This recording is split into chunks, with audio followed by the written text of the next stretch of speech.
Good afternoon in the States. Good morning in Colombia. Today we are starting the La Libertad Anniversary Party live stream fundraiser from La Libertad. And as you can see in my display, we have a live camera out from the side of the house, which looks over one of the main walkways in Barrio Nuevo, which means the new neighborhood. This is the one most recently founded about 10 years ago. The whole community is celebrating its 35th anniversary today. 35 years.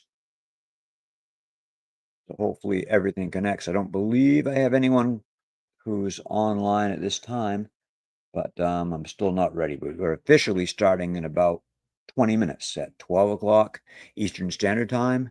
So I will leave a video running. If I can get this video going up in the upper left-hand corner. And while I go out and get something to eat and maybe another cup of coffee before we start the full event at 12 o'clock. Thank you.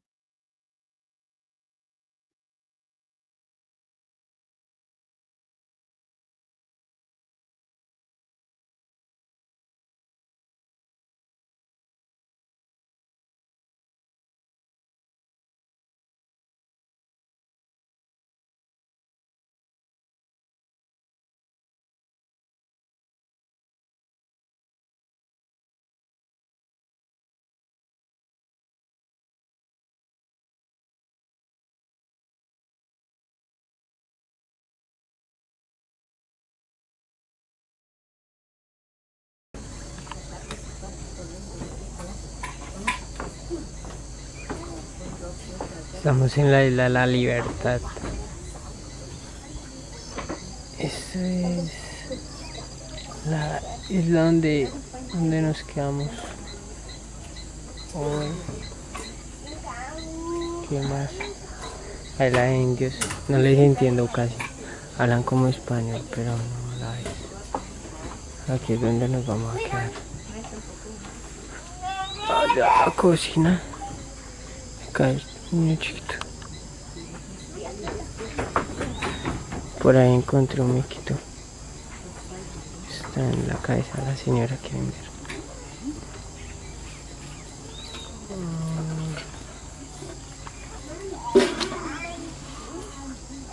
Miquito chiquito. Le puse yoki.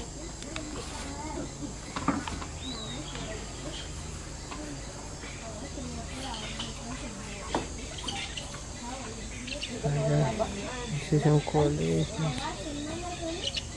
Hay hartas casitas.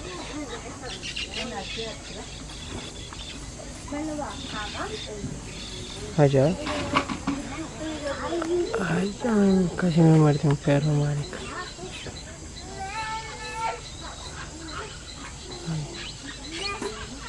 No, no hay nada más para contar todavía. Necesitamos botas porque baila. Así sin zapatos no subimos nunca. Vemos.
Đi ca e e đi na nama ke randa tija guikana hai ja ya ho te jana ko vaya ja hi wa na ri ka ri nama ke ri ke guikana hai ja ya ho te jana ko vaya ja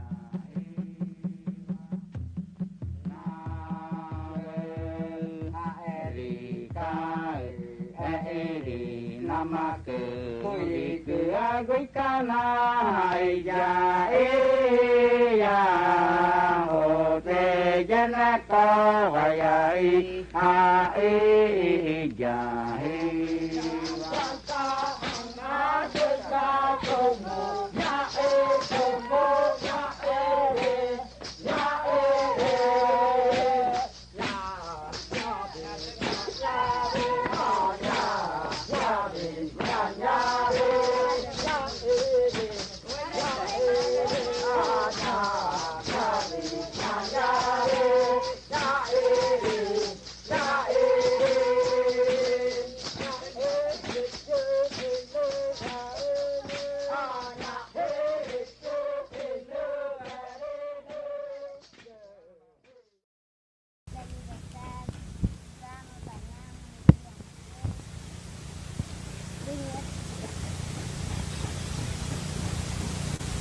Hola, estoy en Libertad, Río Amazonas, ustedes, vivimos, rayas, pistas, y bañamos ya.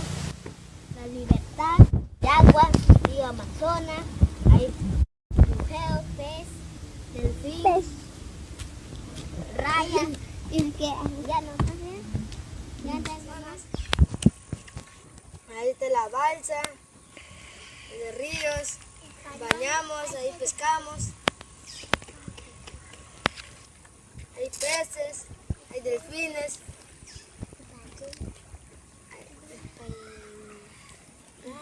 hay rayas.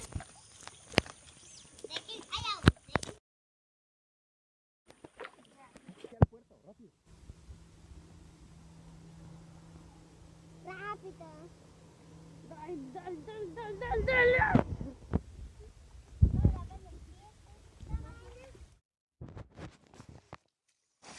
Toma rápido, toma.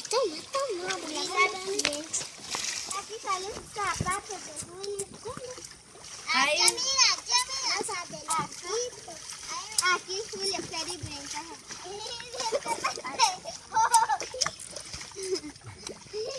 Hola chicas, chicos. Vamos a danzar. Corto. Pues el trabajo la que estoy haciendo es una embarcación.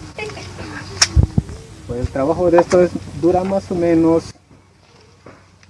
de 10 a 15 días para construir. Esta es una embarcación para el transporte del río Amazonas, para desplazarse de Leticia hacia la comunidad. Gracias.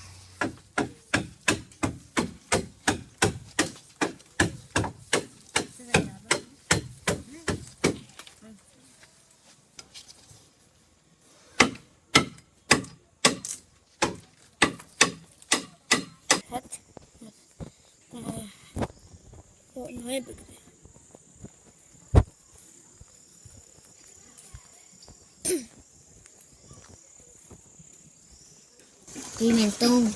Rica, jugosa para comida, caldos, sopas. Pasan.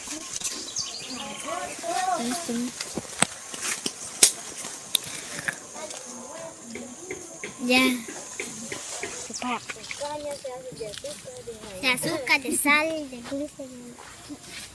Caña es rica para chupar jugosas. Para echar masatos. Chanchitas. De aquí se hace el azúcar, Esto.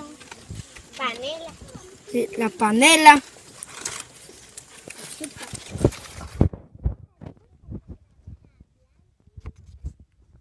Córtalo.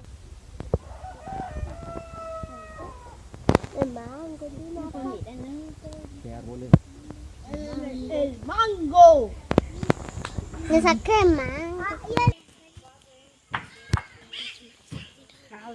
Papaya madura, rica, jugosa.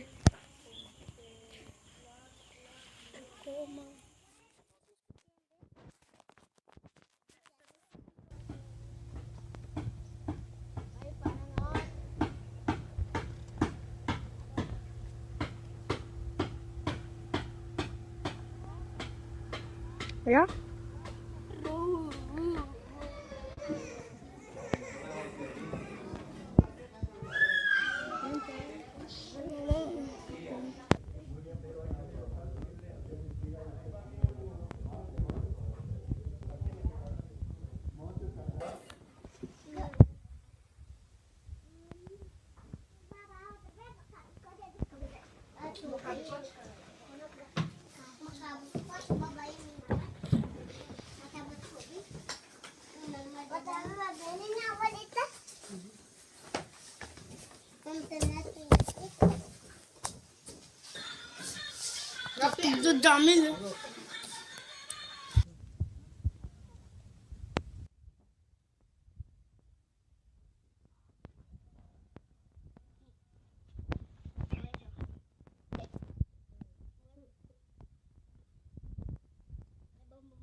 Bueno, nosotros estamos aquí en la Libertad, ya estamos como 25 años, ¿ya? Aquí en la Libertad. Estamos como 25 años y estamos viviendo tranquilos, sin tener ningún problema, nada.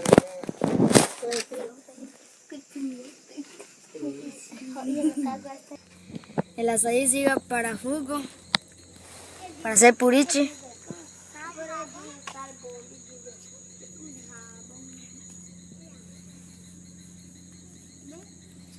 Habla. Esto es pumarrojo para comer rico, y dulce, sabroso. Calangucho sirve para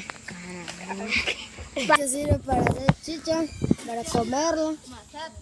Masato buara.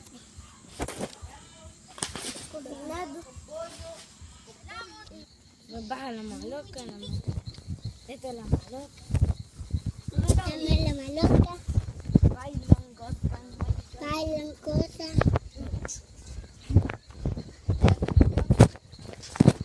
hacen reunión.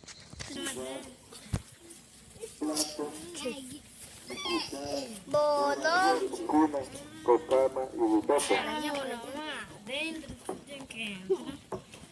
Van grabando, pero no va a aprender.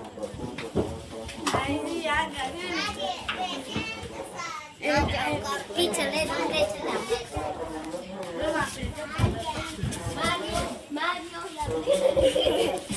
Mario, Colombia.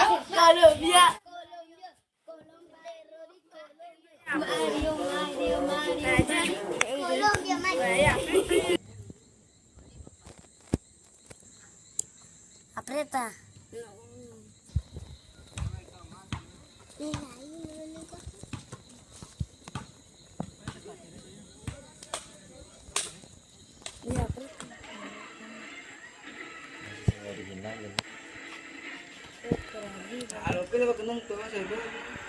Alto.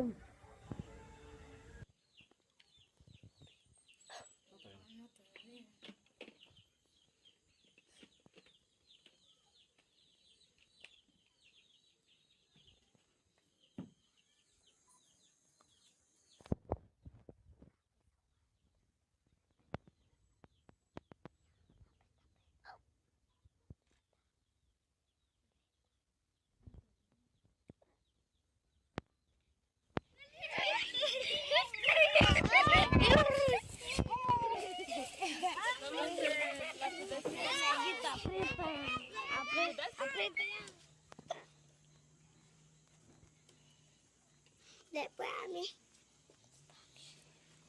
Graniza graba.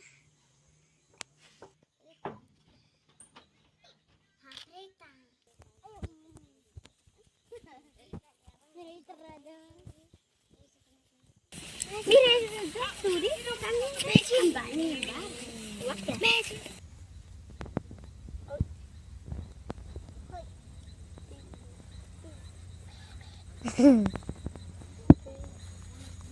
El píldora se era para coracho. Eso es todo. El zapote rico para comer. Muy sabroso, dulce. Para chupar. Está grabando, ¿eh? Sí. Limón es rico. Limón rico. El limón sirve para jugo. Limón de paruco. Hacer ensalada. Hacer ensalada. Chupar con limón. Chupar con azúcar. Chupar con azúcar.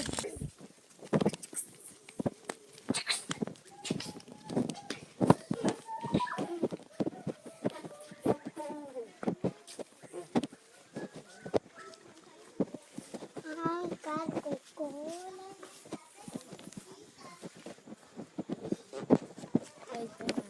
No, verdad.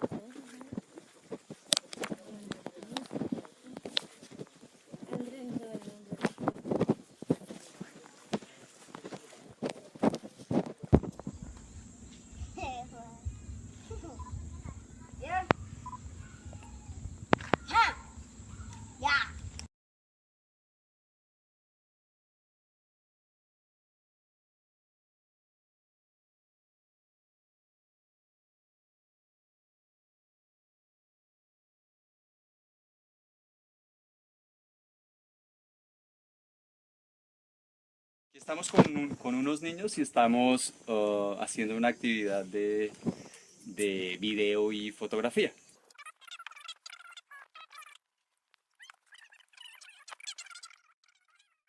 ¿Listo? Jason. Hola. 1, 2, 3, espicha. Hello, I am back. It is now almost 12 o'clock Eastern Time. Hopefully the video and audio is coming through. I think we have one of our first guest interview that's coming up the stairs. I see Gustavo now. So basically, what is going on and who and what are we? I will answer that. I have to have set up one more link. This is the first time we've ever used an online streaming fundraiser, and I've used this software. This is actually the fourth time I've used this software after the other 3 tests that we've been doing this week. But it's pretty fun so far, but it still has to work out the technical details, so it will be a bit more fluid. So I have to go into this here. I go to YouTube.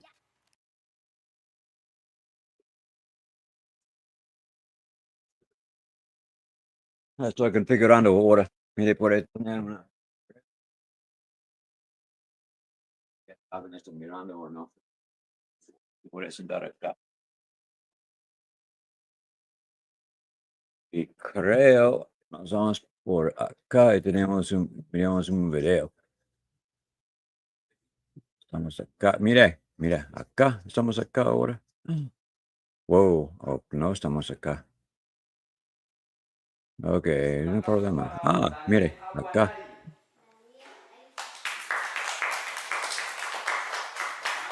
Muy bien, Daniel. Bien. Un diploma para Stephanie Gutiérrez. Usted, yo. Ese es Julio, tú eres Julio. Ese es el barrio de ahora. Estamos lanzando el video ahora. El El siguiente punto. diploma va para Jason Saldaña. Bien, Jason, muy buen trabajo.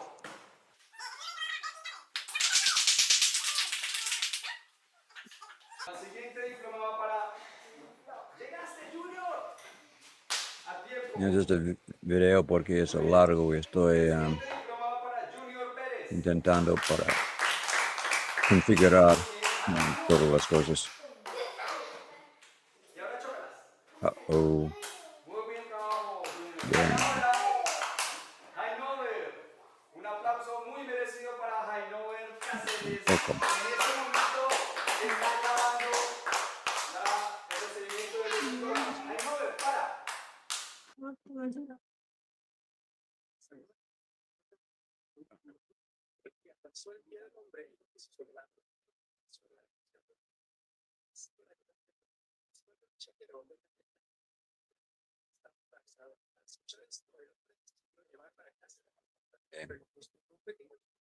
Okay, so what have you just watched?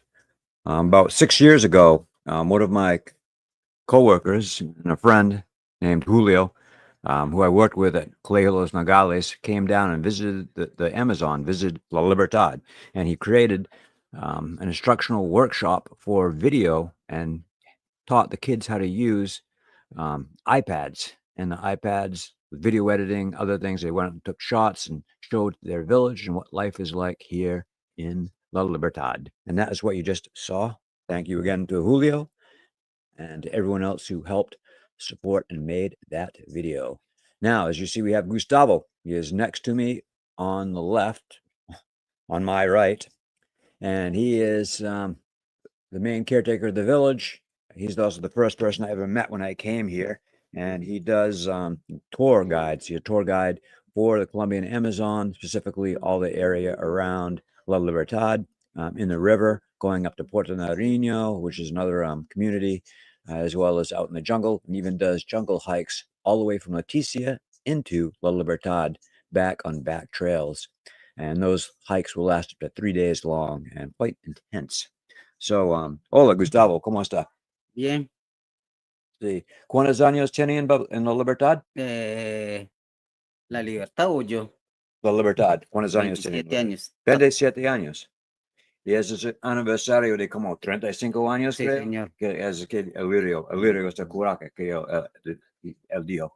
So, Gustavo was just telling me he's been here 27 years in the village of Libertad. In total, the village has 35 years. It's 35 years old. And that's, so this is the anniversary celebrating those 35 years. And Gustavo is the caretaker, again, for Amazon Pueblo's buildings, and also receives tourists and volunteers who come to the help in the village. So what is our program exactly? Amazon Pueblo was founded in 2012, so 12 years ago, to help. At first, we were helping with economic development, with just regular basic sanitation, water. Then we went to economic development. We changed our mission. And finally, after much thought, we believe that education is the way that we can help more people in Libertad, more so than just building or giving things. Yo estaba diciendo a ellos, la primera vez estamos acá, está hace como 12 años, 2012, y queremos ayudar a la gente con agua, con sanitación, con estas cosas, pero después esto queremos ayudar con cosas económicas para tener negocios, pero ahora pensamos la mejor manera para seguir es para ayudar con educación. Entonces tenemos un programa de becas para este año para patrocinar 48 niños y jóvenes. So for this year, with our educational program, we have sponsors for 48 children and youth in La Libertad, or who have some connections to La Libertad. Some of them go to school, the majority go to school here in La Libertad, and a very close community for the upper middle school and high school of Macedonia. Some go to school in Leticia, which is a city about a 2-hour boat ride downriver, and just a few go to school up in the Peruvian side of the Amazon, not too far from here, about 2 hours north of upriver on the boat. So basically, I'm trying to follow a format of interviewing people, of having events from the party that's going on, the anniversary party, and even if people like our directors or other volunteers who would like to call in, I'm eventually going to start putting up some links on both to YouTube and to Facebook, maybe to LinkedIn if I can get over there, which will allow people to see our main donation web page, as well as connect in to the live stream. So I'm going to put us back and rerun the video again, and we'll have Gustavo in to talk a little bit later about more details, and other the kids who we have here who will also be talking about the program. se dijo, ahora estoy mostrando otro video. Mientras estoy organizando los archivos y más adelante tenemos niños y usted y otras personas hablando con la gente, explicando cosas sobre el programa. So, gracias, Gustavo, por visitar a nosotros y hablamos luego. Bueno, Chao. Chao. chao al mundo. Bueno, eso ahora que... Let's see if I can find a nice video to show next. Hopefully, my sound isn't muted and everything works well. Maybe I can turn the sound up a little bit more. Okay, this is on the video. Let's play the video one more time. It was a nice video for no new people who are checking in.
Good, it works.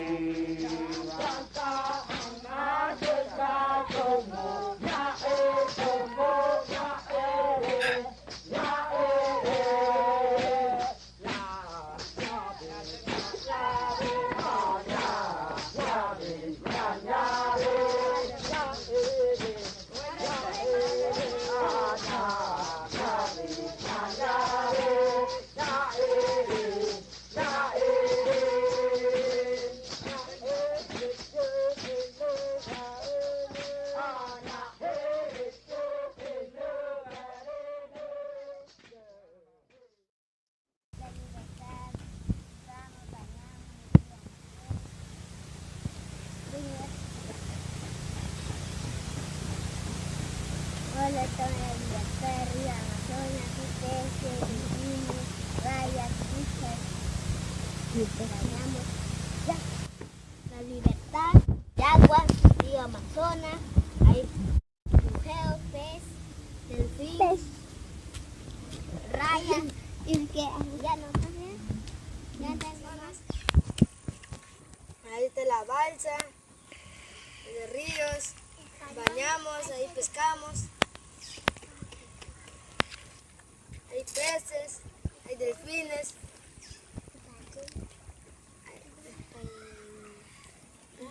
hay rayas.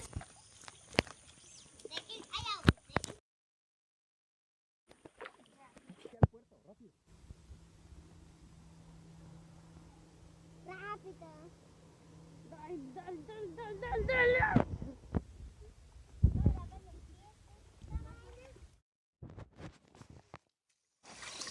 Rápido, toma. Aquí salen zapatos de Julio. Aquí mira, más adelantito. Aquí Julio quiere brincar.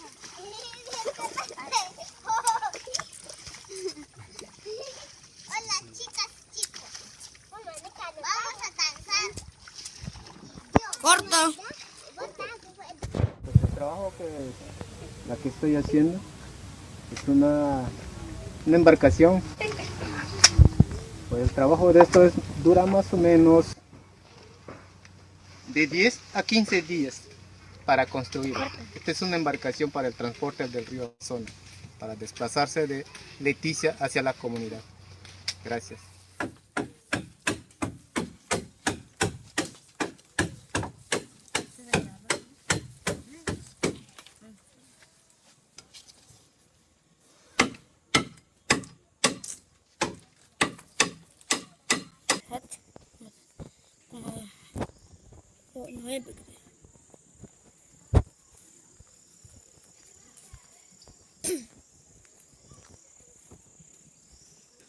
pimentón. Rica, jugosa para comida, caldos, sopas. Pasan.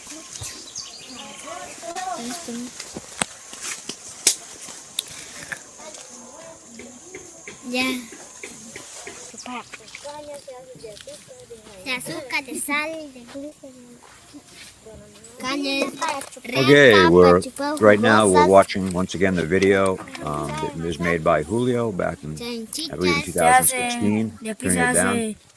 El azúcar, And I'm going to pause the sound on that. Let's see if I can la do it. panela.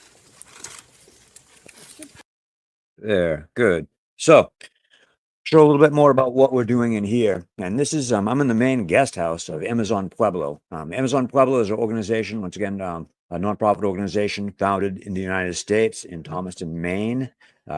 You see on the video in the lower right is an actual live webcam that's broadcasting of the village. And you see it's not very full right now. Most of the events are happening down in the courtyard of where they're having the soccer competitions. I'll show you a little bit about what's happening here in the guest house. And we just within the past year had Starlink connected. Starlink enables us to connect to the outside world, which, as is a very remote area and doesn't have cell phone service, is very important. So now I'm swinging around the camera. Hopefully, it doesn't give anyone vertigo or anything. And this is showing the two monitors that we have. And this is where we're broadcasting from. I also show the camera here. This is our second camera. If I can move the cable across. And this shows the view outside.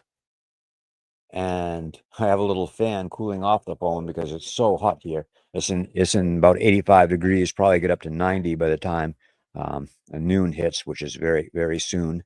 See some people walking around. And you see a lot of the scholarship kids who are eagerly, well, other than looking at videos, they're waiting to go on, hopefully to have interviews later on. Some of them would like to talk to their sponsors.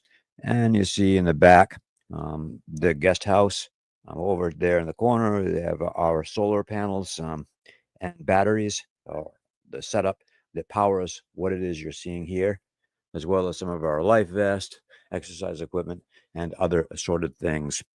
Later on, I hope to do a little walk around in the area showing the different buildings.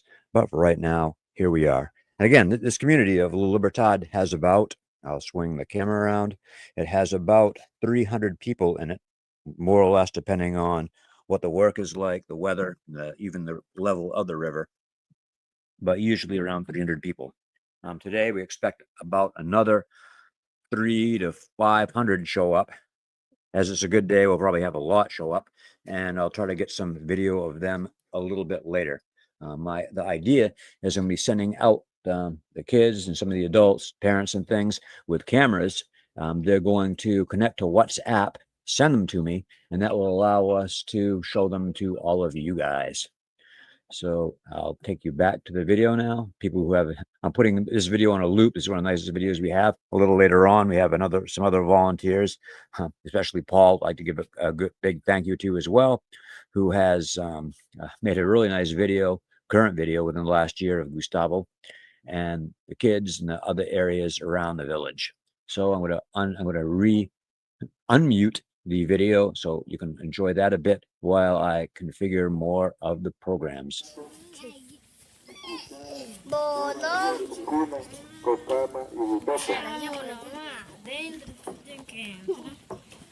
Van grabando.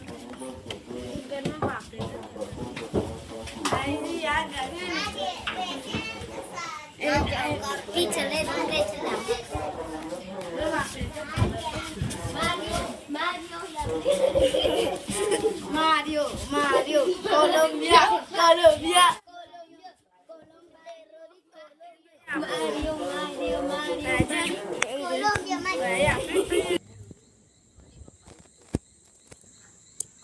Aprieta.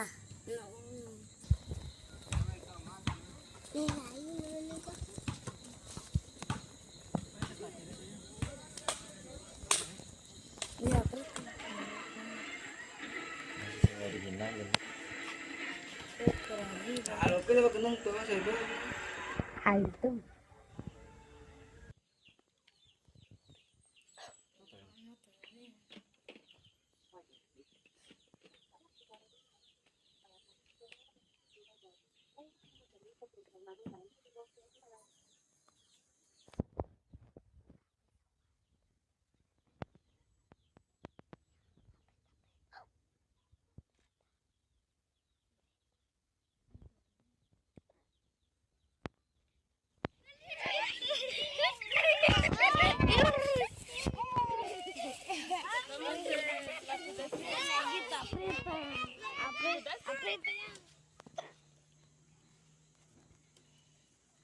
Después a mí.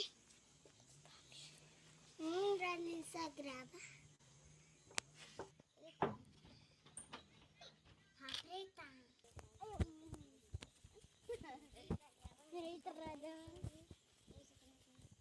Mira, esos turistas también.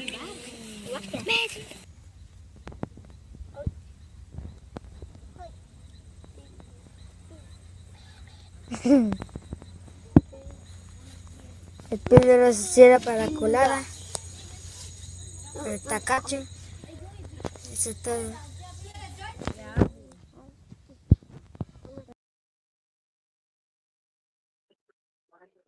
Okay, welcome. So once again, and hopefully the sound comes out. If for some reason the sound doesn't come through and no one can hear me, please someone send me a message on YouTube, and that will give us give me an idea of what's happening. I know there's a way I can find out if I have sound coming through. I believe it's fine. It should be fine to give me that indication. So here I have Olmus Cadena, and he is the son of Gustavo, who you just heard from.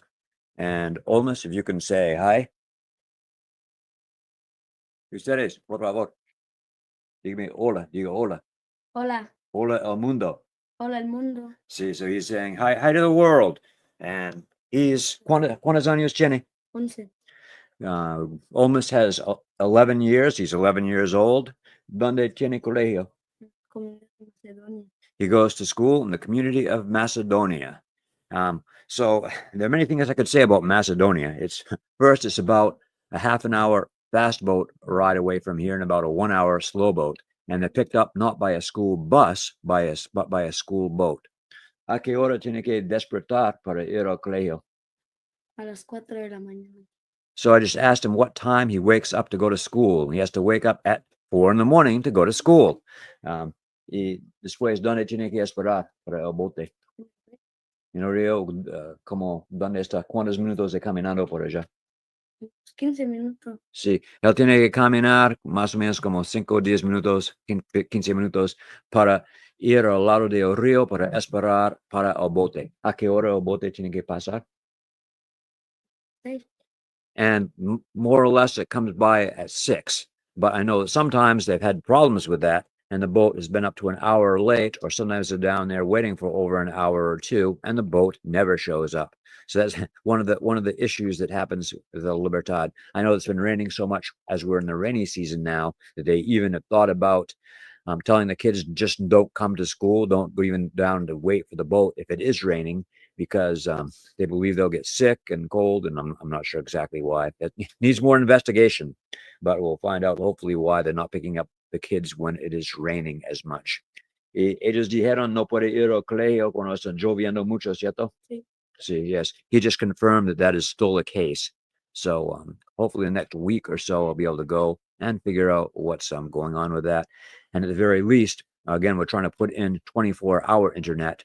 When they're not picking up the kids, they can send a message saying that they do not need to go down and wait for a boat, which will not arrive. So here we're talking with Olmus. Estamos hablando con Olmus, el hijo de Gustavo, Gustavo's son, and he is in 6th grade, which is like 7th grade in the United States, in the community of Macedonia. We are broadcasting live from the community of La Libertad, where they are celebrating their 18th anniversary. I'm gonna send the kids out in a little while once more events are happening, to take pictures and to get a little bit of video, which hopefully they will be able to send to me over WhatsApp, and then I can show you other events as to what's happening in the community. I think I'm going to switch the video and go to one that was recently done, again by Paul, our volunteer and a most recent director, and that will show you more pictures of both Gustavo and Olmus and the surrounding areas, and what's, it has subtitles on it, so people should hopefully be able to see that and see more of the beautiful scenery around here in the village of Libertad. So I'm going to put it on pause again and get the other video up while I look for the new video. And please give me about a minute or so. And again, please continue to enjoy watching Julio's video. I'm turning up the sound now, and I'm pausing the live. Jainover, un aplauso muy merecido para Jainover Cáceres. En este momento está grabando el recibimiento de los diplomas. Jainover, para.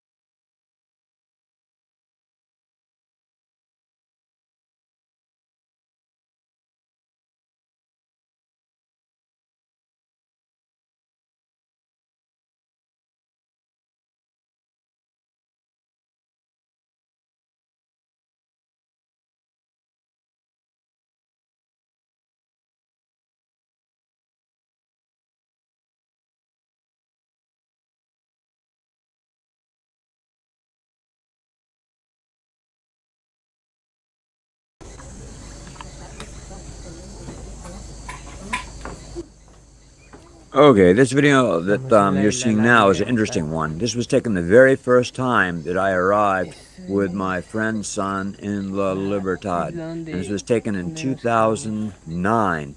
In December of 2009, just before the new year. And it shows the very earliest times that I've seen the village. And it was really interesting. I found out that this was 1 year after they had a huge landslide caused by erosion and the changing of the river's pattern, in which 5 people lost their lives. And that's one of the reasons why when I came here, it was just so hard to live here. They didn't have any kind of potable water, drinking water, no sanitation.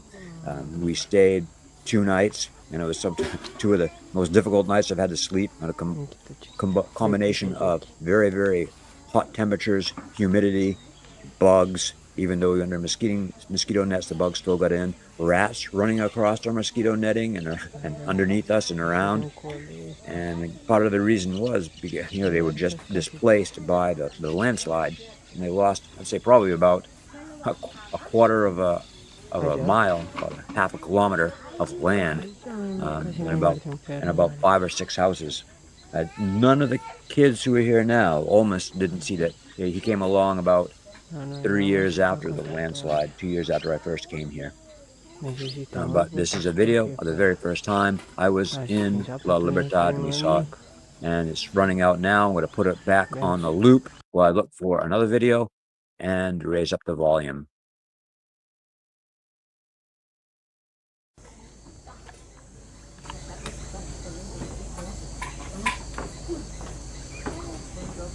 Estamos en la isla La Libertad. Esta es la isla donde nos quedamos hoy. ¿Qué más? Hay la indios, no les entiendo casi. Hablan como español, pero no la es. Aquí es donde nos vamos a quedar. Allá la cocina. Acá es un niño chiquito. Por ahí encontré un miquito. Está en la cabeza de la señora que vende.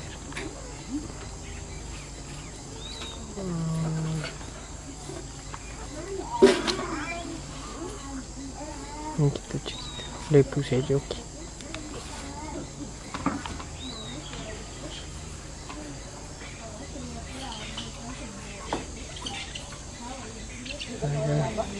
Ese es un colegio. Hay hartas casitas.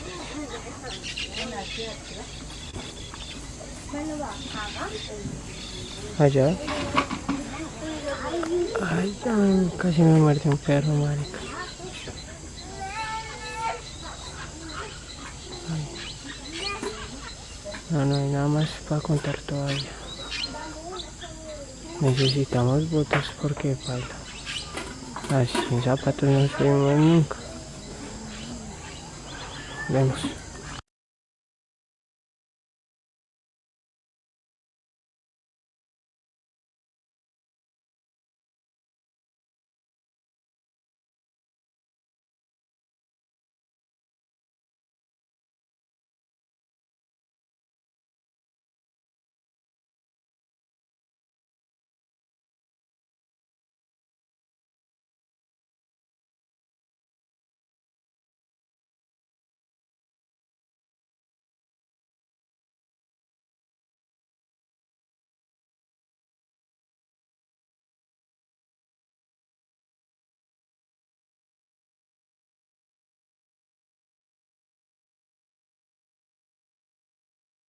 Okay, now going back online, I just found the other video I wanted to play.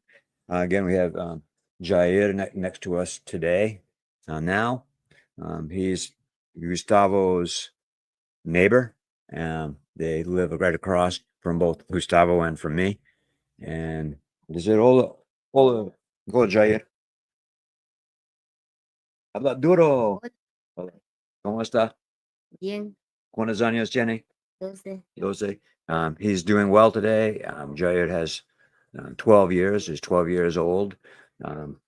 Está estudiando en qué grado? Quinto. So he's in 5th grade. So el próximo año se va a Macedonia, ¿cierto? ¿Tiene muchas ganas para ir a Macedonia? ¿Por qué?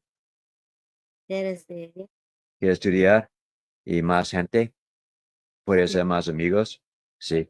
So he has a strong desire to go to Libertad, from Libertad to Macedonia next year. Again, at 5th grade, they go to school here in the village, and 6th grade to 11th grade, they graduate after 11th grade, they go to school in Macedonia.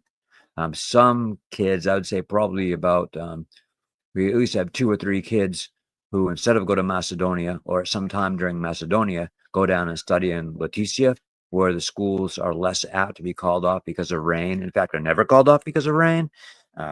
And they have access to more services, internet, electricity, all those things. So Macedonia was recently upgraded. We had a social media campaign that attracted 14,000 views when we were trying to speed up the building of it. They had a trouble with the very first person who took the contract, tore down half of the school, and then went bankrupt and left with the first payment. That delayed the school about 3 years. We also had the quarantine that came at the same time. And I'll try to get some pictures of Macedonia up a little bit later. And you can see what we were talking about with the problems of Macedonia. But now, as we've just had some reports from people, from the kids who go there, and also from a volunteer we had, which hopefully we'll hear from later, who went up and attended school in Macedonia, which has now been turned into a mega colegio, or a mega school. Again, once a little bit later, we'll show that. But right now, we have another video which prominently features Gustavo, his family, friends, and neighbors, called The Artisans of La Libertad. Please enjoy this, and I'll get it set up right now.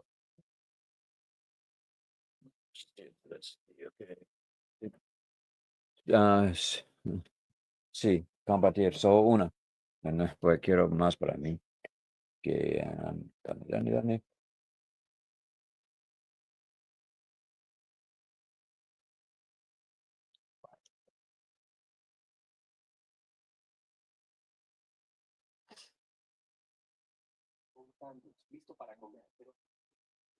Okay, and it is loading it up now.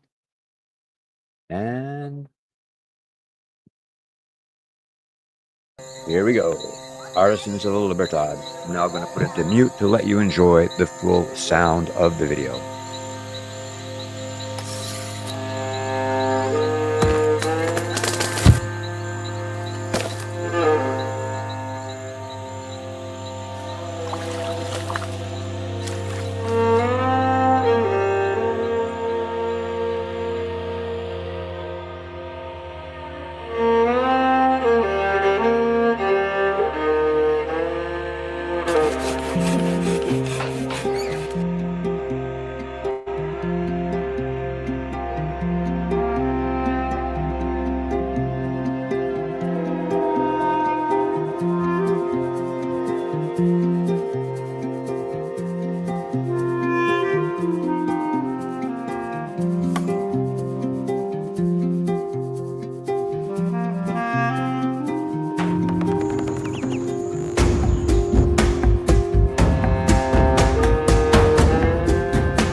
As this is a live event, we just had news that the hair clippers that we have for the project here have just started having technical problems. We said it made a noise like a 2-cycle engine.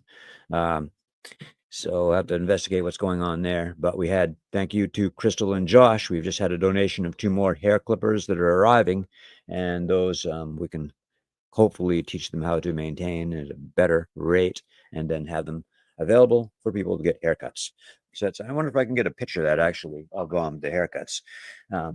Usually the kids have like very long hair. They don't go for maybe a month or 2 before getting a haircut because that's the anniversary. Meant the whole day has been seeing haircuts. And it's kind of nice to see. There's some music in the background.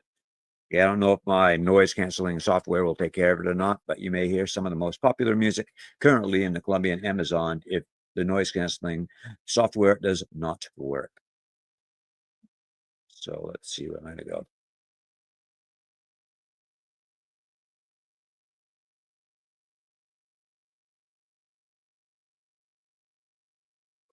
Let's see.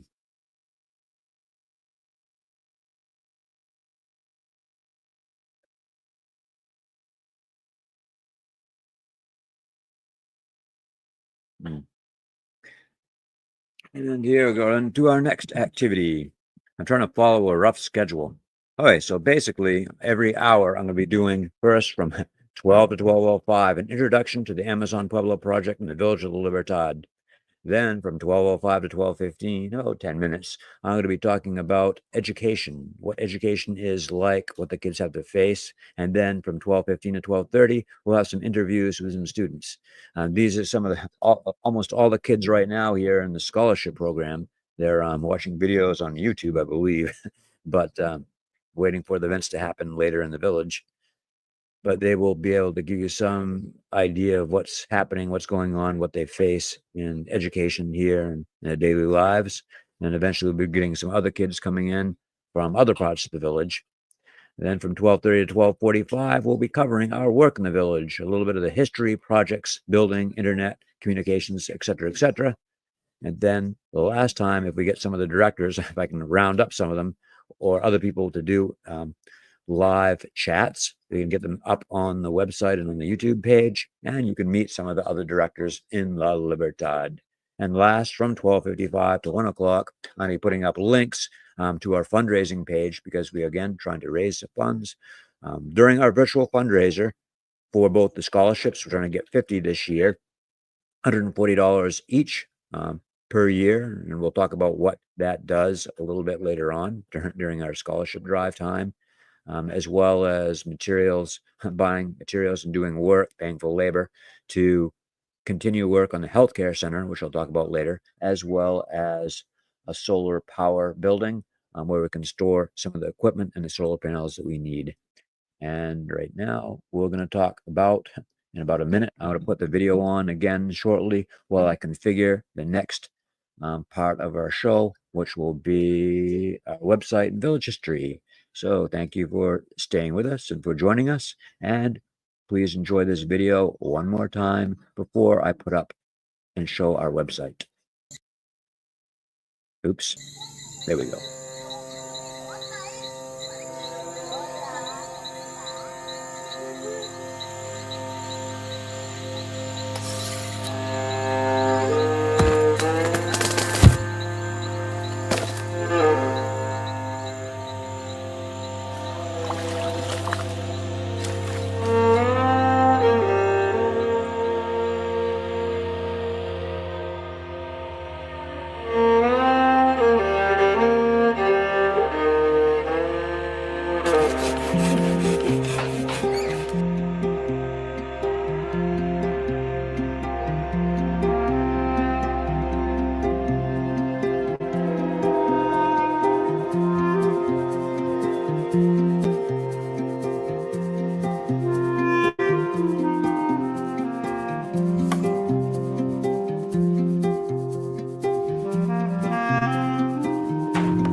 Oh, thank you for watching that video. Now we're back here live in the top of the guest house.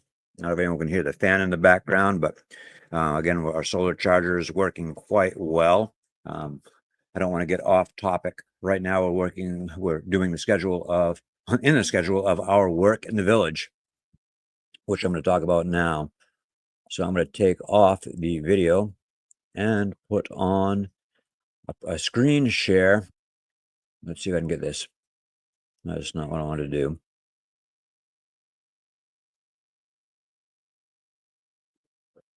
There we go. All right. So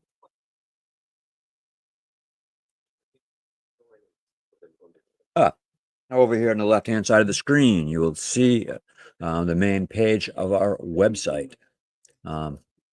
We can be found at www.amazonpueblo.org. And again, if you're on Facebook, or you can find us on Facebook, as well as on YouTube. Later on, I'll put a link. You go to both our website, to send you both to our website and to our donation platform. And here I want to talk a little bit more about our history. And if you go to about, it can bring it down to our mission and vision first, then to the history. So our current mission and vision. And all these shots are taken by either by me or by other volunteers who we've had in the village. We even have some of the either siblings or cousins of the people in these shots from years ago. So our mission is to support the education of Amazon indigenous youth to encourage sustainable vision. We also have our vision and our values. We want to have business eventually be the result of having the education when they can support themselves. And the values, again, we definitely believe in transparency, adaptability, perseverance, respect, and service to others in pursuit of our mission and vision. We have our financials located on the website, so you can have them, governance and financials. And wants to see them at all, you can go here. They're even kept up. We also have a list of our board of directors. Thank you once again to all of our board of directors. I haven't updated it for our Paul, our newest director, but here you will see the ones we've had to this point. Also has contacts with Gustavo and with Illyrio, the mayor of the village, and all the volunteers we've had. We have our articles of incorporation with our bylaws, our IRS 501c3, that makes us a federal nonprofit, as well as our tax filings for I-990N for 2024. Different policies, anti-corruption, non-discrimination, websites, as well as our financial statements from 2018 up to 2024, and at least one director's report from every year. You'll find that on our About section on our website. Now to our project history. You can't really know where you're going until you know where you have been. From Maya Angelou. And that shows the very first time. This is a picture of the village, and this is from 14 years ago. Hey, este video tiene 14 años. Antes todo hagan acá tiene, no, desde la Libertad. Everyone's look. ¿Cuántos años tiene Andrés? 16. Okay, usted tenía 2 años cuando estaba como así. Usted estaba un niño pequeño. So Andres, who's visiting us, let's see if you can see him in the background. He's right in back of me. Dice, hola Andrés, hágale con su mano. Es Andrés. Él tiene 16 años, él tenía 2 años when we made this photo, when I took this photo. And in it, you can see the flag in the background. I'm putting my arrow on it. I don't know if that can come across well on the streaming video, but this shows you the river at a pretty low stage. This was on, I believe, around the 27th of December in 2009 when I took this picture. But if you want to know more detail about what our history is, I'm not going to go into too much detail now because I know people want to see more videos and pictures and talk with people rather than hear me talk a long time. But we have our very first contact, which is in December of 2009.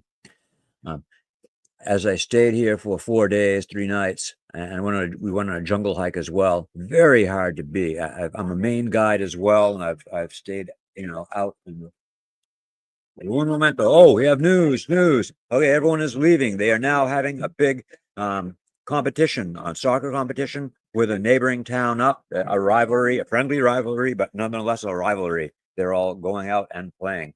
So hopefully we'll have some live shots. Hey, Radamel, ¿puede ir con su cámara y hacer como video de esta? Un poquito de video, pero no muy largo. También fotos. So, si competir con ellos, una galleta con una. Okay, so they just left to go to the soccer game as one of the events during today's anniversary, and most of the events are happening down on the lower football field. That was actually close to where the part of the village fell into the river during the huge landslide. But we're going to be bringing Radamel, who just took his camera, promises to get some nice videos and shots of the soccer game, which I'll then share online, and probably in about an hour or so, an hour and a half. But back to the schedule.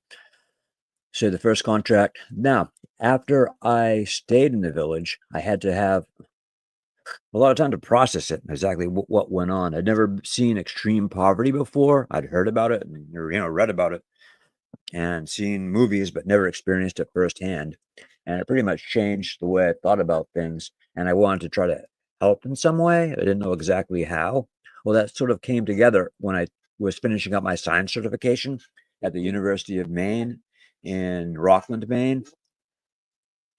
And there we were taking a class called Environmental Science in the Future. And during that class, we had to have a final presentation which would use what it was that we learned and create some product, create a product. The product that I created was a website. In the website, we tried to apply, again, I think it's everything we talked about in the class: poor sanitation, lack of employment, corruption, soil degradation, everything, except for nuclear waste, was one of the problems they had in the Libertad. After I made the website and presented it, then I met with some of my friends, like friends from high school, and they just encouraged me to form a nonprofit. Said, "Wow, you can really do something with this." So in 2012, we formed the nonprofit, and then we've been trying to raise funds, help with what we can in the village. And again, after a couple of different pivots, we decided that education is the way to go. And that's where we are now. But I can go along a little bit more and show the timeline. And we had classes at University of Maine, planning for the future, had the first little solar panels that we brought in, had our volunteer guest house. And that's another interesting thing. I'm starting to talk a little bit much, but our program strongly believes in volunteerism. It's nice to have other people experience kind of what is going on in the village, and also to help in any way that they can. Maybe they just come and sing songs and do art projects with the kids, learn and do cultural exchange. It can be that they can do a little bit of painting if they know light construction. We've had 2 healthcare providers, a nurse from Spain, who was one of our first volunteers, and a doctor, a person who is studying to be a doctor from Brazil, and she was in one of her last years of university before she went and did her residency, I believe. And she did a very interesting survey, which we have on our website. People can still access it there on the website, which links to our blog. We had Howard and Sarah visit. They were from the UK. I believe Howard worked in project management and other things, and they made a great plan for ways to go forward to help the village with things like wood preservation,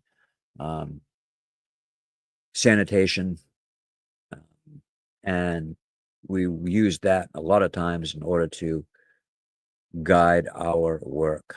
And Danielle and Diane, again, they were from Spain and the UK. That was the first nurse that we ever had visiting.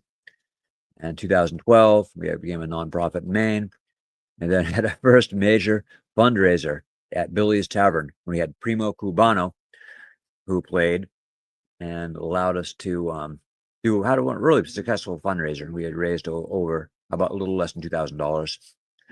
Sarah came. She was one of the first volunteers and a director in the village.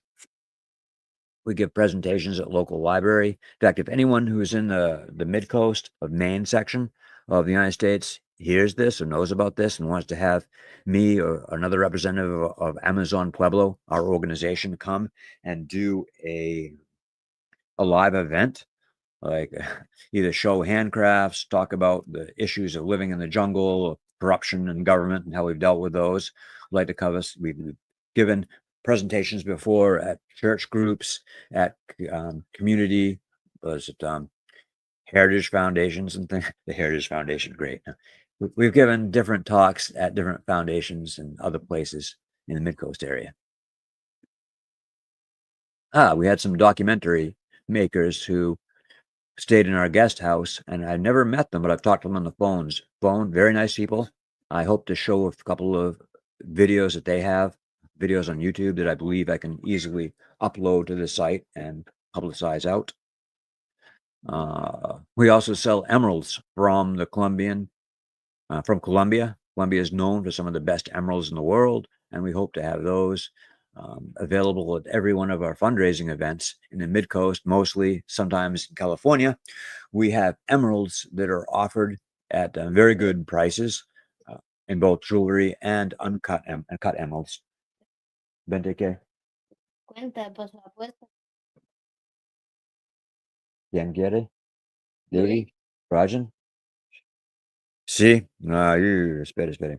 Okay, so right now, the kids just came in, and they're having the different teams bet on it, and they each give like 5,000 pesos, which is equivalent of, what is it, like $1.25, and then they all pool in their money, and then they give out prizes based on who wins from the pool of money. So one of the boys just came in and they said that one of the kids actually have accounts with me from when they saved their money, because there are no banking really up here. And the Amazon Pueblo is probably the safest place to save your cash, not under the bed, which is not a very good habit to do, because sometimes it seems like it always disappears. So I'm going to give 20,000 pesos out so we can go and bet on the soccer game that is upcoming that they're playing.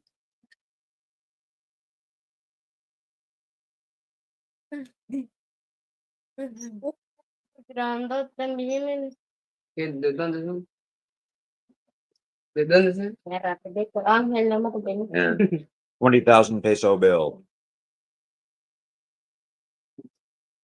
Desde aquí, cantón, desde aquí va a venir el pendiente. Para Libertad, mira. Magutação. Porque al día de todo Magutação. Comenta su publicación de todo. Ya. Jadi Magutação dele, depois de berhen. Saya New chapéu com nanti. Magutação. Ele não sai.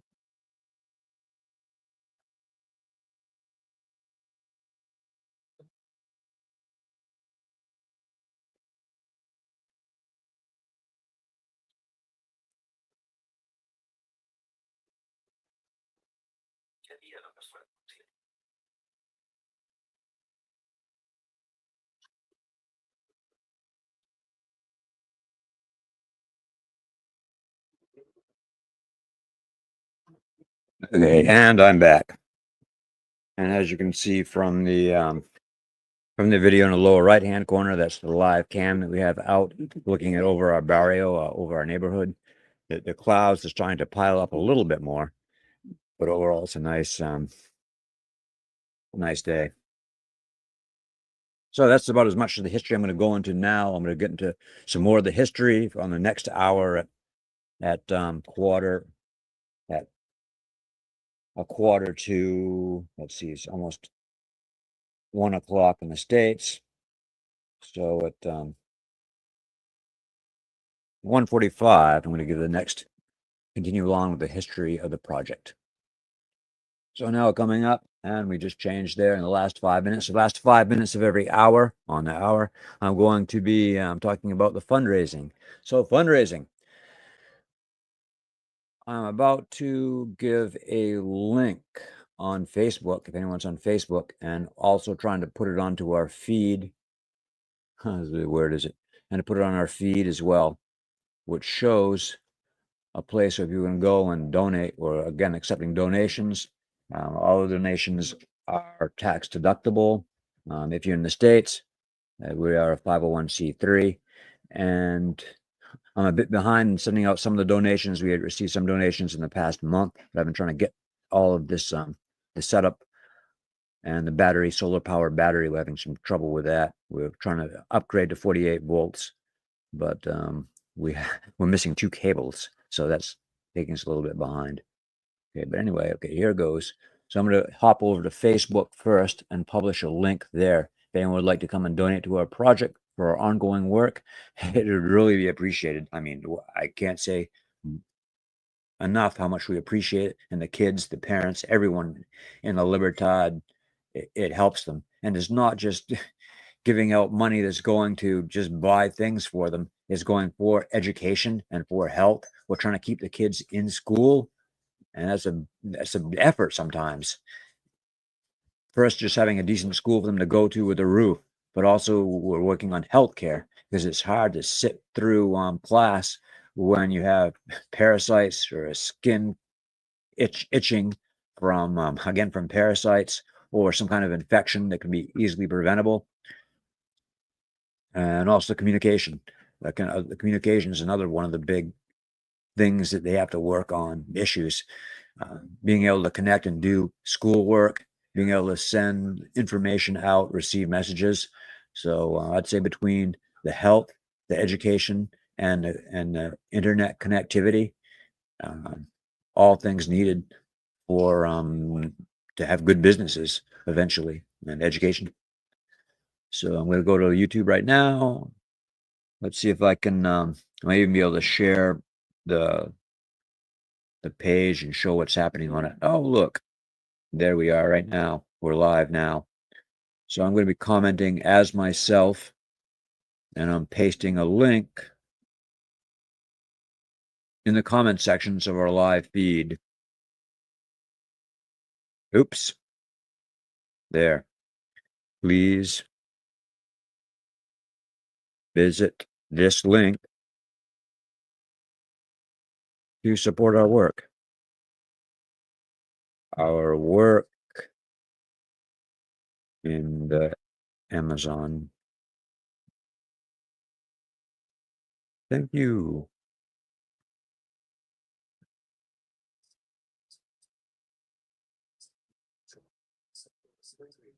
There. Say it a couple of times. Hopefully that will come through. We can also go to Amazon Pueblo, and I can publish with that as well. Looks like I can. And I'm going to switch to my administrative account for Amazon Pueblo, and maybe that'll give me some more control as to what I'm doing. So if you're on Facebook now and you see this, you should see our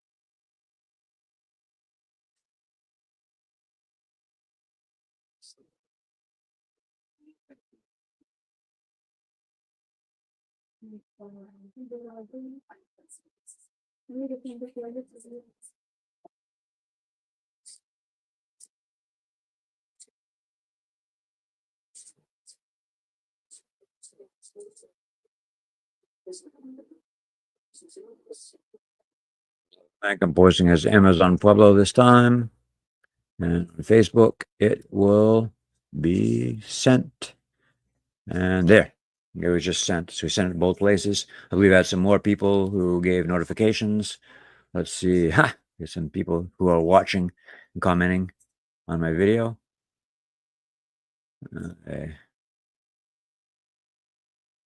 We back to, let's see.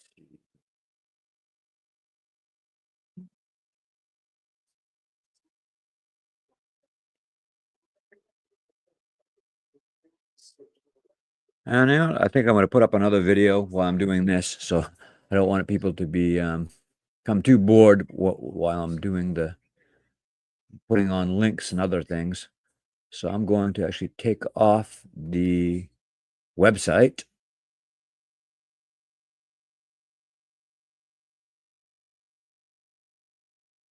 And add another video. And this is video. I believe we're out of the my 5 minutes I've allotted to ask for donations, and we're back into, let's see, introduction to the Amazon Pueblo project in the village of Libertad.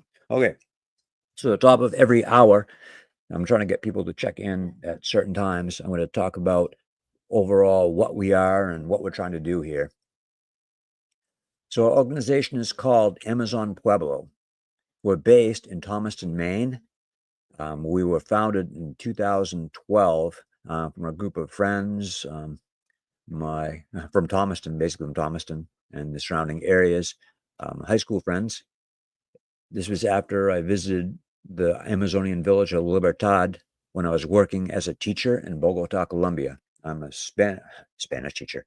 I've been teaching Spanish most recently in Hope, Maine, but now I'm actually a science and social studies teacher. Hopefully I'll be getting a job either in the mid-coast or out in California, teaching science again, but or social studies, but we will see. So what were we? Yes. So we became a nonprofit in 2012, and we were originally trying to support the village with health and sanitation issues. But when we found that a lot of the funds that we were raising, it didn't really have much of a change, and it was more like just giving people things. We found it was better to try to encourage them to have their own businesses, so that way the money that they were raising, they could use to buy the things that they needed. The problem with that, we found, was that they couldn't read well, very low literacy, probably a 5%, 5 to 10% literacy at most. Mathematics, didn't understand what opening a bank account was, how to make projections and do budgeting. So that allowed them to, excuse me.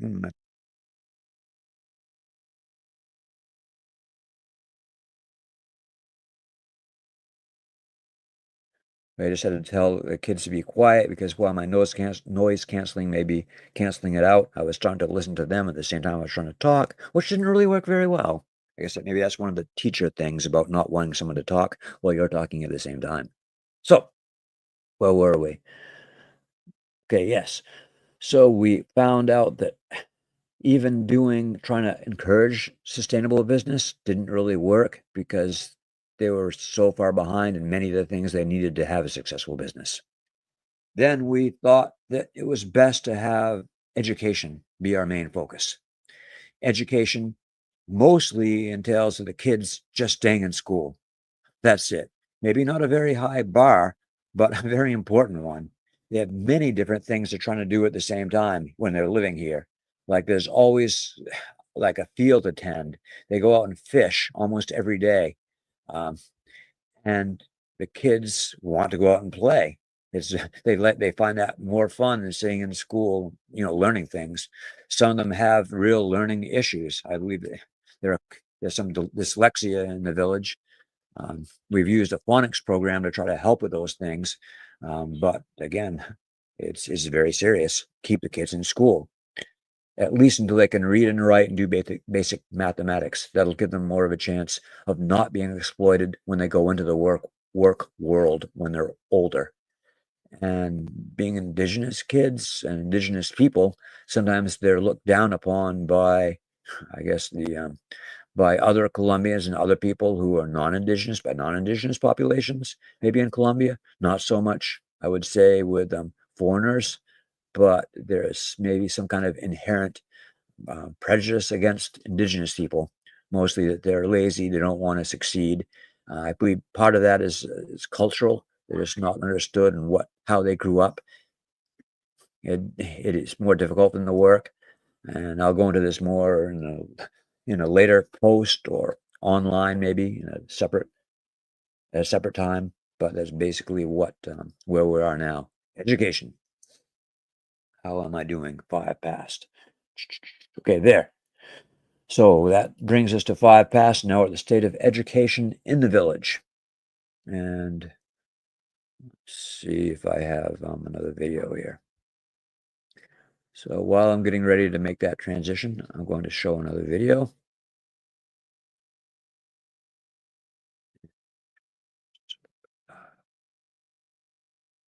And this is one that is this La Silva. This was created by Paul. It's one of my favorite videos. And I'm going to present it here.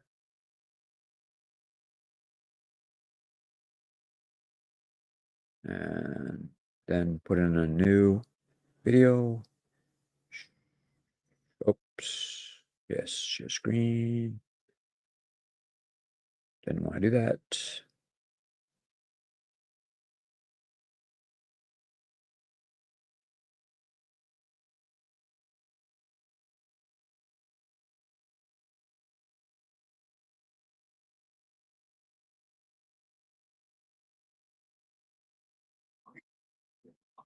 And here we go. So this video, I'm getting ready for the next part, is called La Silva. It was made by Paul, a volunteer, and now a director, the newest director of Amazon Pueblo.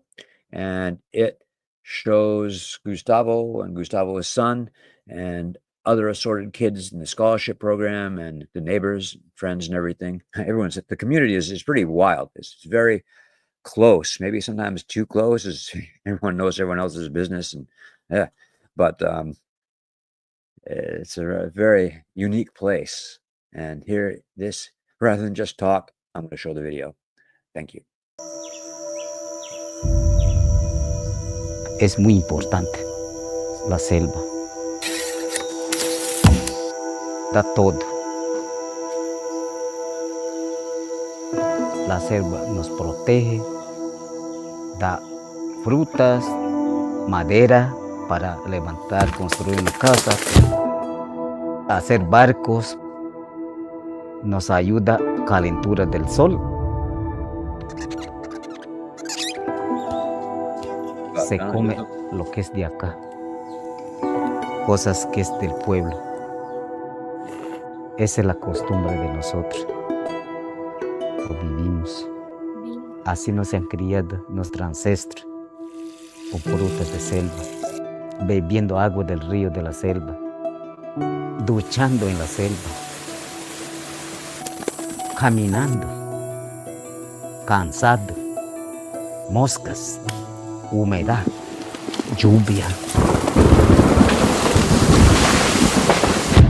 Es vida, pura vida.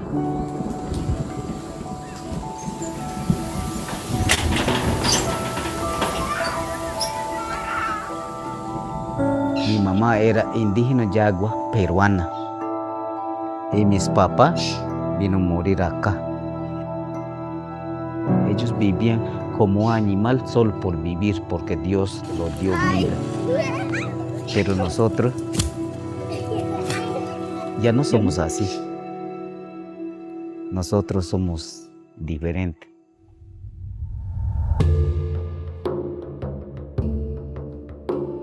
Las industrias hacen contaminación y casi a veces como que quieren acabar la naturaleza. Pero nosotros los indígenas estamos cuidando, estamos protegiendo, no acabar completamente.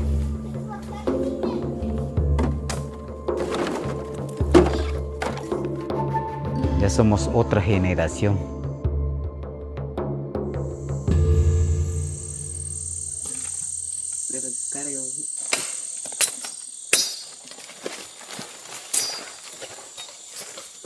chambira o coquillo para hacer bolsos, pulseras, cinturones, collares, aretes, muchas cosas se puede hacer de eso.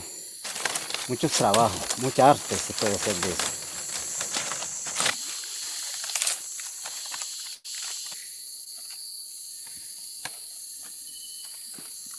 Este es un bolsito tradicional, típica, puro, dice usted. Aquí recogían frutas como este, podían echar adentro, frutas de árboles, de lianas, o cazaban animales o peces, lo echaban acá. Puedes cargar un bebé acá. Mientras yo estoy vivo, todo lo tengo aquí. El día que yo me muera, eso se acaba. Yo ya estoy viejo, cualquier rato me muero. Todos los conocimientos de los tours, de historias, cuentos, va a quedar para mi hijo, con él. Él va a ser una semilla que va a dar árboles y va a dar fruta. Y raíces. Los raíces de él va a ser los hijos, las hijas, los nietos, como yo.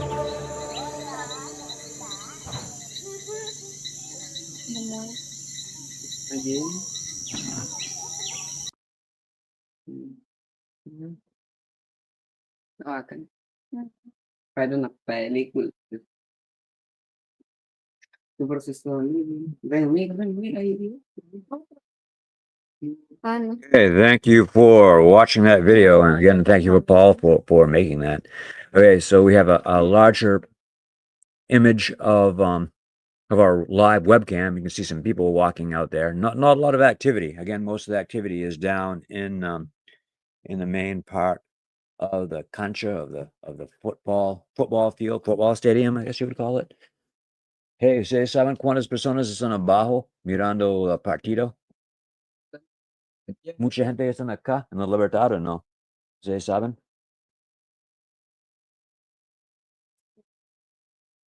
No llegaron todavía, okay.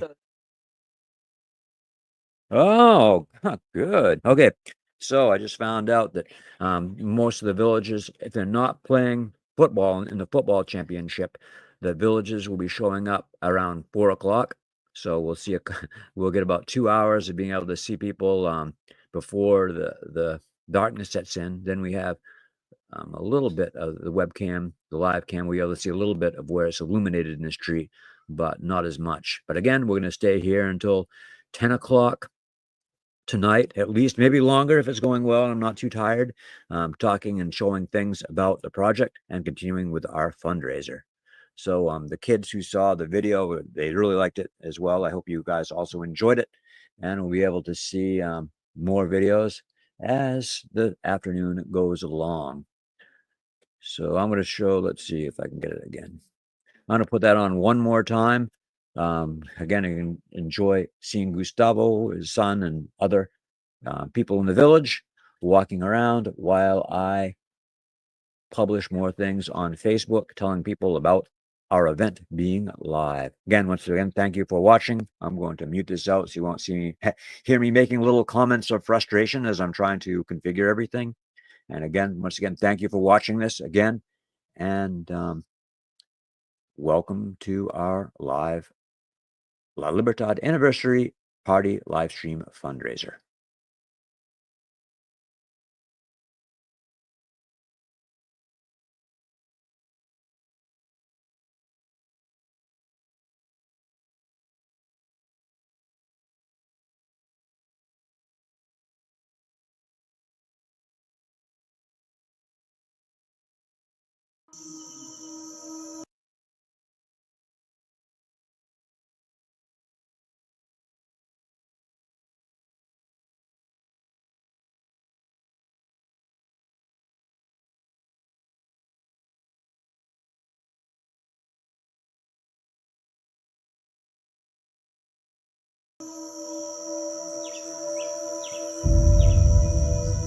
Es muy importante la selva. Da todo. La selva nos protege, da frutas, madera para levantar, construir una casa, hacer barcos, nos ayuda calentura del sol. Se come lo que es de acá, cosas que es del pueblo. Esa es la costumbre de nosotros. Lo vivimos. Así nos han criado nuestros ancestros, con frutas de selva, bebiendo agua del río de la selva, duchando en la selva, caminando, cansado, moscas, humedad, lluvia. Es vida, pura vida.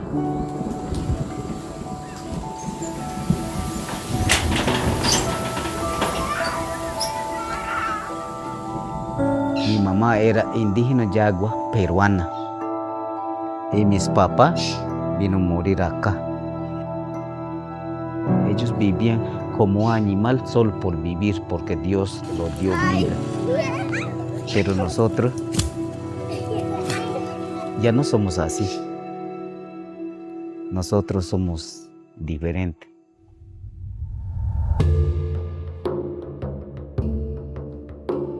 Las industrias hacen contaminación y casi a veces como que quieren acabar la naturaleza.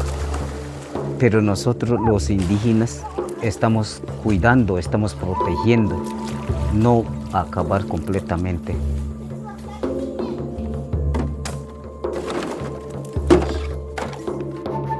Ya somos otra generación.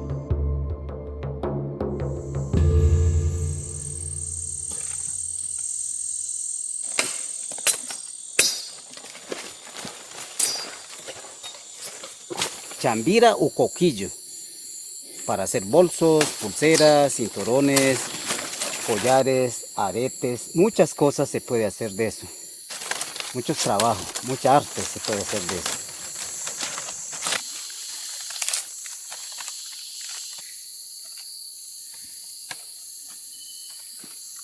Este es un bolsito tradicional, típica, puro, dice usted.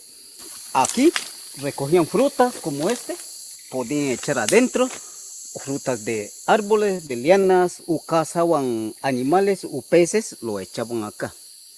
Puedes cargar un bebé acá. Mientras yo estoy vivo, todo lo tengo aquí. El día que yo me muera, eso se acaba. Yo ya estoy viejo, cualquier rato me muero. Todos los conocimientos de los tours, de historias, cuentos, va a quedar para mi hijo, con él. Él va a ser una semilla que va a dar árboles y va a dar fruta. Y raíces. Los raíces de él va a ser los hijos, las hijas, los nietos, como yo.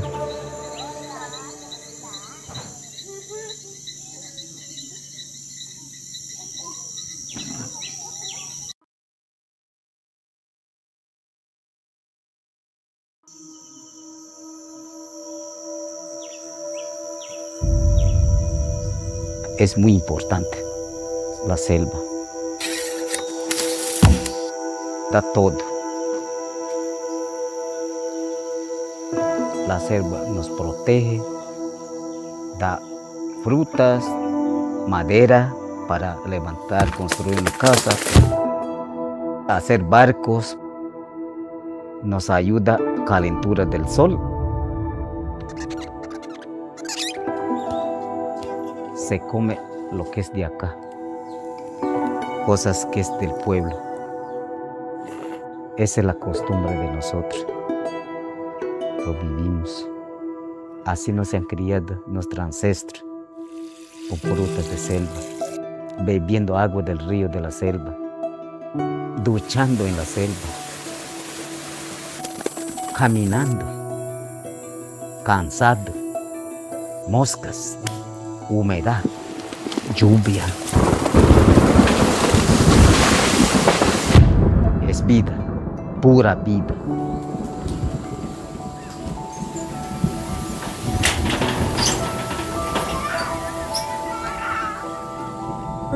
mamá era indígena yagua peruana. Y mis papás vino a morir acá. Ellos vivían como animal solo por vivir, porque Dios los dio vida. Pero nosotros ya no somos así. Nosotros somos diferentes.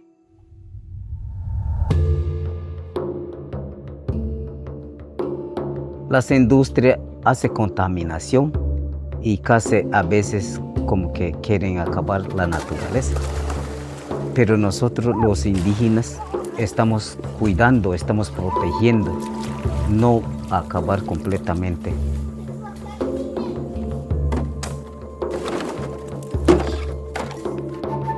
Ya somos otra generación.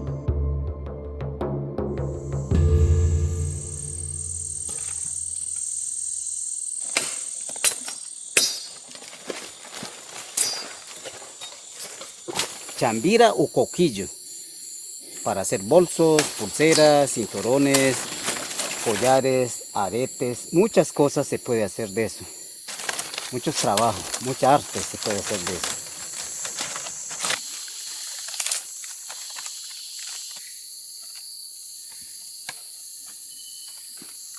Este es un bolsito tradicional, típica, puro, dice usted. Aquí recogían frutas como este, podían echar adentro, frutas de árboles, de lianas, o cazaban animales o peces, lo echaban acá. Puedes cargar un bebé acá. Mientras yo estoy vivo, todo lo tengo aquí. El día que yo me muera, eso se acaba. Yo ya estoy viejo, cualquier rato me muero. Todos los conocimientos de los tours, de historias, cuentos, va a quedar para mi hijo, con él. Él va a ser una semilla que va a dar árboles y va a dar fruto. Y raíces. Los raíces de él va a ser los hijos, las hijas, los nietos, como yo.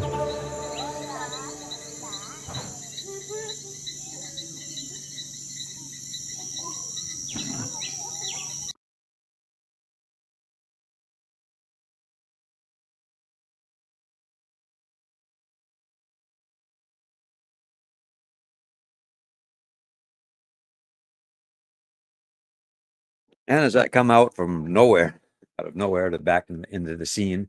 Okay, so once again, I hope you enjoyed that the video a couple times. I posted a couple links on Facebook that hopefully people will find us and actually put on a little Facebook ad. Not sure if that will work or not. I already have. Wow, we had some. Oh, thank you to Gina and Rose. Who they've just donated, and Crystal, thank you.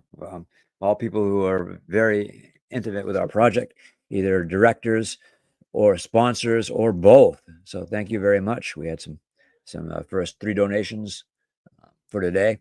We also had Diane. I'd like to thank Diane officially, once again, a director and a treasurer, for the donation that she gave us yesterday.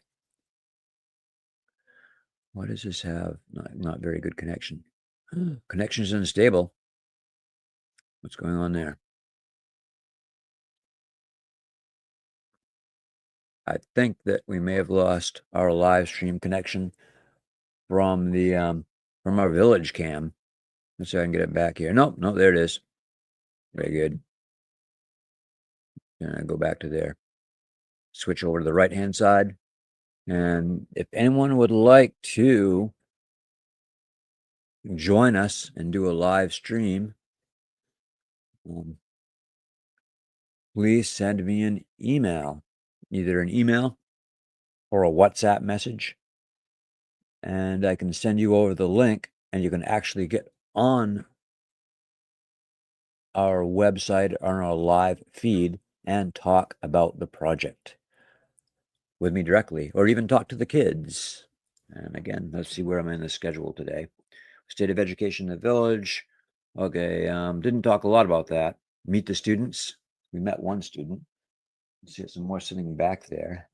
Hey, ¿alguien quiere hablar? Oh, mire, Christian.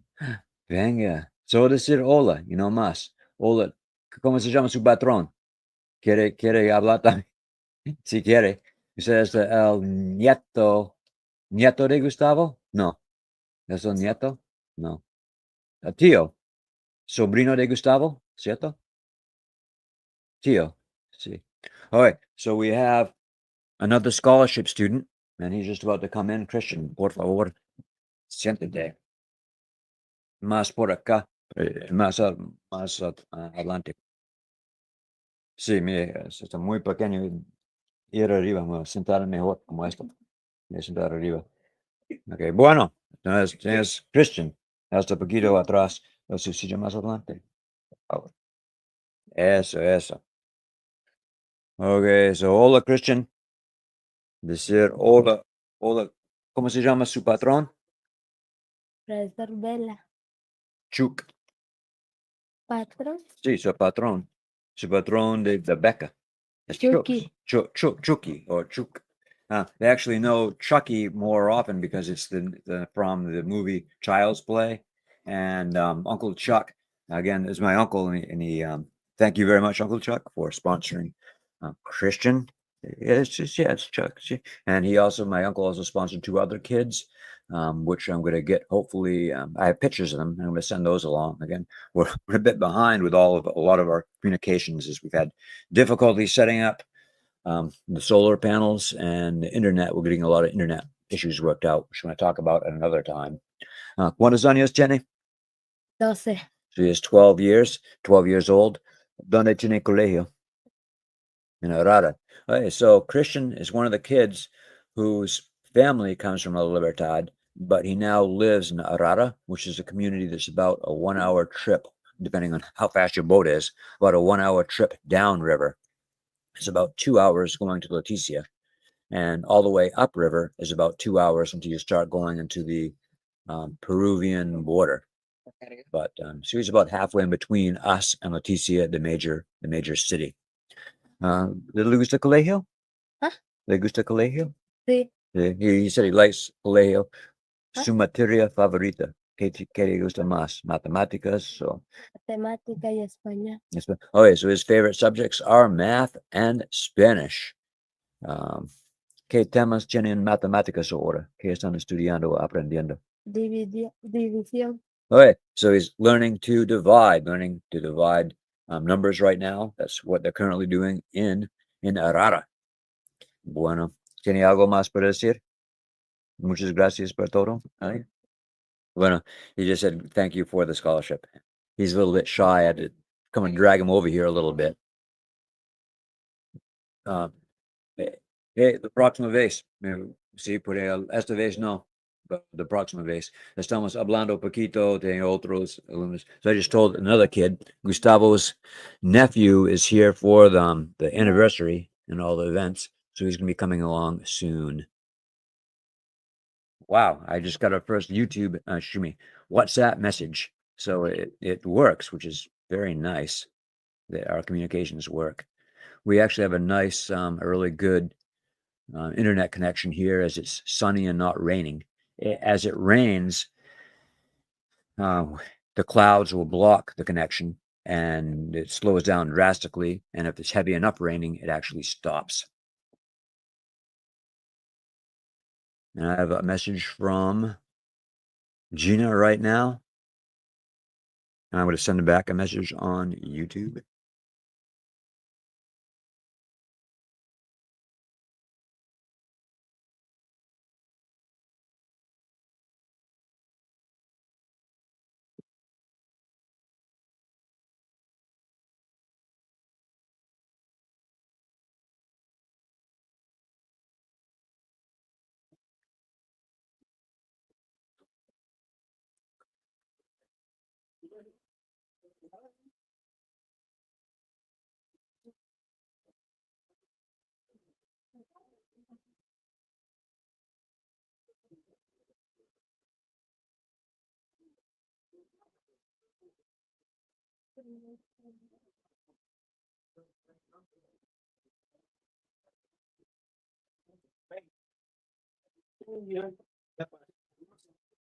Sí, sí, porfa.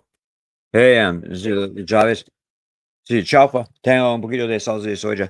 Oh, yeah, we just had Victor. I was responding to one of my friends and directors who has also been here in the village, about 5 or 6 years ago. But Victor, who is Gustavo's son-in-law, is just going to go down and make us some arroz chaufa. So I'm going to give him the keys and send down a kid with him and say, hey, uno de ustedes, Santiago, alguien, ¿puede ayudar a Victor? ¿Alguien puede en la cocina? Sí, bueno, y se puede comer también, sí. Bueno.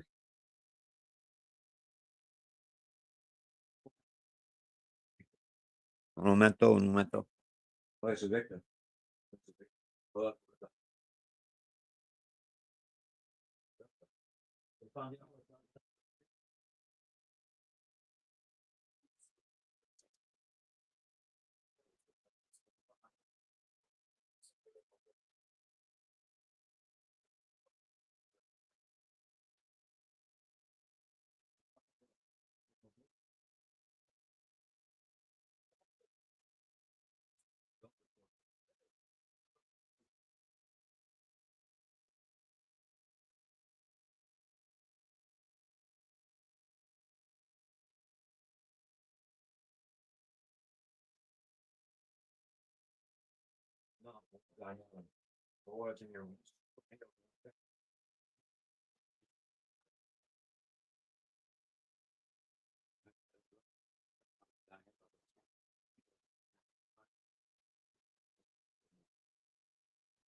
Oh, well, look, I have my laundry here.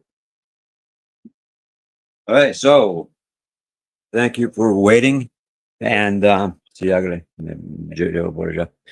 you for waiting. Just had to coordinate lunch a little bit, and we just had someone else who wanted to borrow the hair clippers, which are unfortunately, I think they may be broken.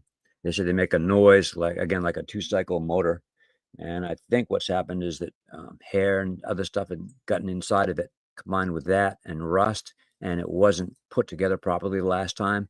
It's causing all the parts to grate together. So I believe it's fixable, but I just had to have time to fix it a little bit later.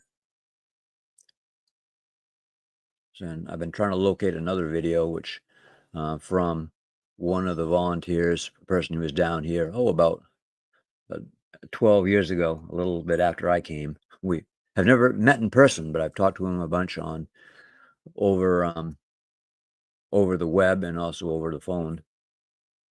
And I'm going to see if I can find those a little bit later.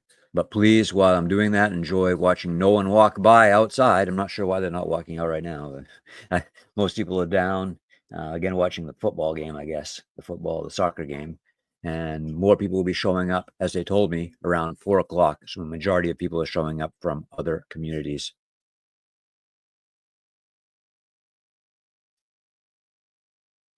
So I'm going to do what right now? Please enjoy this video. I'm going to try to get something else here.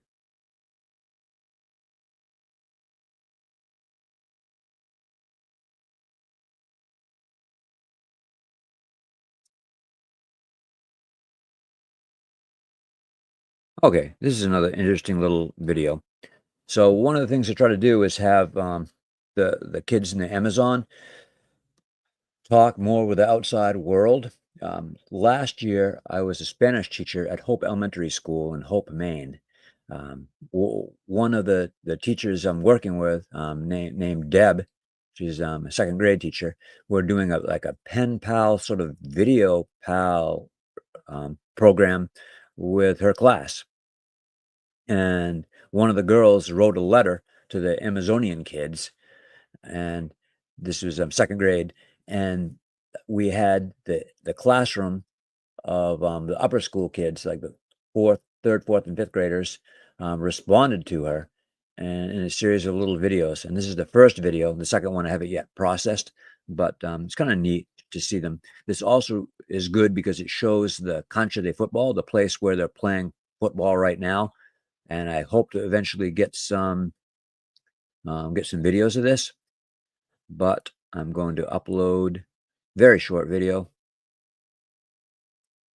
file, and it shows the cancha de football, but also shows the kids saying hi to their pen pal. And I'm adding it to stage. Yo me llamo Ángela, yo me llamo Angélica, yo me llamo Milagro, yo me llamo Melanie, yo me llamo Heidi. Tenemos almuerzo en el colegio, tenemos almuerzo en el colegio, tenemos almuerzo en el colegio, tenemos almuerzo en el colegio, tenemos almuerzo. Basically saying that they have lunch in school, they study.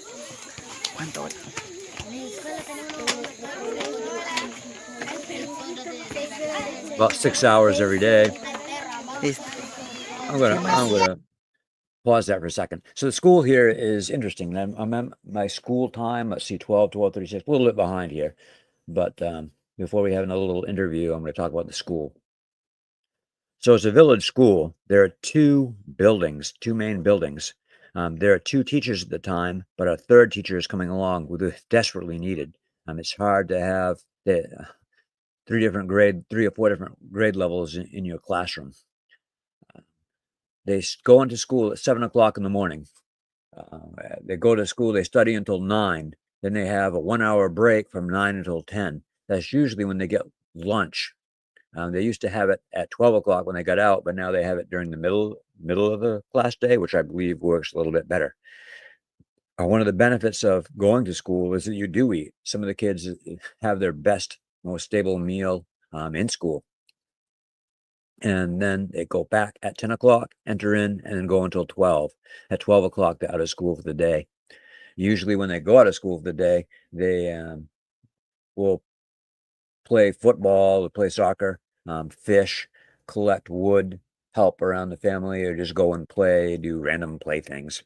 And I'm going to continue with the video now. And this video is taken on a Friday. Every Friday they have physical education where they go down and play football, usually soccer.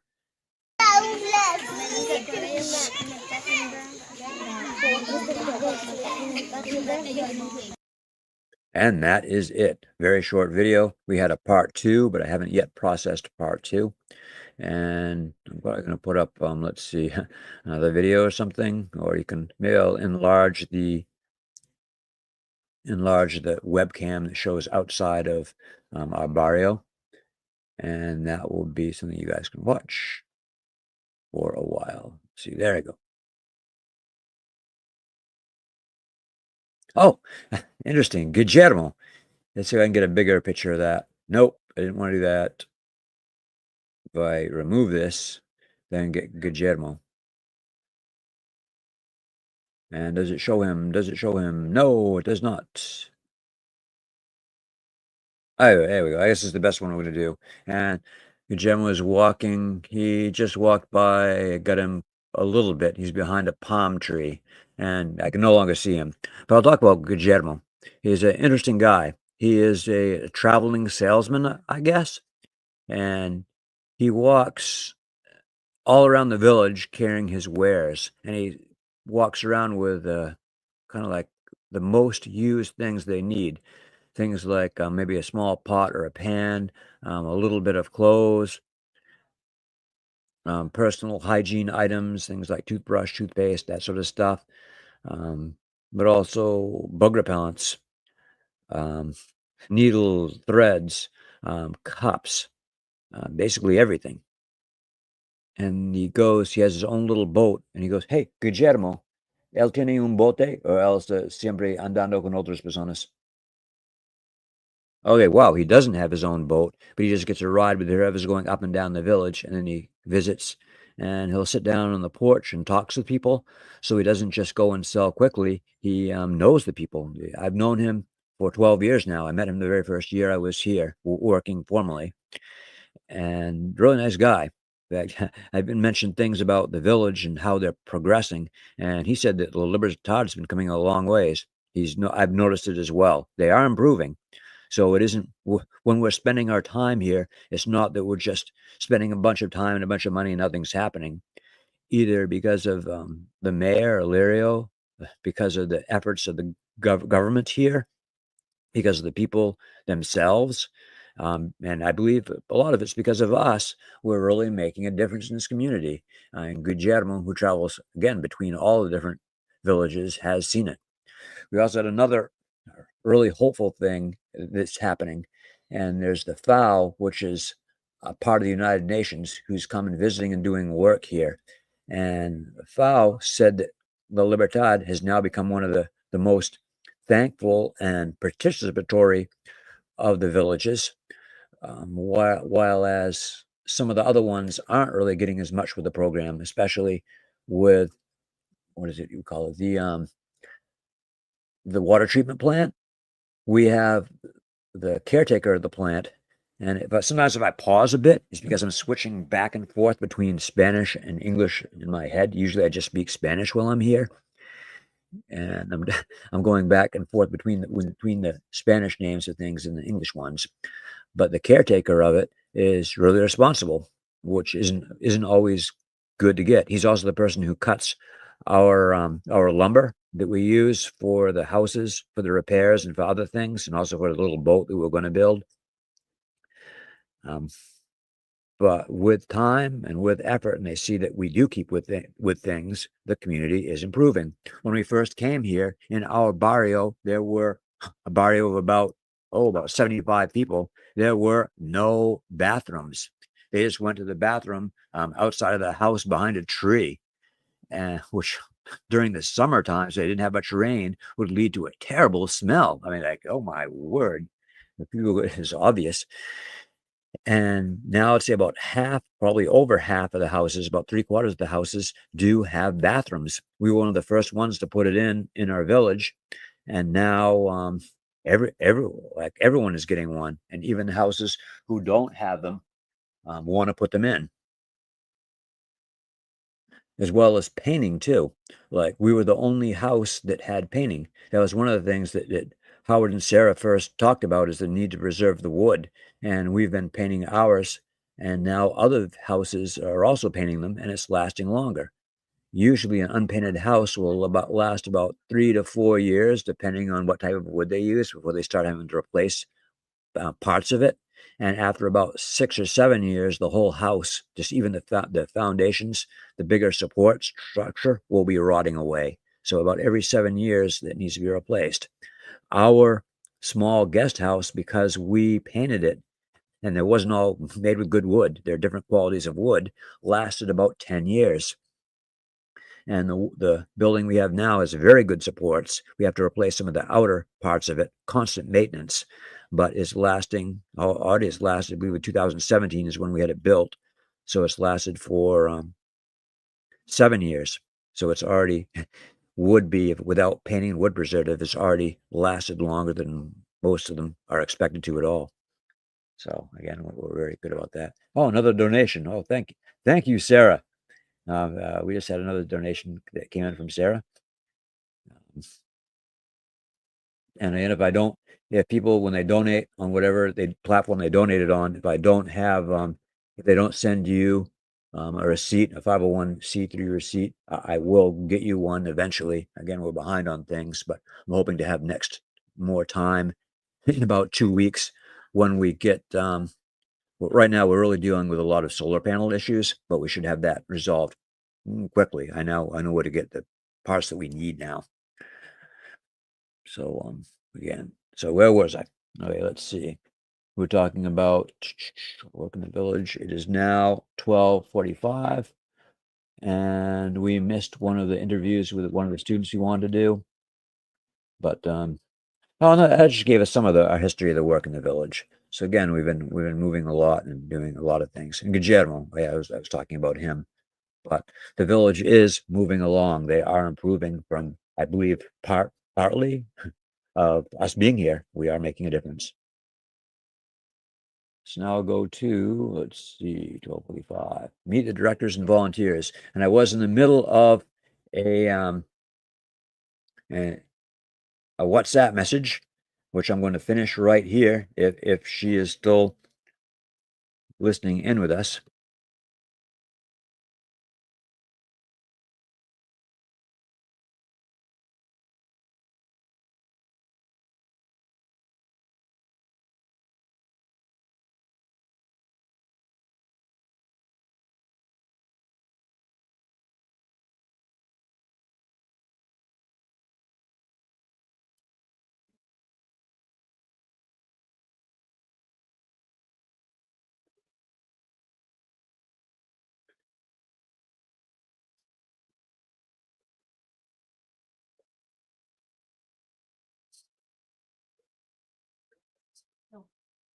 Okay, so what's neat is, again, like, it is possible to have the live stream going and talk with WhatsApp over the app and also receive email. So people who haven't seen this, I'll quickly show around what's going on with all the different screens. This is the first time I've ever live streamed, and I must say that it is kind of fun. So I do enjoy doing this, but it is a little bit much, as I've written. So over here I have, if you can see this, I don't think you can see it. Let's see if I can get the right screen up here. Oh, there it is. And I can get this up. Nope, that wasn't the thing I wanted to push.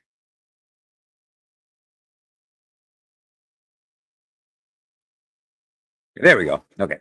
So we have our outside webcam, which people who haven't seen this yet, I have over in this area, I have my cell phone configured to as a webcam that feeds into the computer.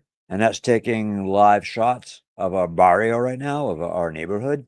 And as more people show up around 4 o'clock, which is about 3 hours time in my time zone from here, from everyone's about 3 hours, it will show much more interesting things. Like right now, the barrio is pretty empty.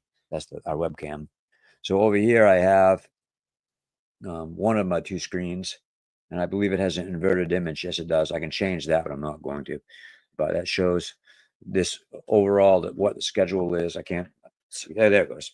It shows the schedule of what we're supposed to be following. Here I have my email up.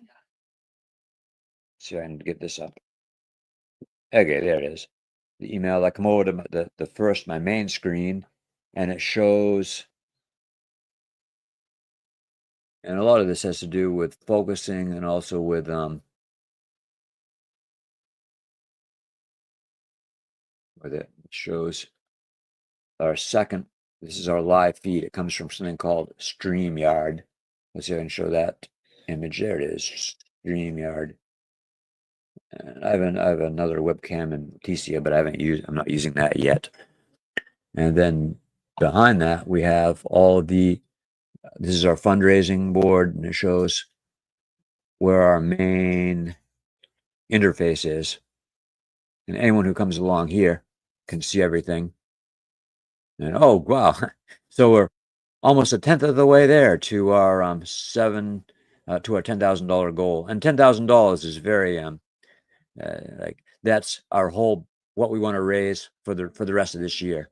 That will provide scholarships to 50 kids, plus a little over $3,000 to continue along with the plastering of the healthcare center and with starting the foundation to build for the house the building that will house all of our solar panels on top of the roof, because now we don't have a roof that's adequate to support any more than 3, plus a lot of the electronics, which need to be kept cool in order to function well. As those. So I'm going to move this back around to the front view. There we go. Yeah, exactly what's happening there. Oh yeah, and another good news, our Facebook ad that I put a little Facebook ad on has now been approved by Meta. Facebook has become not as helpful as it once was, but again, I think it does have its place, and I try to stay away from any kind of political issues I just said the P word on Facebook. But yeah, Facebook does have a time and place, and if you use it well, I believe it is a good tool. Let's see. So you have the outside, those two views.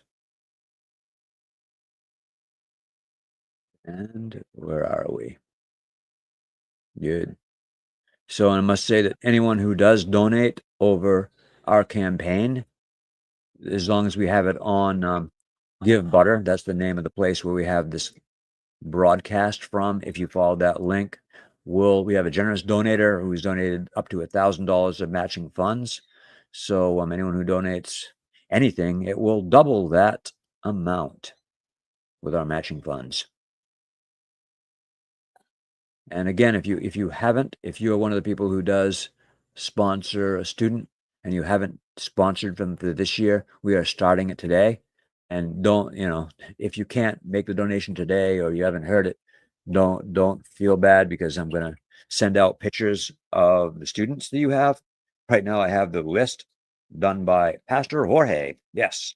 Pastor Jorge is one of the first people we've been working with. I said Pastor Jorge, and everyone, pastor and pastor is a cognate, which means it's pretty much the same. It's either exactly the same or very close in both Spanish and English. And pastor is one of those. And they all know Pastor Jorge because he gives, he's a pastor here of the community, but he's been working with us, which is another exciting thing that we've done. And he, as you see, my coffee is staining the paper here, but he went and took all the data of the different scholarship kids, and it took him days.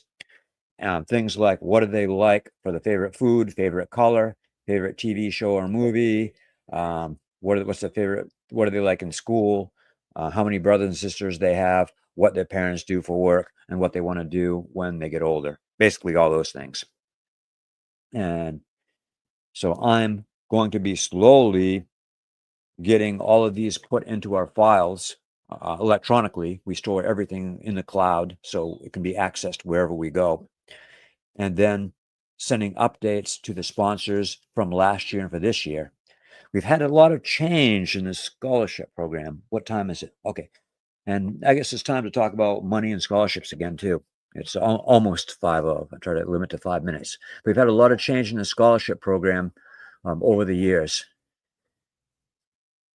And sometimes we originally had kids who were recommended when it was only 8 kids in the scholarship program by the professors as being really good, going to school, good attendance, paying attention well.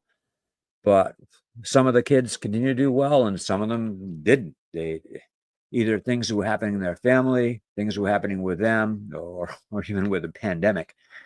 They just couldn't go to school as much. So now we open it up to everyone and try to have at least one child from each family in the program. Oigan, por favor, no. They're starting to play things again, but actually they're on learning apps. It's just not games. We have one that's called learning to read with Grin, which is very popular. But again, I'm trying to keep it to the topic at hand. And therefore, let's see, entonces, we've had a lot of changes with the scholarship kids over the years. We try to keep the same student matched up with the same donor every year to try to develop like a relationship, which sometimes works and sometimes it doesn't. Sometimes kids stop going to school because they are just the age 14 to 15-year-old. A lot of the girls become married and start their own families, usually about 15 to 16. Most of them have babies. And that's perfectly accepted here. It isn't too young at all. Sometimes the girls, especially if they're the young women, if they're very motivated, will stay in school. We have one of our scholarship young ladies, Anna Maria, and another one, My Day, who've been very, very well in school. My Day studied business and sales, and she just graduated from Sena last year, and her scholarship, I don't know if I told Santina this yet. Santina, now you're finding out, is being transferred to her younger sister this upcoming year. And Anna Maria graduated last year, and this year she's accepted into the police academy to be a police person, policewoman, policewoman, probably in Leticia, but she can also go to almost any other place, any other city or any other place in Colombia and be a policewoman. I hope she stays here. She's a really good influence on the kids and gives a good example of staying in school and why we really want the kids to stay in school. And it's probably one of the most popular career choices for the kids here are either police or military. There's about half of them want to do something like that. And after that, the two most popular career choices or what they want to do, what they tell me, is either a nurse or a teacher. So those are the top four are police. I think I got a couple of firemen, usually police, military, nurses, or teachers. How am I doing? 4 minutes before we switch again. So that shows gives you a pretty good idea. So again, people who were, if you're a sponsor of one of the kids and you haven't heard from me yet, I'm still collecting all the information, and we're just really officially starting the scholarship drive now. If in the next month we can get everyone's donation in, it would be great for the students. It's $140 this year. It has gone up. The inflation here is terrible. This is a more expensive place even than Bogota. Doesn't approach the price of eggs in the United States, even close. But for here, the inflation has gone up about 20% over the past 2 years. Ever since the pandemic, it just really took off. I mean, it hasn't come down yet, and it's only getting worse. So that's that. So if you haven't heard from me in a while, please expect over the next month that I'm going to be really pushing the donations. So I'd like to have all the donations in for the scholarships by April 1st. And then I can, April 1st, should be by April 15th. That'll give a month. And then by May 15th, that's when I believe I'm coming back to the States. I want to have all the scholarship trips completed, at least everyone who has paid. So far this year, it's been a bit tough. I mean, I think part of it is what's going on economically and politically in the States. I know that we've had USAID affect us in the Amazon. We had over $35 million going towards programs here in the Amazon that support the communities that are around us. I believe it indirectly supported the FAO, the agency that comes in here and does work. I know that some of them funds were received by them, but I'm not sure exactly how much it does here. But other things that combat illegal mining, illegal tree cutting, and also anti-cocaine harvesting efforts were affected by the closing of USAID. We are not, however, directly affected by that. And thank you to all of our donors and supporters because we, are providing the services here and really helping the kids stay in school and encouraging them. They don't feel like they're alone. And that's one of the biggest things down here. Like sometimes the parents say, yes, it's important, but they don't have the resources to have the kids go to school. So what do they need? What does that $140 do?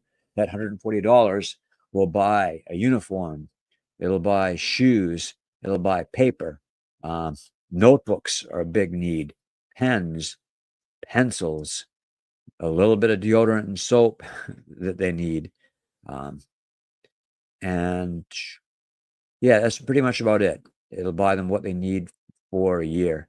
And while it doesn't cover any of their living expenses or food or anything, it just gives that extra thing that means their parents can send them to school and they can support them in other ways. Health is another issue. As I said before, we're trying to build a healthcare center and plaster the walls this year. We provided the money for the materials to build a boat, and I know I have a couple of videos. Again, I'm going to try to put those videos up of the boat building, but that will allow us to transport the materials we need, especially gravel. We want to bring up a couple of tons of gravel to do the building of the solar support structure. But again, that will probably be, I believe it will be next year. If we can get the foundation done this year, it'd be great. But I believe we have to at least get the materials up here and then plan it for next year.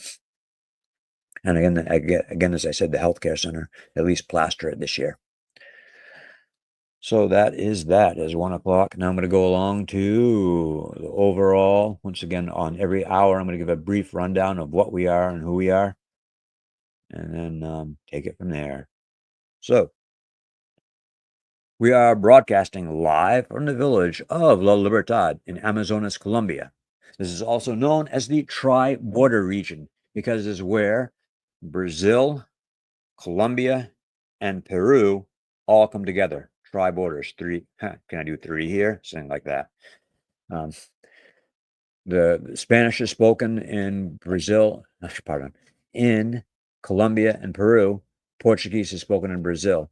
We have people from all areas living here in the Libertad, but it's mainly people from the Jaguar tribe. Jaguar kind of sounds like the jungle cat, but it's not. It's spelled with a Y. It's Yaguar, Jaguar. And they speak their own indigenous language. They also speak Spanish. Everyone here, except for a couple of the older people, speak Spanish. In fact, the younger people are losing their ability to speak Jaguar. They don't teach it in schools. I don't think. Hey, ellos enseñan Jaguar en La Maloca o no? Tampoco, ¿cierto? Yo creo en ningún lado en Colombia. Okay. Yeah, they don't teach the Jaguar language anywhere as in the Colombian Amazon that any of us know of. So it's probably phasing its way out. In another couple of generations, very few people here will speak it. There are some larger Jaguar communities on the Peruvian side, a couple of days trip up the river, like days, very far, up and around Iquitos, if anyone knows where that is. That's the largest Peruvian village, largest Peruvian city in the Amazon, in this Amazon region. So we are, again, Amazon Pueblo, organization, nonprofit organization based in Thomaston, Maine. My name is Ben Angulo. I'm the founder of Amazon Pueblo. We have 7 other directors on a board of directors, people living mostly in the United States, I believe all in the United States at this moment, from Maine and California and, Louisiana, Mississippi. I can't remember which one, and one of the southern states, as well as she's from Colombia as well. Let's see. Other things, we support the education of the Amazonian indigenous youth with scholarships. We're trying to build a healthcare center. We're slowly building it. We have the main structure built. Now we're trying to finish it off. And communications for homework, for emergencies, for keeping in touch with family and friends, mostly through Starlink internet connections, and that and Google, as well as information gathering. Yeah, it's my 3 minutes, almost 5 minutes. Other things. So we are broadcasting again live from the village over our Starlink connection. I think it's about time for another one of our videos. This is I'm gonna try to get a different one. Well, not right now, but one of the children's video. I'll show this. Okay, this is one made by the by Julio back in 2016 from Colegio Los Nogales, the first private school I ever taught at in Colombia, and the only private school I've ever taught at in Colombia. And it shows this. I'm going to add it to the stage. Let's see if I can get it here. There it is.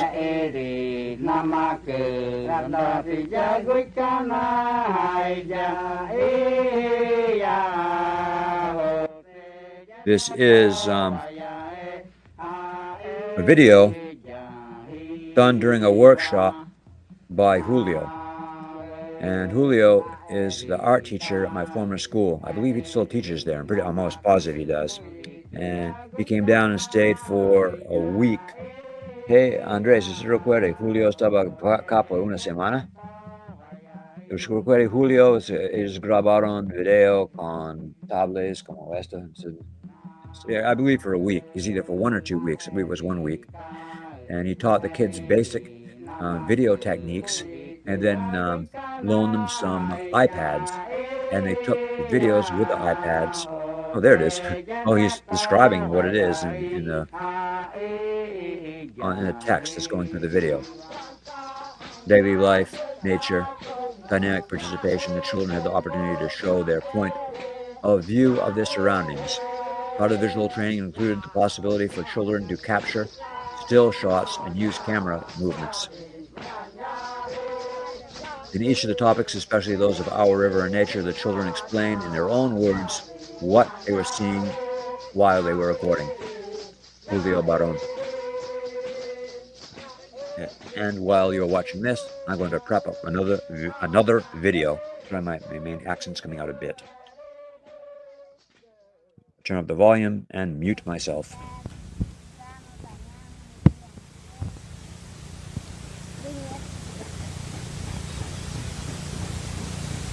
Hola, soy Libertad, Río Amazonas, Leticia, indigenous, rayas, hijas, bañamos, ya. La libertad, de agua, río Amazonas, hay buceo, pez, delfín, rayas, y que ya no está bien, ya tengo más. Ahí está la balsa, de ríos, bañamos, ahí pescamos. Hay peces, hay delfines,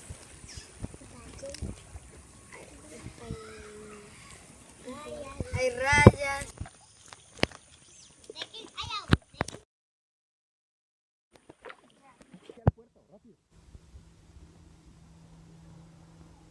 Rápido.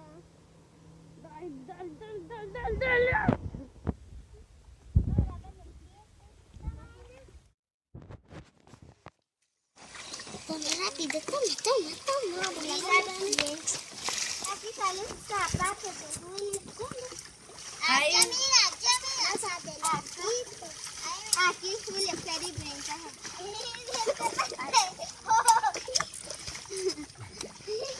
Hola chicas, chicos. Vamos a danzar. Corto. Pues el trabajo que aquí estoy haciendo es una embarcación. Pues el trabajo de esto dura más o menos de 10 a 15 días para construir. Esta es una embarcación para el transporte del río Amazonas, para desplazarse de Leticia hacia la comunidad. Gracias.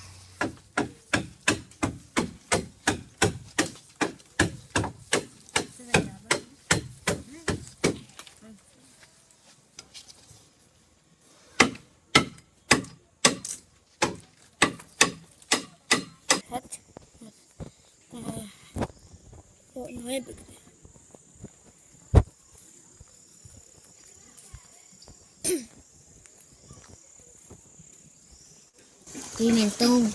Rica, jugosa para comida, caldos, sopas, pasan.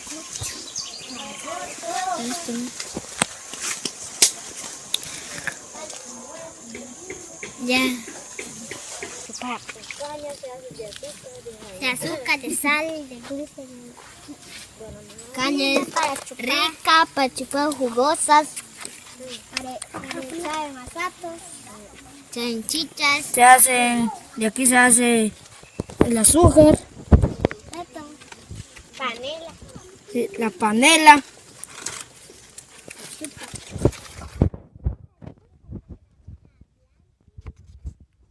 Córtale. El mango, ¿Qué árboles? El mango. le saqué mango. Papaya madura, rica, jugosa.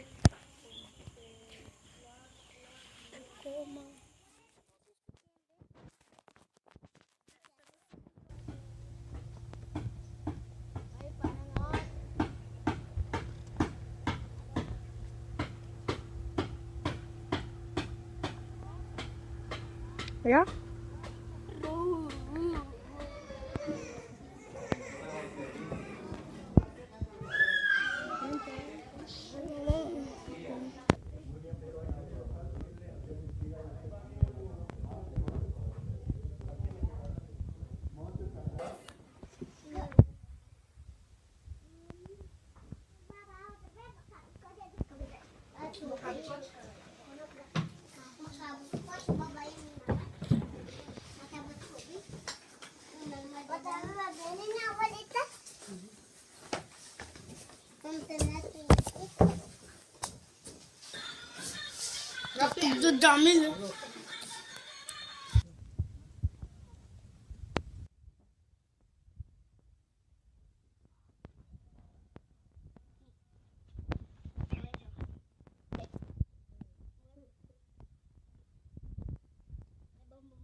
Bueno, nosotros estamos aquí en la Libertad, ya estamos como 25 años, ¿eh? Aquí en la Libertad. Estamos como 25 años y estamos viviendo tranquilos, sin tener ningún problema, nada.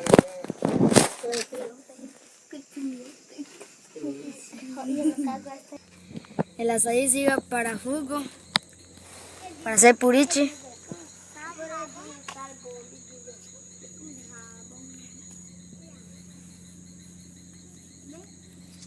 Habla.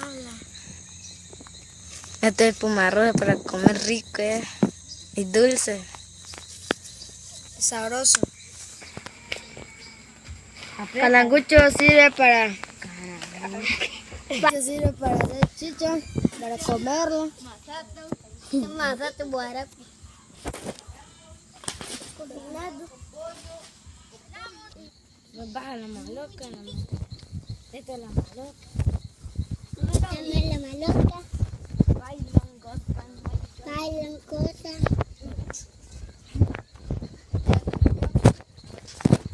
Hacen reunión.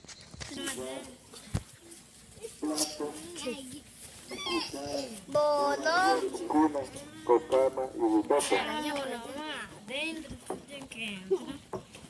Van grabando. Ahí ya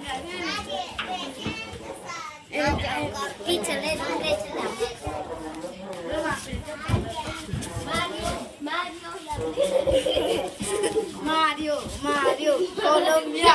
Mario.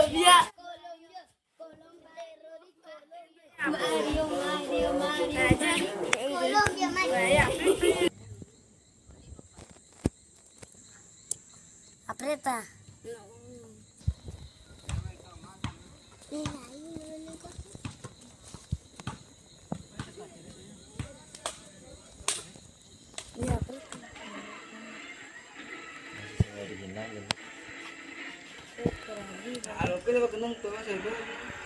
Alto.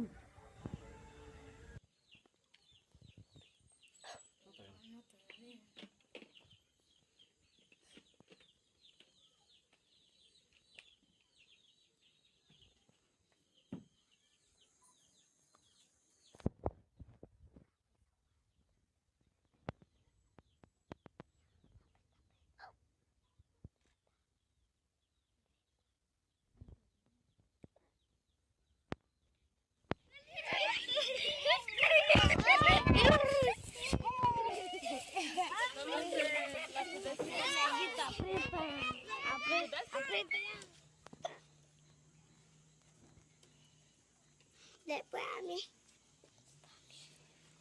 Realiza graba. Aprieta.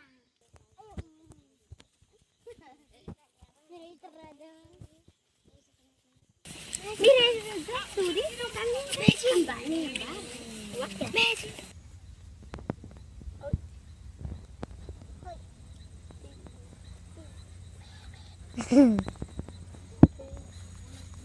El píldoro se cierra para la colada, el tacacho, eso es todo.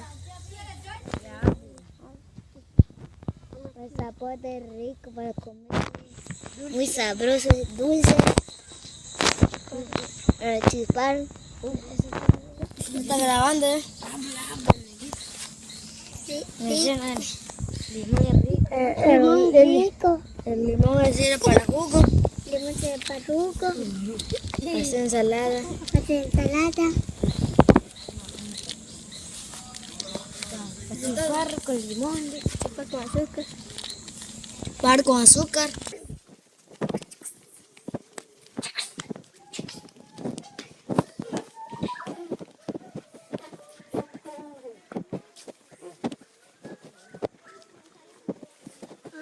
Carte cola.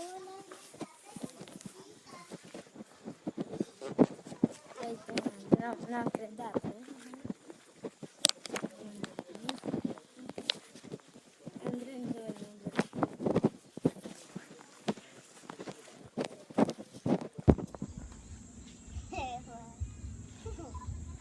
Yeah.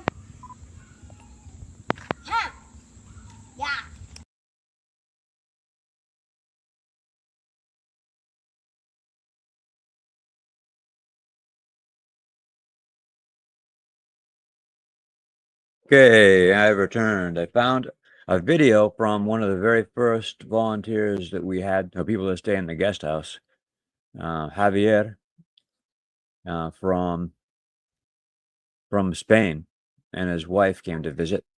And this is, let's see if I can add it to stage. Better from, let's see, the Libertad. And, well, why isn't it not there?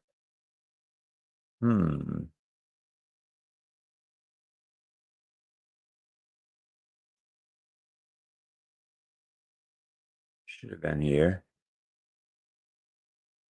Village life.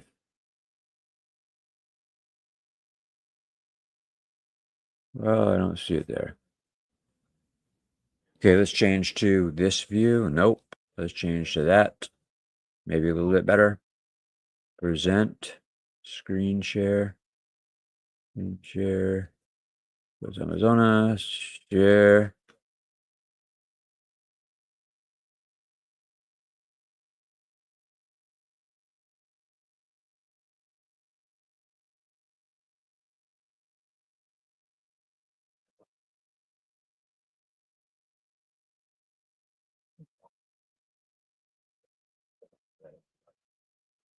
And it seems like we're having a little technical difficulty with the screen sharing.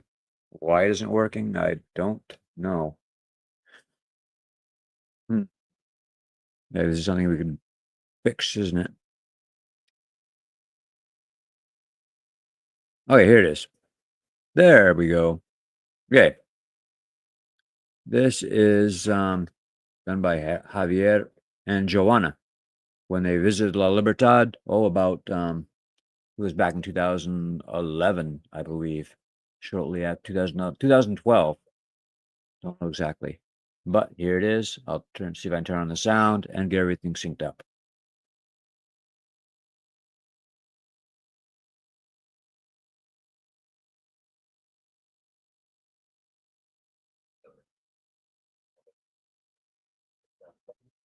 Seem to have no sound.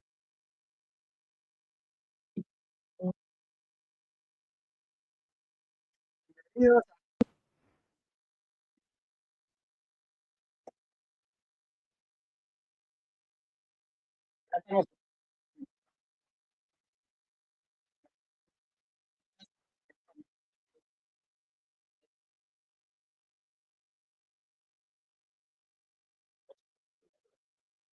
We seem to have a trouble with the interface. I can watch it on my TV, but I'm not able to see it being streamed on StreamYard.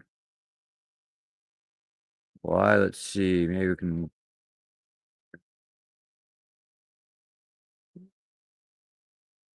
No. No.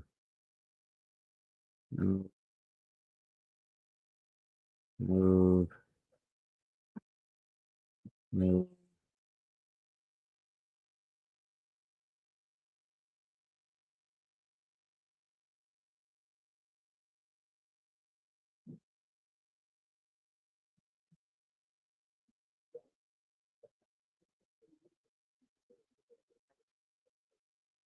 Nope. It seems like we cannot play the video from YouTube. So I had to do some more research on why that won't work. Sorry about that. Must be something as easy as a configuration, but I don't see why it's not working in this video. Okay, so I'll work on that and later on, hopefully have it sorted out.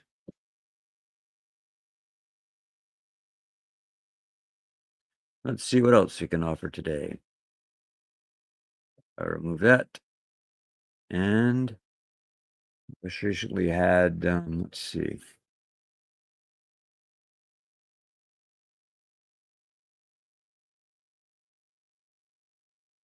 Please enjoy this view of the nice sky outside of La Libertad.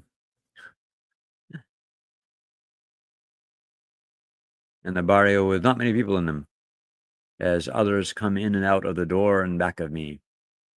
We're, estaba en Buenos Aires, estaba en la cancha. ¿Usted estaba jugando también? ¿No? ¿Juegos grandes? ¿Estás sudando?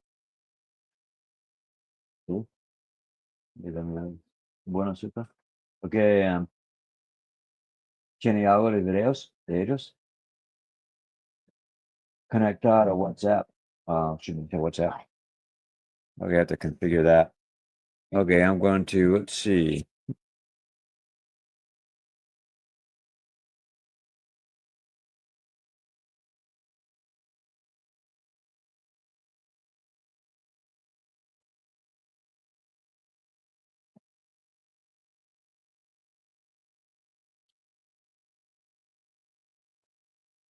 Okay, so I'm going to take us to a new video, one of the older ones that we have.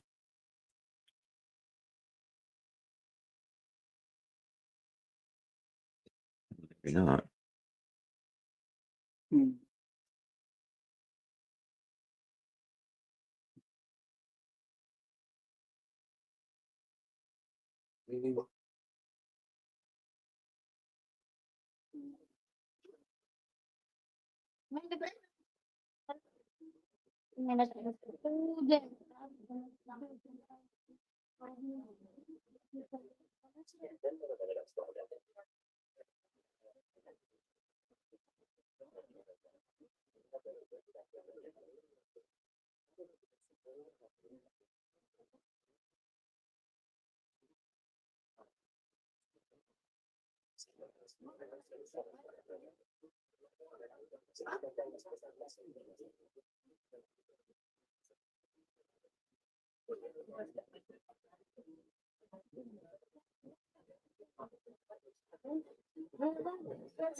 Un conjunto para Brian con tu equipo de para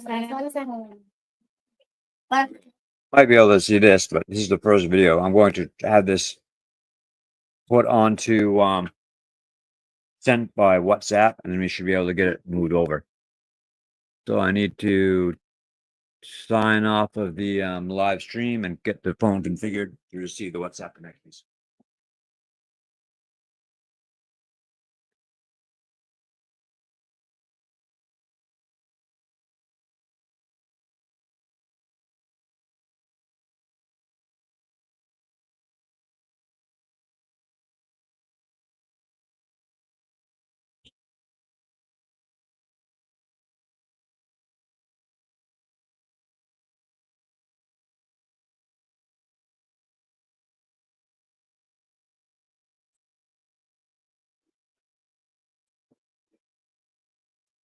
You're out of it.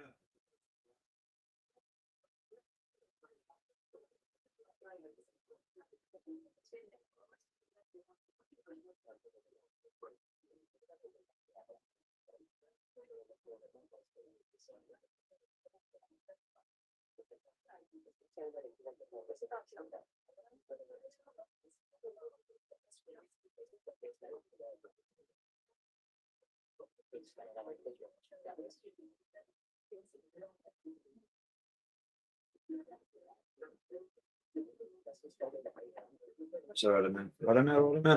Después, Rodame. Buscaba Rodame. ¿Dónde? Con el celular. Recoge el celular y traer acá. Hoy necesitamos pasar el video.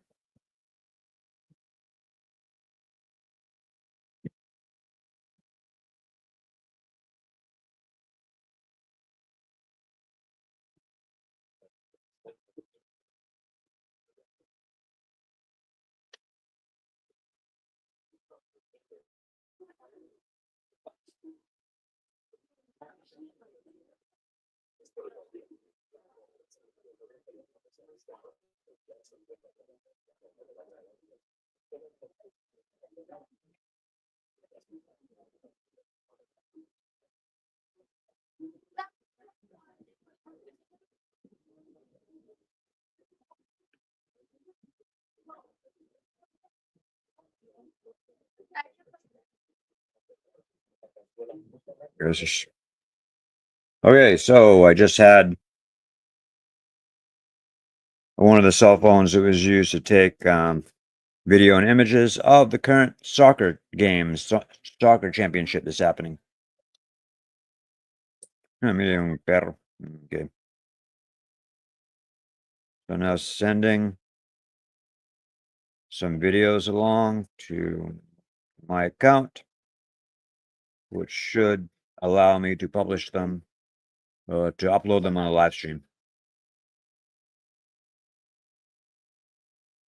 ¿Qué pasó? ¿Qué pasó?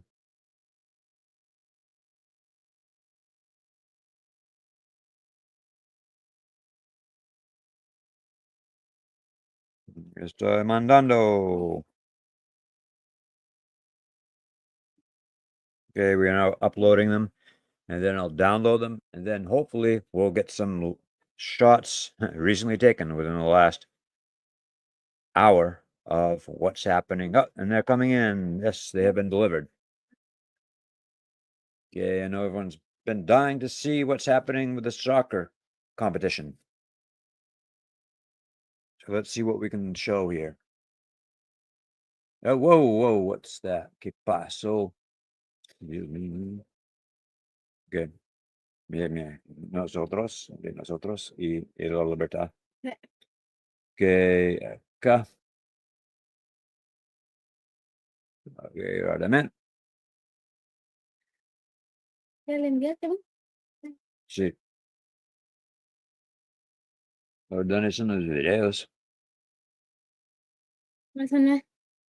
¿Es suyo? ¿Desde dónde que? Espérate. Video. Sálgate, ven por ahí, para el lugar. Pero yo puedo grabar eso también, ¿cierto?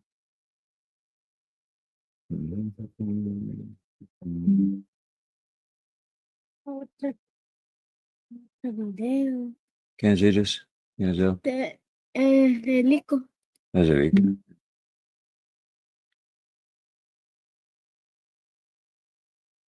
Ahí está el jugador que va a jugar ahorita.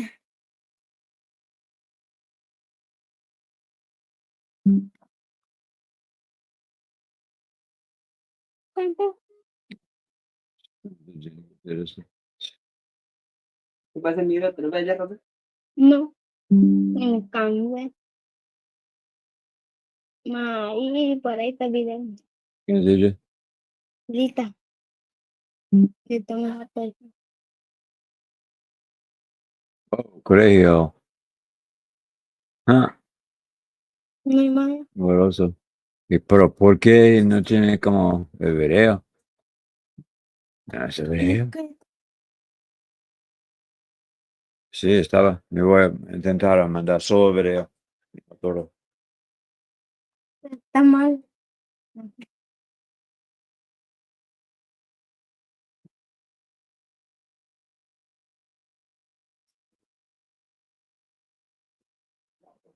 No aparece el video. Creo.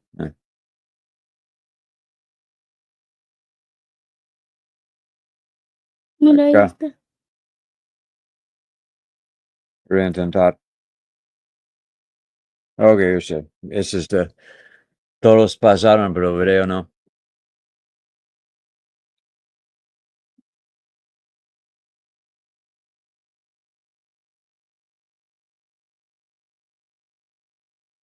Listo, mire, tenemos. Gracias. Ir afuera y coger más como videos. ¿Qué? Ah, mire, si puede tener. No, ¿hay energía de pueblo? Sí. Juegan.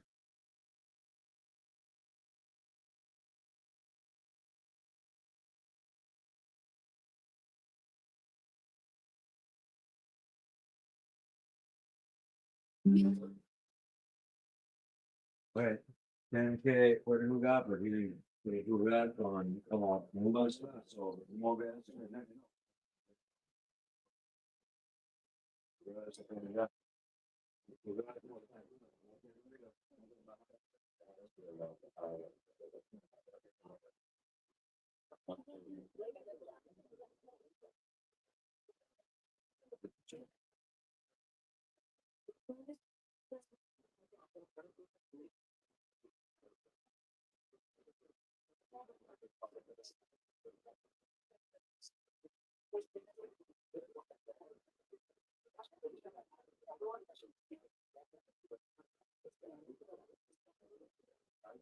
Okay, now I believe we have it. We have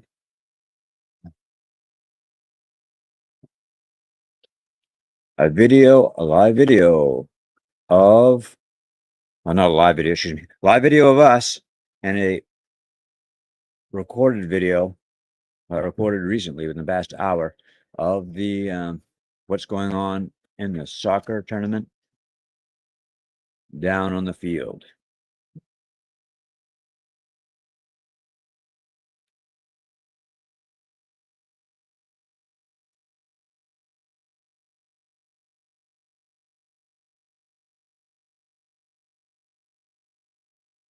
Here we go.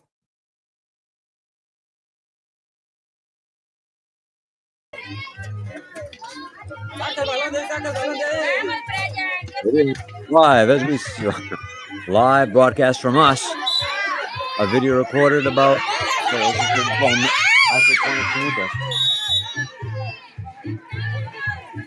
hace una hora. An hour ago. Recorded an hour ago.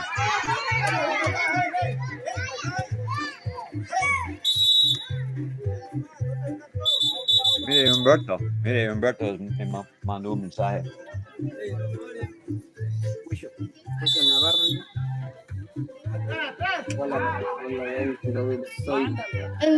Mario, mira, ven. Sí, ¿dónde? Uno. Ah, bacano.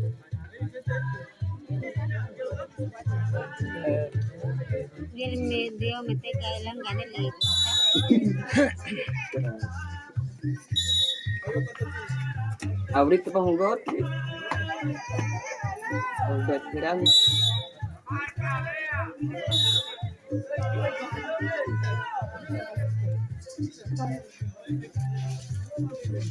No te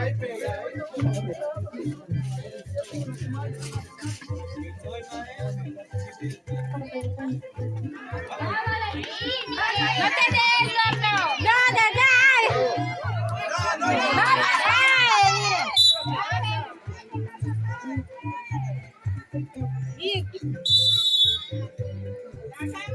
Vamos, pégase uno, pégase uno.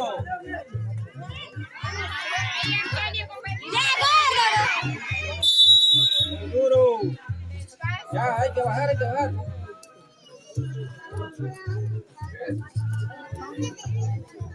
Ya, tú ahí nomás, ahí.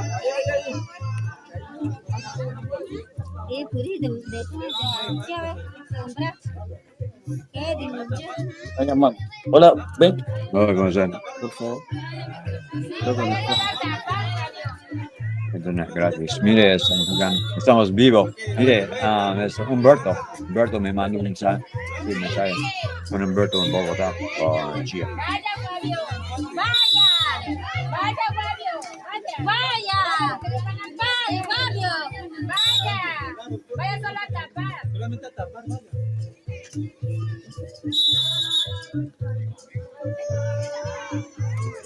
Tengo que configurar su celular. Mira ahí.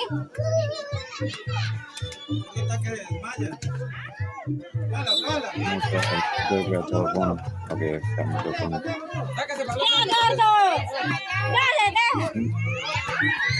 Mira ahí. ¿Cómo quería hacer esto? ¿Quién que está jugando? Te copan ni juega nada. Infinix. Phoenix Smart. Okay, ahora tengo que mirar en mi celular. Yo puedo hacer eso después. Tengo que notar. Buscar por un esfero o lápiz. Algo.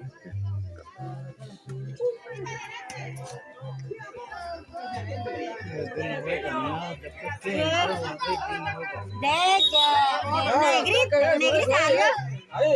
Negrita salió. Suban todo.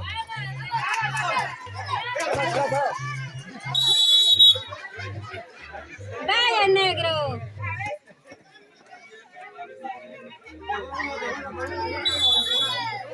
Okay, so it's Infinix Smart Infinix.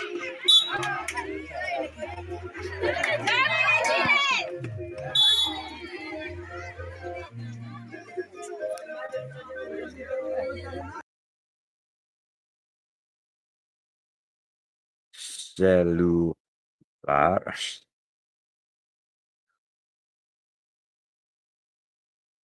Que bueno, cuando tenemos 4 horas estoy grabando el barrio. Pues, quiero bajar esto. Ahí ya está conectado, ¿eh? Sí, eso es bien.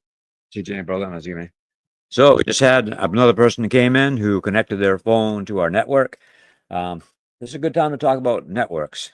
Other than the sports, maybe we'll talk about sports too, but first networks. So we have a Starlink that we have right on the roof now. And with Starlink, we have it connected to a router. The router then puts the signal out into the barrio, to our neighborhood, which you can connect to.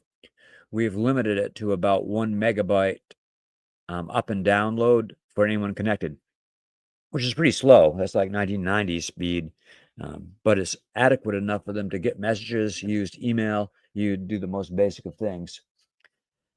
Not enough so they can download huge games, watch videos, and go on TikTok. If there's any more than just a few people connected. That's the free service we offer. Gustavo, our organization, and other people who pay money up to 50,000 pesos, which is like $12.50 a month, can connect to our faster speed directly to Starlink, which can offer, depending on how many people are on it, from 20 up to 100 or even 150 megs of velocity, which is comparable to the United States, a cable connection, the most basic cable connection.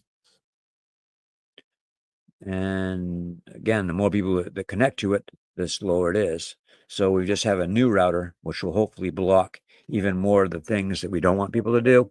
Like there's a big push against Free Fire, which is kind of a violent video game many people play here, where people can join up with friends and either kill them or join together with friends and kill other people online. Again, nothing real, but all online. And it's a very addictive game. So that's some of the problems that we've been facing with it. Okay. And if you can hear that, hopefully our noise suppression will take care of the sound of the background. Hopefully. If not, then enjoy the music they're playing from Gustavo's house.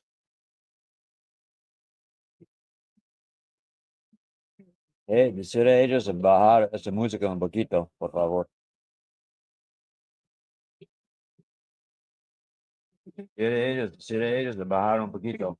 No necesita apagar, pero solo bajar un poquito. Sí. No fueron no apagar, pero solo bajar. Sí. Ellos sin problema. Decir a ellos, me voy a bajar y hablar directamente. Sí. Sí, bueno, y la pastilla ayudó. Sí, bien. Yeah.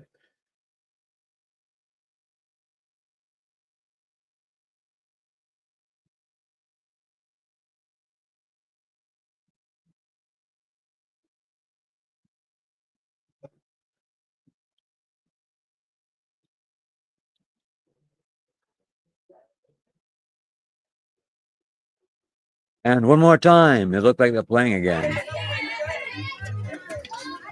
Sí, es bien. No, sí, es bien. Sí, no, es muy duro. So, Oldness just went to the neighbors and asked them to turn down the volume a little bit, so they did. No suban todo, no suban todo ya.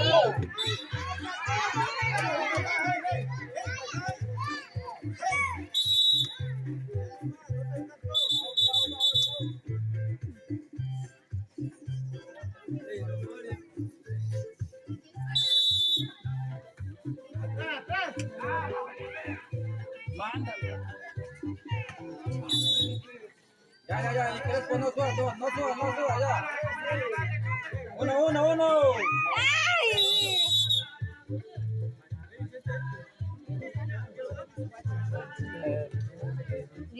Dios me tenga el langane le.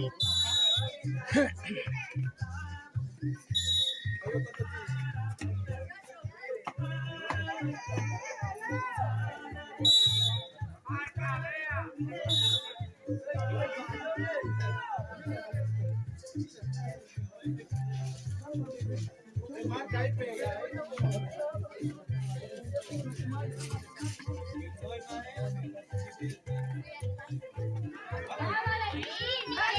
des, loco. No.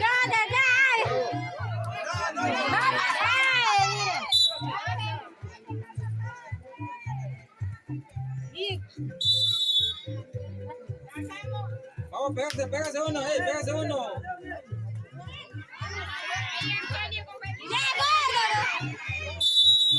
Duro. Ya, hay que bajar.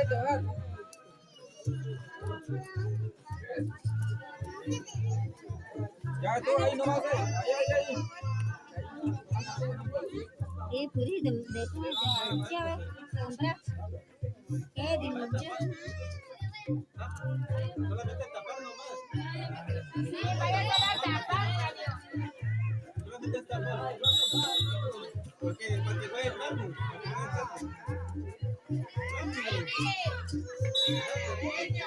Vaya, Fabio.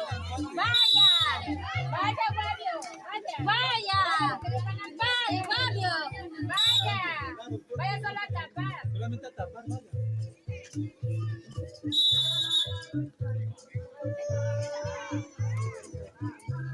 ¿Qué intenta comprar? Que me pedaste con bravo, dos jugantes, mira ahí. ¿Qué está que desmaya? Vamos. Sácase para ¡Ya, gordo! ¡Dale! ¡Mira ahí! ¿Ya?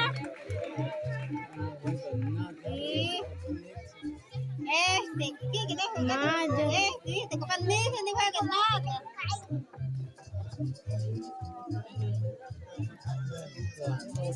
Ya, cuánto, no suban todo. Ahí, siente con uno. Con el limpio ahí.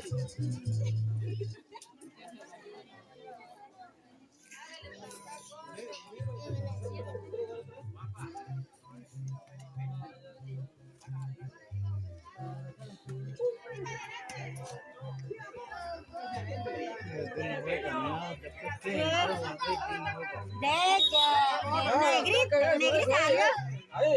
Negrita salió. No suban todo.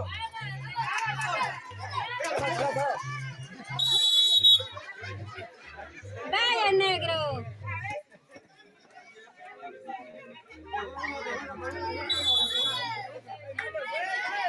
¡Vámonos a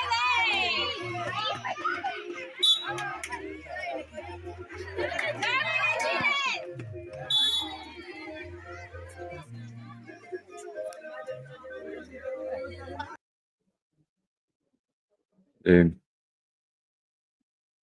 And here we had another look at the video. We're trying to get another one here.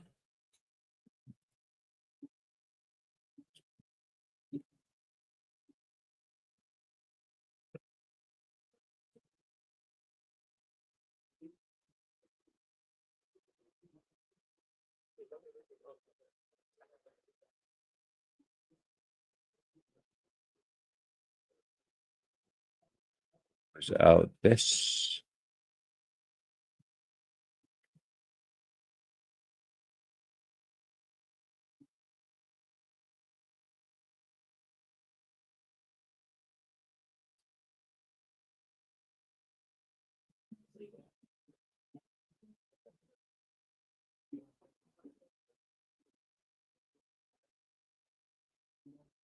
Justamente las naturales, ¿no? Está bien.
Buenas tardes.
Good. Okay.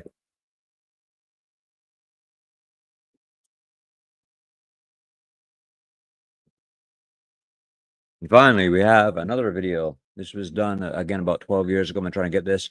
For some reason, I couldn't take it directly from YouTube, but I've now figured out a way to download it from YouTube and then use it on the live stream. So I guess it's going back to YouTube from where it was.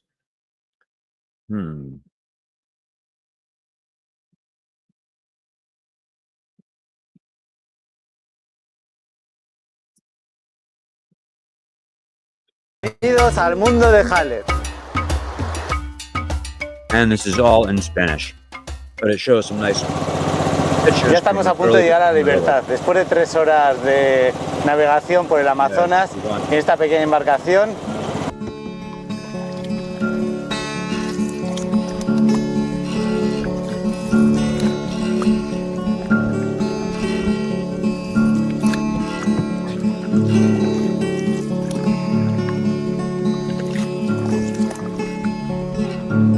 Hola amigos de Mucho Castro, estoy ahora en el corazón del Amazonas, en el resguardo indígena de la Libertad, y estoy aquí rodeado de amigos que os quieren decir algo.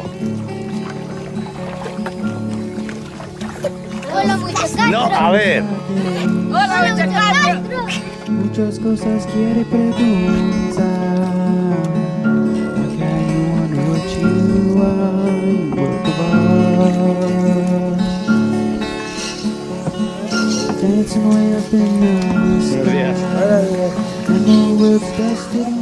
Llevamos ya 24 horas en el Amazonas, en la comunidad de la Libertad, la comunidad de nuestro amigo Gustavo, el jefe o chamán de esta pequeña comunidad en la ribera del Amazonas.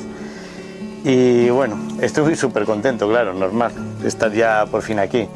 Ahora que todos los referentes naturales que trajimos de Castro, una pulserita también muy bonita, así amarillita, que iba a ser súper eficaz, no vale absolutamente para nada. Los mosquitos aquí te pican por todos lados. Esta comunidad de la Libertad es una comunidad joven que viene de Perú. Se desplazaron a Colombia por la violencia, creo que provocada por el tema del caucho y todo eso, que ha hecho muchísimo daño en el Amazonas, donde ha habido cientos de miles de muertos, bueno, de asesinados, pues por el enriquecimiento y por la avaricia, ¿no? Ellos aquí encontraron un resguardo, un sitio para vivir en paz, con el nombre de la Libertad. Y es una comunidad que bueno, está totalmente vinculada con nuestra sociedad. Leticia está a 4 horas de aquí en barco. Hola, solo se ponen... ¿por qué no vienen por aquí un poquitín? Que quiero que se vean ahí los visitantes que tenemos. A ver, venid aquí. Hola. Hola, mira. Ahí va, perdona, Joana. Estoy grabando aquí. Hola, decir hola. Hola. ¿Qué estamos haciendo? Hola. Vamos, ¿Qué estáis haciendo? por cartulinas, ¿no? Ah, por cartulinas. Vale. Vamos a pintar. Pues nada, lo que os contaba, ¿no? Bueno, adiós. Venga, luego nos vemos. Venga, salir. Chao, chao, vamos. Como os contaba, es una comunidad totalmente vinculada con Leticia. Los niños van al colegio, aquí viene otro miembro de otra comunidad que es profesor y les da clases entre semana por las mañanas, y los mayores pues van a Leticia a estudiar o a trabajar. Ellos llevan nuestra ropa, vamos a decir, nuestra ropa occidental, y por eso les hemos traído cosas que nos había pedido que les hacía falta, ¿no? Que nos dijo Gustavo, como ropa sobre todo para los niños, ¿no? Ellos, como muchas comunidades indígenas del Amazonas, se visten con las ropas tradicionales solo cuando hacen alguna fiesta o cuando llevan turistas. Cuando llevan turistas que les gusta mucho hacerse fotos con comunidades indígenas aparentemente primitivas, ¿no? Ellos de primitivos no tienen nada. Familia, ¿qué pasa? No te enfades. Que pareces un gremlin, chaval. ¿Qué pasa? ¿No te gusta? A ver, ¿me vas a dejar que te toque o no? A ver. Oye. Oye, déjate, que no me muerdas, No me muerdas, Bueno, a ver quién estoy de verdad que lo... Ay, mira, me da besitos. Me da besitos, No muerde, ¿no? Mira. ¿Qué pasa? ¿Qué pasa? Es amigo tuyo. ¿Qué pasa? Ay, bonito, ¿Qué?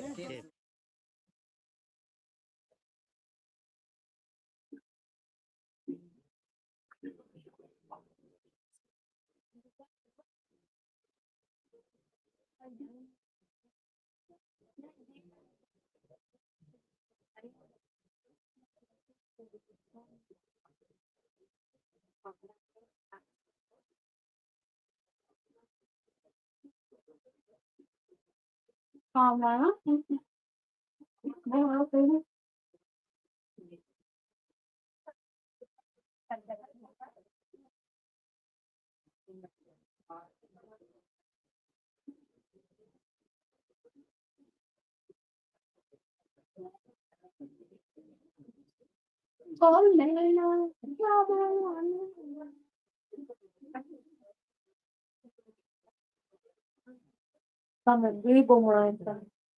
Estamos en vivo. Estamos en vivo. Estamos en vivo.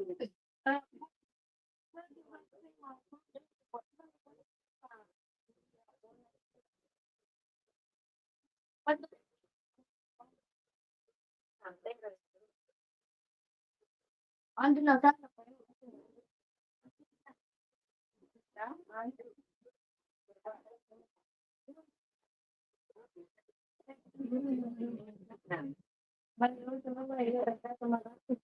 Bien, como que listo.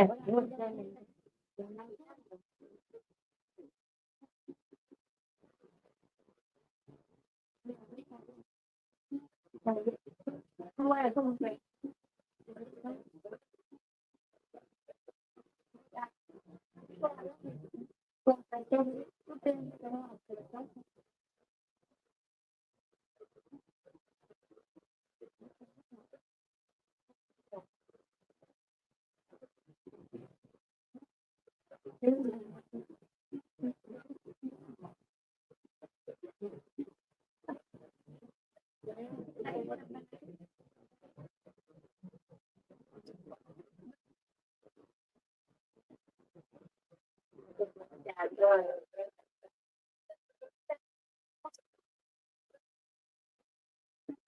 hay problema para ella.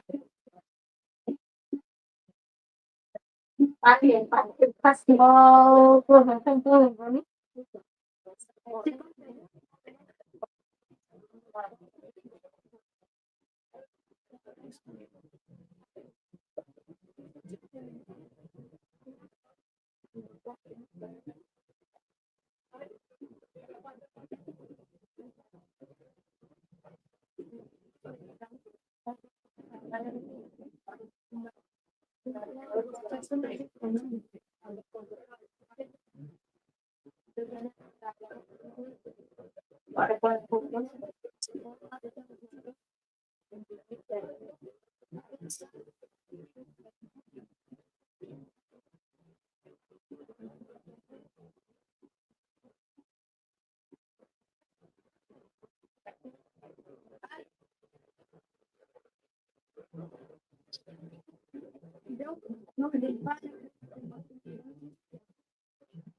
no.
Eso ayuda, por favor.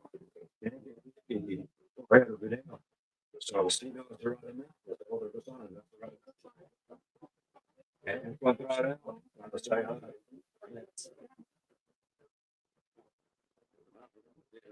Los videos que yo hago con una cámara.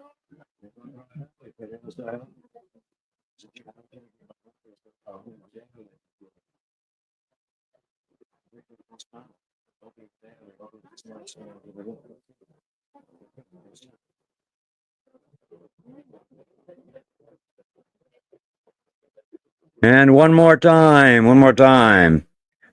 Bienvenidos al mundo de Halle.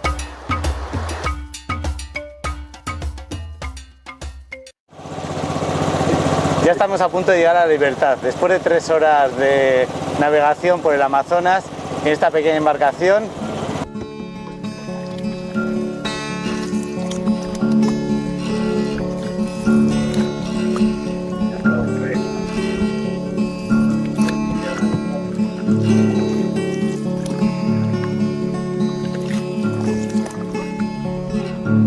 Hola amigos de Mucho Castro, estoy ahora en el corazón del Amazonas, en el resguardo indígena de la Libertad, y estoy aquí rodeado de amigos que os quieren decir algo. Hola, Mucho Castro. No, a ver. Hola, Mucho Castro. Muchas cosas quiere preguntar. Like how you wonder what you are, you work of art. Dancing way up in the sky. I know it's destiny. Llevamos ya 24 horas en el Amazonas, en la comunidad de la Libertad, la comunidad de nuestro amigo Gustavo, el jefe o chamán de esta pequeña comunidad en la ribera del Amazonas. Y bueno, estoy súper contento, claro, normal, de estar ya por fin aquí. Ahora que todos los repelentes naturales que trajimos de Castro, una pulserita también muy bonita, así amarillita, que iba a ser súper eficaz, no vale absolutamente para nada. Los mosquitos aquí te pican por todos lados. Esta comunidad de la Libertad es una comunidad joven que viene de Perú. Se desplazaron a Colombia por la violencia, creo que provocada por el tema del caucho y todo eso, que ha hecho muchísimo daño en el Amazonas, donde ha habido cientos de miles de muertos, bueno, de asesinados, pues por el enriquecimiento y por la avaricia, ¿no? Ellos aquí encontraron un resguardo, un sitio para vivir en paz, con el nombre de la Libertad, y es una comunidad que bueno, está totalmente vinculada con nuestra sociedad. Leticia está a 4 horas de aquí en barco. Hola, solo se ponen... ¿por qué no vienen por aquí un poquitín? Que quiero que se vean ahí los visitantes que tenemos. A ver, venid aquí. Hola, hola, mira. Hola. Ahí va, perdona, Joana. Estoy grabando aquí. Hola, decir hola. Hola. ¿Qué estamos haciendo? Hola. Vamos, ¿Qué estáis haciendo? Por cartulina, ¿no? Ah, por ¿Para qué? cartulina. Vale. Vamos a pintar. Pues nada, lo que os contaba, ¿no? Bueno, adiós, venga, luego nos vemos. Venga, salir.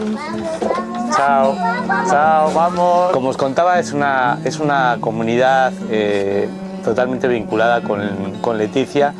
Los niños van al colegio, aquí viene otro miembro de otra comunidad que es profesor y les da clases entre semana por las mañanas. Y los mayores pues van a Leticia a estudiar o a trabajar. Ellos llevan nuestra ropa, vamos a decir, nuestra ropa occidental, y por eso les hemos traído cosas que nos había pedido que les hacía falta, ¿no? Que nos dijo Gustavo, como ropa sobre todo para los niños, ¿no? Ellos, como muchas comunidades indígenas del Amazonas, se visten con las ropas tradicionales solo cuando hacen alguna fiesta o cuando llegan turistas. Cuando llegan turistas que les gusta mucho hacerse fotos con comunidades indígenas aparentemente primitivas, ¿no? Ellos de primitivos no tienen nada. Familia, ¿qué pasa? No te enfades. Que pareces un gremlin, chaval. ¿Qué pasa? ¿No te gusta? A ver, ¿me vas a dejar que te toque o no? A ver. Oye. Oye, déjate, que no me muerdas, No me muerdas, Bueno, a ver quién estoy de perder, ¿verdad? Ay, mira, me da besitos. Da besitos, No muerde, ¿no? Mira. ¿Qué pasa? ¿Qué pasa? Es amigo tuyo. ¿Qué pasa? Adivinito, ¿Qué?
Right, we just had a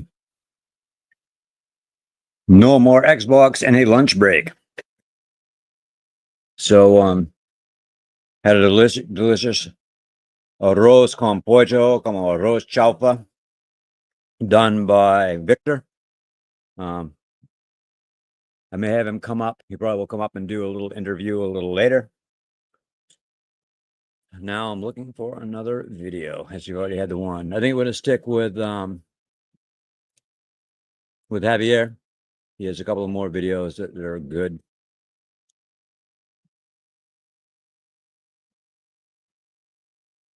We have to get to them.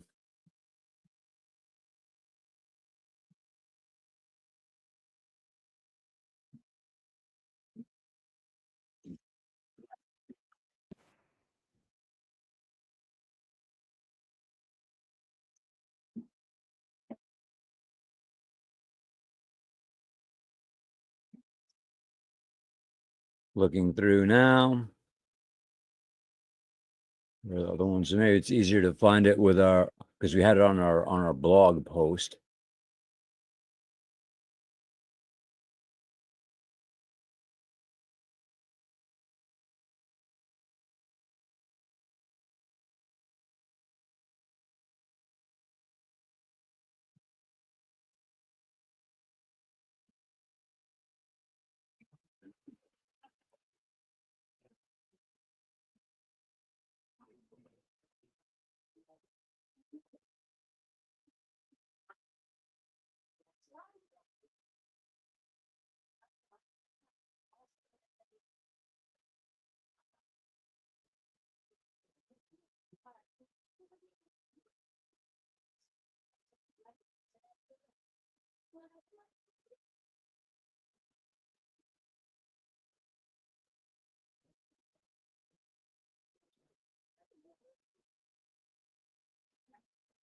And as we're waiting for that to download, I will continue eating my arroz con pollo, arroz chalfa.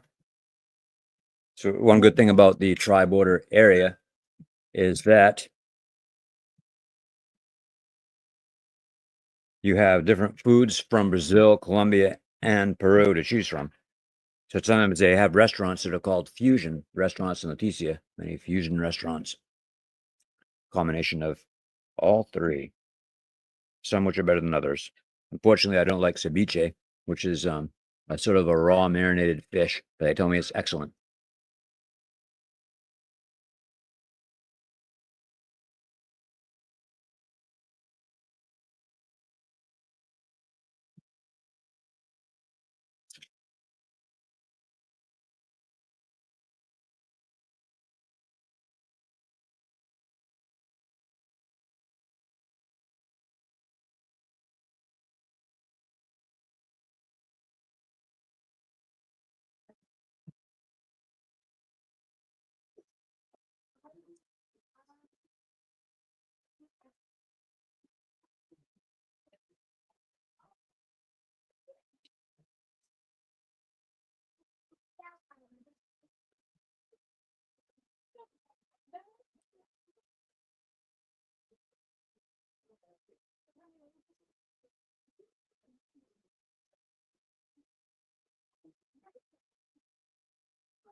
And we have our next video now, which is to know a Jaguar village.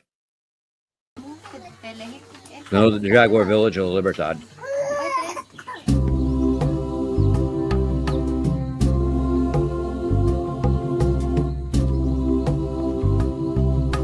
Nosotros somos del origen del Perú. Aquí los hombres son recolectores y las mujeres son, no, los hombres son recolectores y las mujeres son artesanos. No les tengo es como más agradecer. Gracias por esa visita tan grande que vienen desde España.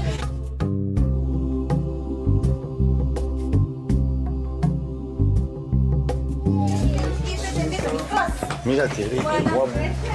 Hola, buenas. Mira qué gato. Bueno. Qué gato más chulo. Muerde. Sí se puede tocar, ¿no? Es súper suave. Qué pasada, es súper suave. Y ronronea como un gato, igual.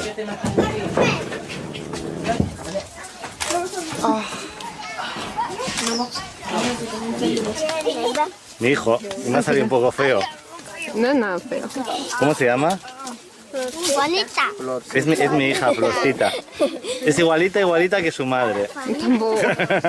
Y de la abuela. Igualita que su madre. Hala, hala, dormir, perezosa. Florcita, que eres una perezosa.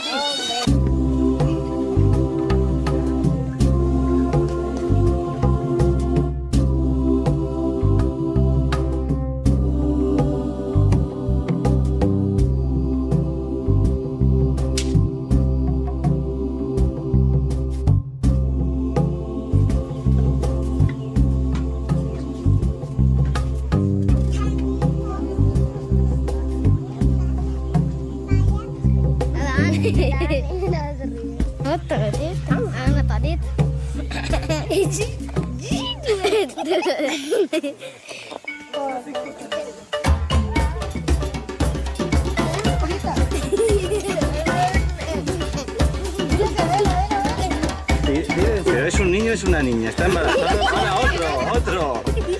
¡Hala! ¿Quién es cosquilloso aquí? ¿Quién tiene cosquillas? ¿Tú tienes cosquillas? Sí. ¿Tú? A ver, ¿tú? Ok, cosquillas. Entonces vamos así. Me encuentro con culebra, cuidado que te enreda. Y enreda va a ser culebra, culebra, al de al lado. Cuidado que te enreda. El oso es pegajoso y el mico sí que me lo quito. A ver, 1, 2, 3. Me subo a la montaña, me pierdo en la manigua, me encuentro con culebra, cuidado que te enreda. Culebra, el oso es pegajoso, el mico, estoy que me... Todos a la vez, todos. Venga, así. Estoy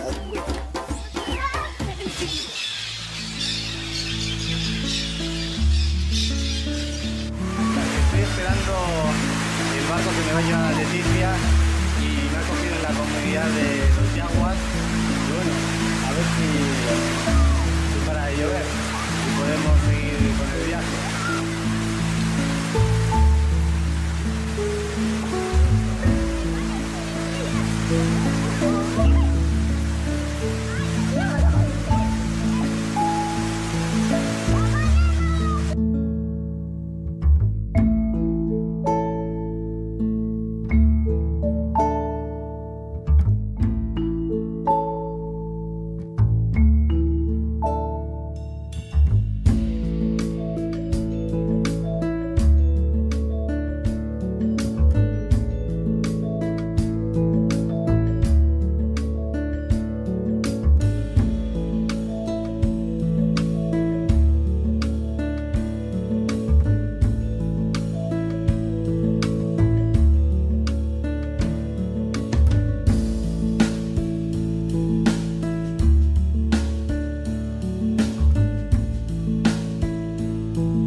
Nosotros somos del origen del Perú.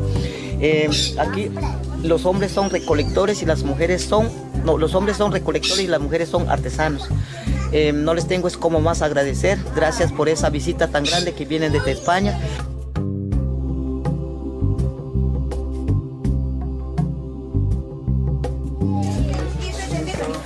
Mira, Thierry, qué guapo. Hola, buenas. Mira qué gato. Qué gato más chulo. ¿Muerde? Sí se puede tocar, ¿no? Es súper suave. Qué pasada, es súper suave. Y ronronea como un gato, igual.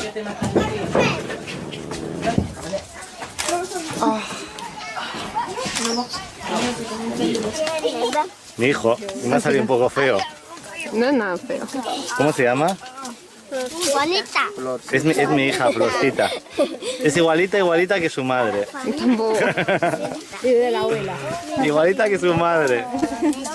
Hala, hala, dormir, perezosa. Florcita, que eres una perezosa.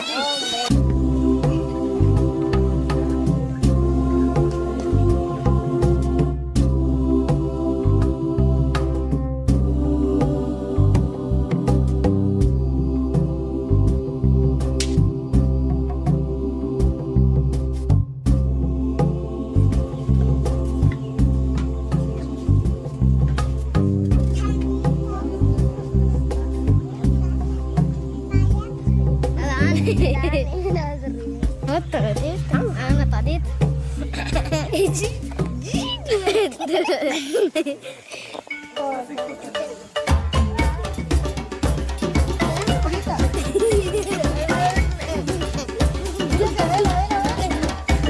Pero es un niño, es una niña, está embarazada. ¡Hala, otro! ¡Hala! ¿Quién es cosquilloso aquí? ¿Quién tiene cosquillas? ¿Tú tienes cosquillas? Sí. ¿Tú? A ver, ¿tú? Ah, ok, cosquillas. Entonces vamos así. Me encuentro con culebra, cuidado que te enreda. Y enreda va a ser culebra, al de al lado, cuidado que te enreda. El oso es pegajoso y el mico sí que me lo quito. A ver, 1, 2, 3. Me subo a la montaña, me pierdo en la manigua, me encuentro con culebra, cuidado que te enreda.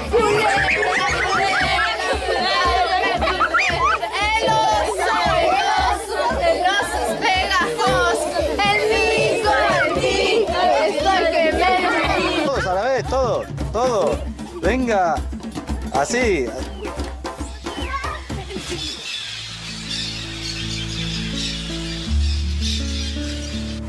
Estoy esperando el barco que me va a llevar a Leticia y me ha cogido en la comunidad de los Yaguas. Y bueno, a ver si para de llover y podemos seguir con el viaje.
Bienvenidos al mundo de Halep. I'm back after lunch with the next video by Javier, and this shows more of the morning in La Libertad.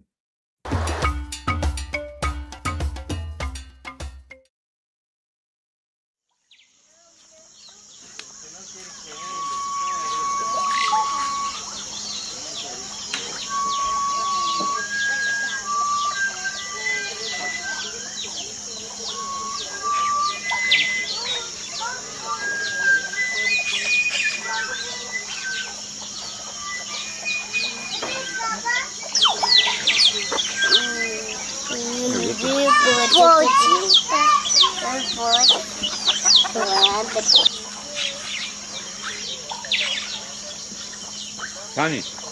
Connie. Mira, Andrés. ¿No?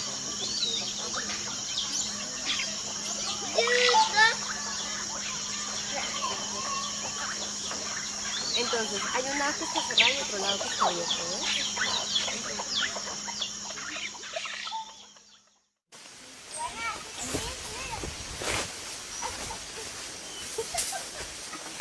Tienen que limpiar el camino. ¿Cambió mucho o no?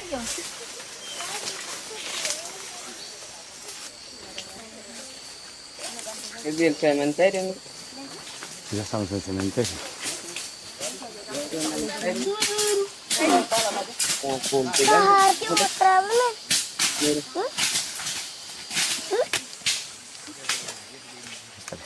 Aquí está el padre de Gustavo, que se murió hace 6 meses o así, hace poquito. Eso como papá No le de habían puesto de alcohol y ya se le han hecho abuelo. en madera.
¿Cómo está la cocina?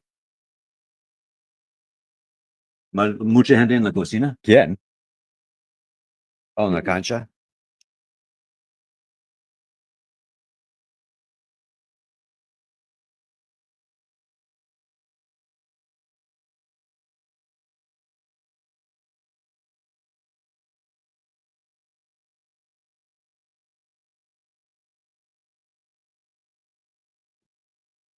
One more time, a little bit more of a quiet video.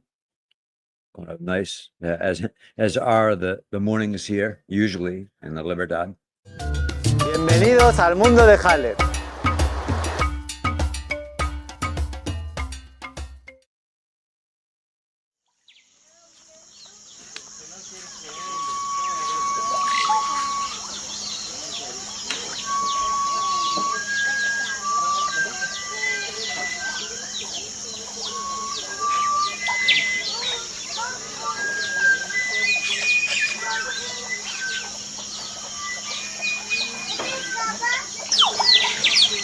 Fueron los grandes, quedaron las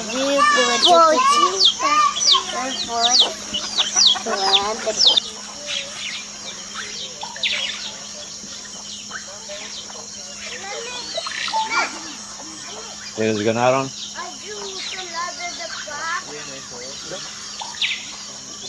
Ellos, Brian Negro, ellos ganaron. No, perdieron. ¿Por qué? falta de entrenamiento. Falta de físico, Entonces, falta hay de... una que está cerrada y otra Voy a ir a jugar. ¿eh?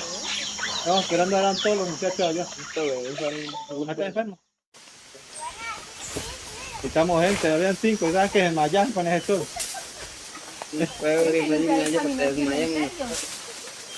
El gordo está... Ah, él tiene que correr más, ¿cierto? Tiene que correr. Ya estamos en el cementerio. Sí. Okay, we just had notice that the La Libertad. ¿Cuántos años tiene ellos? Como 12, su equipo, como 12 años, 12, 13 años, 12, 13, 14. También Radamel, ¿quién estaba jugando? Okay, so we had news, sad news that the 13 to 15-year-old players of La Libertad lost their game against. Ellos estaba jugando contra quién? Wow, against their arch rivals of Zaragoza, which is the town further up the river, about a 10-minute boat ride up. They used to be, La Libertad used to be the equivalent of a barrio or a neighborhood of Zaragoza.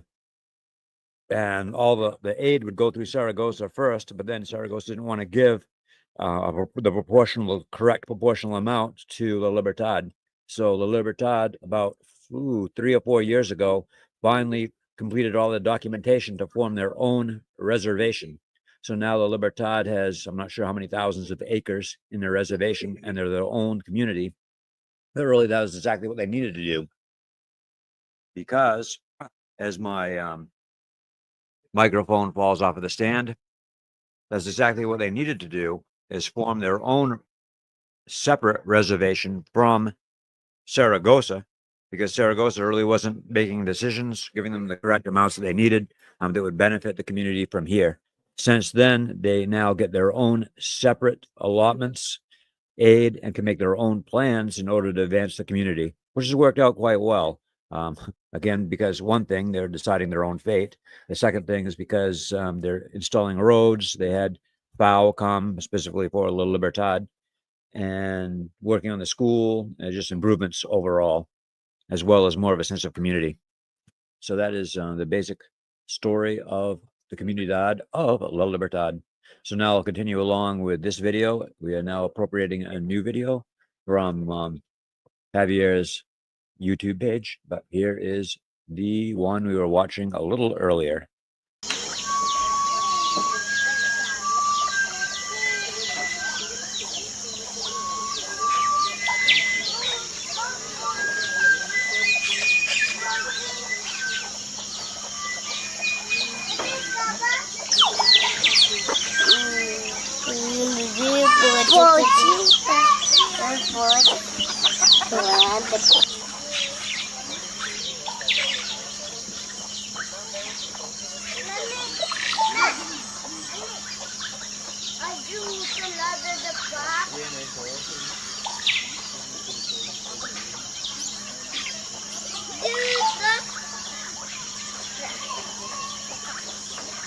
Entonces, hay un lado que está cerrado y otro lado que está abierto, ¿eh?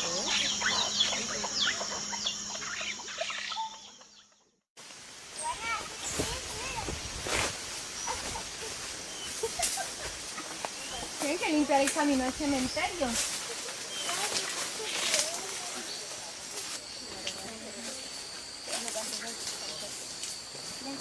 Ya estamos en el cementerio.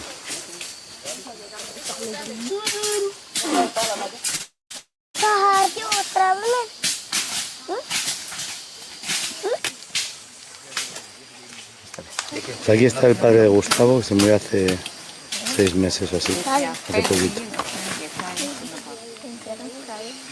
Y no le habían puesto todavía el alcohol, ya se le han hecho en la de...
Bienvenidos al mundo de Haller. And another new video we have. This one is about the life. Well, let's see. La vida la vida en una comunidad indígena. The life in an indigenous village. The Jaguar of La Libertad.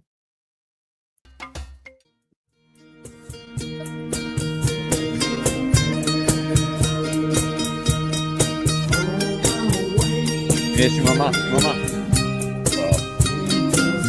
Tu abuela, tu abuela. Mamá.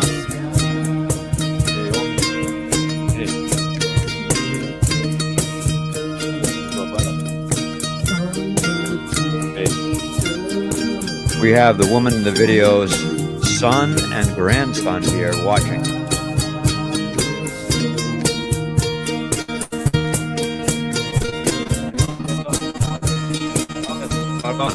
The great-grandmother, great-grandmother.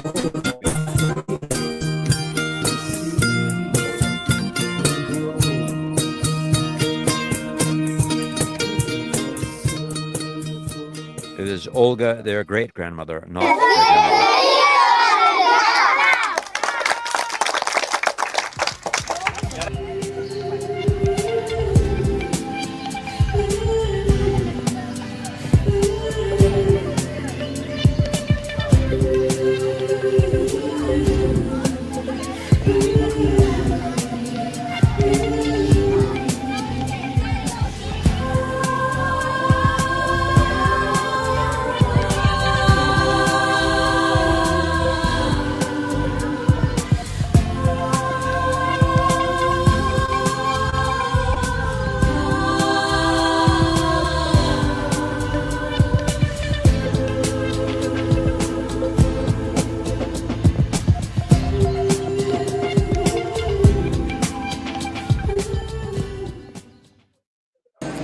Aquí estamos Romario y yo viendo cómo juegan los niños y las niñas, pero nosotros somos más mayores para jugar con esas cosas, ¿no? O sea, tú a mi rodilla, a la que, y a la izquierda, a la hija del chocolate. Bien, bien, bien. Bravo, un aplauso. Ah.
And we have just passed the 4-hour mark by a little bit. And we are continuing along with our streaming. We are only have another 6 hours left. So, gotten a little bit more images here from the game. Let's see if I can bring those up. I'm not sure exactly how I can bring them in, but let's give it a try. Image files. Can I pick multiple image files? I guess I cannot.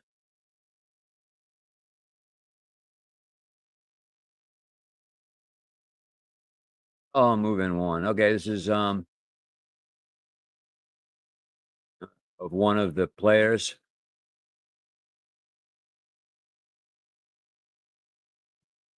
during the recent adult soccer games. And again, this is in the cancha de football, the football field. It's paved. They play a smaller version. It's more like I'm not sure, futsal maybe. I don't know the soccer terms directly.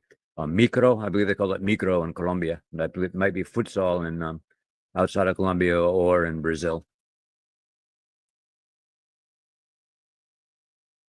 I'll move that and go back to the split screen of upstairs in the guest house at Libertad, and the live cam is showing people walking in our barrio. Not a lot of people, but more should be arriving in about an hour and some odd minutes for the 35th anniversary of La Libertad. And I have heard they just told me that there are a lot of people down watching the soccer games. So as soon as that wraps up, I believe they're going to have more activities, and we'll hopefully get some of those shot and recorded for you and upload them.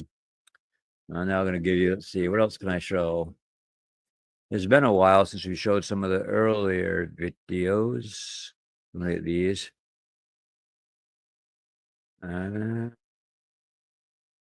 As we have Gustavo's son here, we'll show the video that he is in and get his comments about it. I'm going to remove this. I'm going to remove that. And I'm going to get a new video file.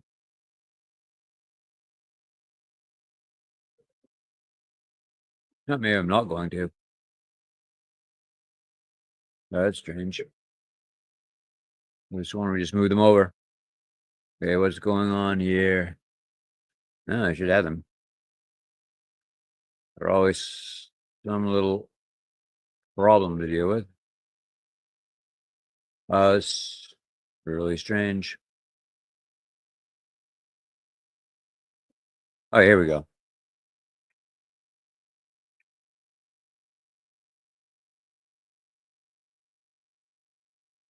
And here we go once again with La Selva, published by Paul and watched by us now.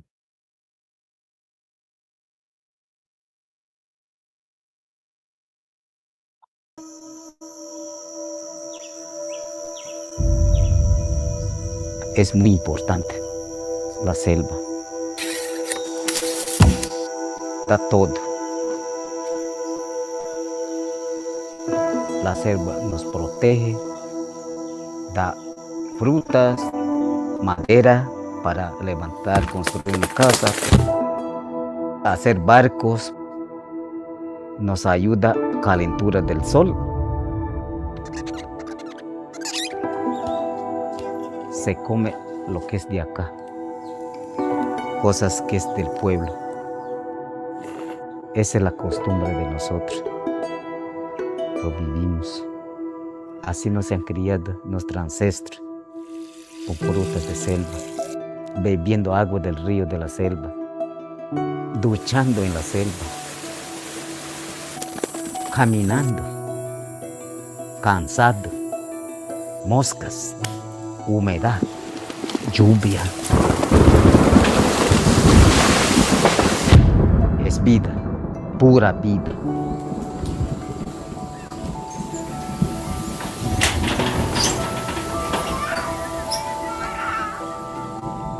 Mi mamá era indígena yagua peruana y mis papás vino a morir acá.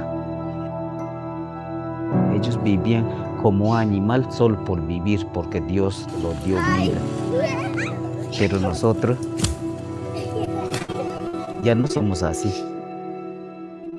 Nosotros somos diferentes.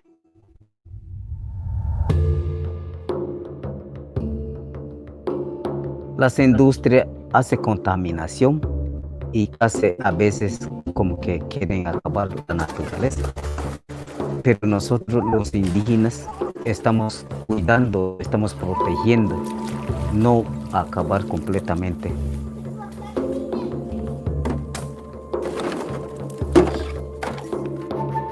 Ya somos otra generación.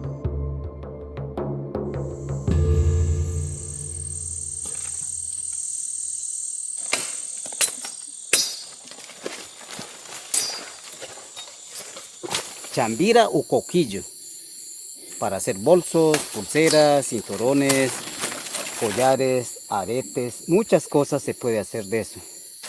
Mucho trabajo, mucha arte.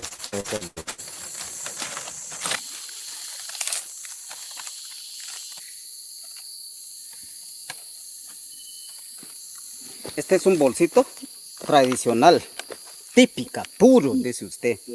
Aquí recogían frutas como este, podían echar adentro, frutas de árboles, de lianas, o cazaban animales o peces, lo echaban acá. Puedes cargar un bebé acá.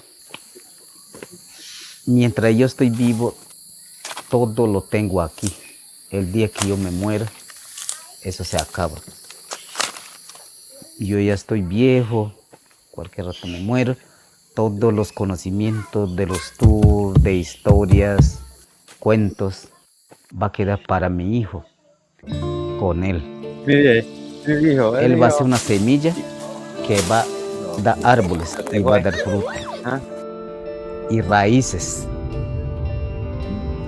Los raíces de él va a ser los hijos, las hijas, los nietos, como yo.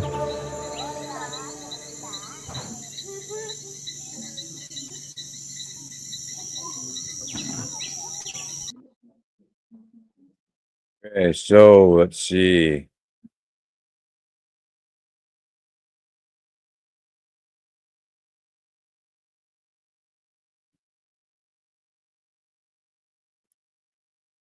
Ah, here, this is nice. So we are at, again, a little over 4 hours. We've had, thank you to our most recent donors. Let's see, where are we? Jessica, thank you. Jessica and Rand, thank you very much. We also have Sarah, and thank you very much to Sarah. Let's see who else, some other people. And again, my sister Rose and Crystal, thank you very much. And I had another name that I didn't recognize. Oh, Christine. Thank you very much, Christine. I'll find out who you are. Again, you may be a friend of Rose or Crystal's, or you found us when you're following us here on Amazon Pueblo on either Facebook or on one of our other media outlets. So thank you very much. We are coming up with the 5 minutes of the time when we check in to see how we're doing financially, and we have made a little over $1,000, and that which will be matched by another 1,000, I believe, which puts us almost to $2,000, which is excellent. That helps a lot. Part of that's going towards scholarships, and the other part towards our programming.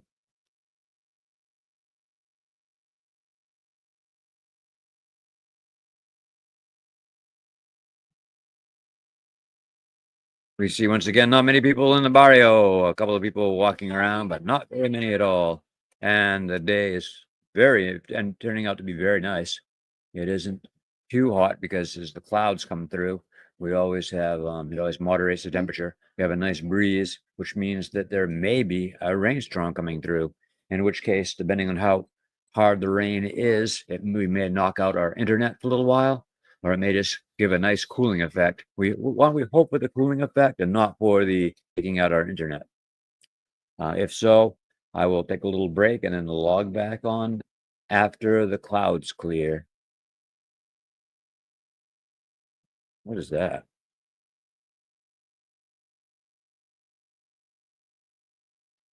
Oh, well, thought I had some little bit of food on my screen.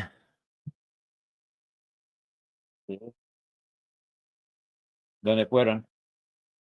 Allá. Whoa, crap. ¿Qué tiene más videos o nada? Algo más para ¿Les mandaron algo más? Ah, tenemos esta. Wow. That looks good. I actually have a little bit of food from lunch. Talk a little bit about lunch. Lunch is here. Lunch and the food. Sounds like a nice topic to go into. We are into wearing our. Okay, so if there's anyone else on YouTube, which it doesn't look like there is, but someone may look through all this later, some other time. We have lunch here. This is Amazon Pueblo. We are a nonprofit based in Thomaston, Maine, and we help the indigenous community of Libertad, Colombia. That's located in a tri-border region of the Colombian Amazon, bordering with Brazil and Peru. Peru. You say it with a Spanish accent. Peru. Libertad is a community of about 300 people. They're mainly from the Jaguar tribe. They also have Tacuna. Hey, ¿qué más tribus tiene acá? Tiene Tacuna, Jaguar, Pocama, Mocagua. I think Mocagua is not a tribe, but a place. The Jaguar, Colcama. So, Inoma, ¿cierto? Y brasileros, peruanos, Colcama. Hey, Fulvia, ¿qué es de Colcama? Fulvia. So that's the three major indigenous tribes are the Jaguar, the vast majority. Then the second is the Tacuna, and the third Tolcama. Tolcana, Koja? Colcama. They again about 300 people. Today is their anniversary. Amazon Pueblo is here to support them in the education for the youth.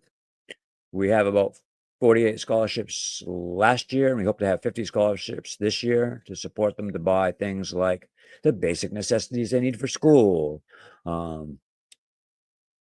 clothing, shoes, pens, pencils, rulers, colored pencils. They don't need to get markers. Sometimes they get paints depending on what class they're in. And $140, it supports them for a year. Not everything they need, but it greatly helps. Many of the parents have told me their appreciation for having that extra money, especially when they have large families. The family size here.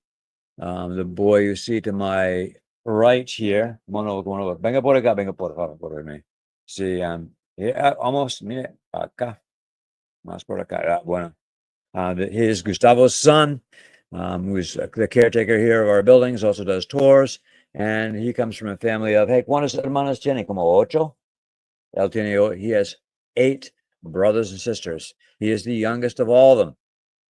In fact, hey, you said tiene un sobrino con, no, todos sus sobrinos tienen menos años, ¿cierto? Él tiene un sobrino, he has one nephew that is, hey, ¿cuántos años tiene Santiago?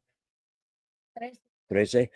He has one nephew that is 1 year older than him, and I believe Julio tiene más hijos, mayor que Santiago, una niña, ¿cierto? Valentina, ¿cuántos años tiene ella? 14, sí. Bueno. So, yes, they have very large families. Most of the people here in the village, when they have families, if they're older families, the parents are over 50, they usually have around 8 to 10 kids. The younger ones they're getting there. Let's see, and now it is 3:02. Other things. Again, we're here to raise funds for scholarships and provide community educational support with indigenous students of La Libertad, Amazonas, Colombia. We started live streaming at 12 o'clock Eastern Time. We'll be going until 10 o'clock Eastern Time, 9 o'clock Colombian time. As Colombia does not have daylight savings, we do not spring forward or fall back. Instead, we stay here the whole time. In fact, I'm supportive of not having, I'm in support in the States of either having daylight savings or standard, just sticking with one. I like not having the change much more than having it. What else can I do? I haven't shown the website in a while. Let's see if I can still pull that up. Website. Here we are, project history. Want to continue with the project history. I'm going to remove the last video and add the project history. And here we are. I kind of like this view on the most, and let's see if I can get it up there. Oh, there we go. Oh, yeah, we have we have the one-page view here. Okay, so we also sell emeralds to support the project. We have emeralds, everything from pre-made rings, earrings, bracelets, necklaces, to cut stones, and we also have some uncut and rough stones. On our blog, if you go to the site, you can find a link that goes more detail about those. Let's see, back in June of 2015, we had electricity that came to our barrio, so our neighborhood was electrified. It's mainly due to the efforts that we had in a publicity campaign to make awareness to the fact that many of the electrical connections in our barrio were basically cables that people could find from lamps, old appliances strung together and covered, the terminals covered with little plastic bags. Since then, the company Enam has put in a larger network, including very large electrical poles, and now we have a safer electrical network. Again, in 2015, we incorporated in 2012. In 2015, we received our 501c3 federally recognized nonprofit status. Briefly, we were also an official nonprofit in Colombia, but due to the regulations and the bad reputation of nonprofits, everyone thinks they're corrupt. We discontinued that after 2 years, 3 years actually. 2018, we liquidated it. So 15 after 3 years. Now we just operate with our nonprofit status in the United States and provide funds here through other agencies like Pastor Jorge, and for a while with Fundmi Raka, another foundation that helped indigenous people with education located in Leticia. We continually have craft fairs in which we sell things. Life vest. In 2015, we bought about 30 life vests for the community to use. We lost one of our neighbors in a boating accident and a drowning. Is a 12-year-old boy back in 2014. And as a result of that, we raised money and provided life vest. They aren't used as well as they should. People didn't take care of them. We gave half of them to the village, and they lost them within a year. And the other half we still have here. We take care of, we repair, and we clean, and we use them whenever we go down to different group events with the scholarship kids, or when we go back and forth on Leticia or other places on project business. 2016, we had Fernanda and Rebecca from Brazil, who, Fernanda from Brazil, who helped us gather information about the illnesses, sicknesses, and everything that people had. And we had everything from AIDS, malaria, and also tuberculosis, going with continual diarrhea due to difficult water sanitation issues. Water not adequately being sanitized. Community dock and stairs in 2016. We received a grant through the Gobernación, through the Colombian government, the state government in Leticia. We built a raft and then concrete stairs, which we used to have people more easily come into the village. We kept it for 3 years, and then it fell into disrepair, and then it sank. We also had a brief time of making community gardens in the village. They grow very little fruit here, very little vegetables. So we tried to bring in and introduce more things in the diet and for health, but unfortunately, they just weren't really into vegetable gardening. They do quite well with fruit trees and other things they can collect, with yucca and with plantain, but not with other vegetables. 2016, we had the photography workshop run by Julio, which we showed the video for earlier, and we're probably going to show again. 2017, fairly late in our history, we decided to change our mission and support more of the students of the Libertad with the student scholarship program. We also talked about the sustainability of our mission. 2017, we built a large 2-story house, one of the biggest in the village. One of the tallest in the village, I'd say, but not one of the biggest in service area. There are others that are larger. There, and that is it for a while. Hope you guys like that introduction. And now I'll take you to where? Let's see, meet the students. Okay, I'm going to try something a little different. We have, as I said, well, 48 students who receive scholarships from donors in the United States. I'm going to show some of these to the community through our live streaming link up. So without saying things further, let's get over there.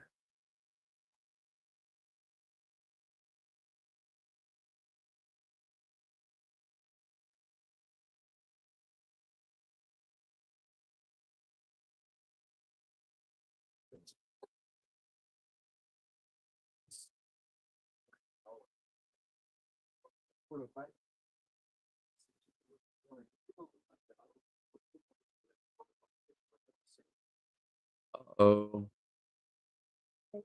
well, I've reached the same problem that they're all on YouTube, and we haven't yet figured out how to get them onto YouTube. Can try one more time.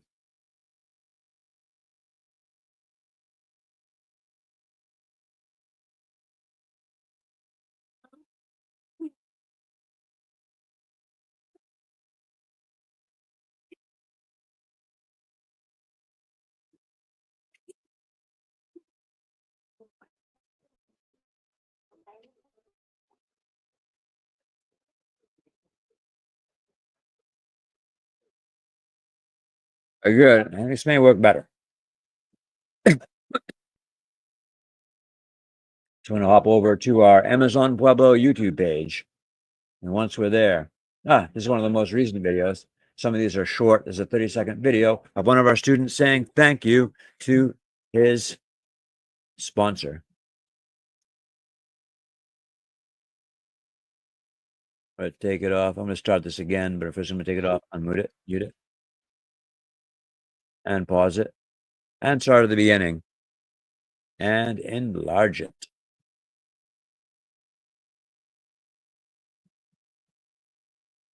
In theater mode, and here we go.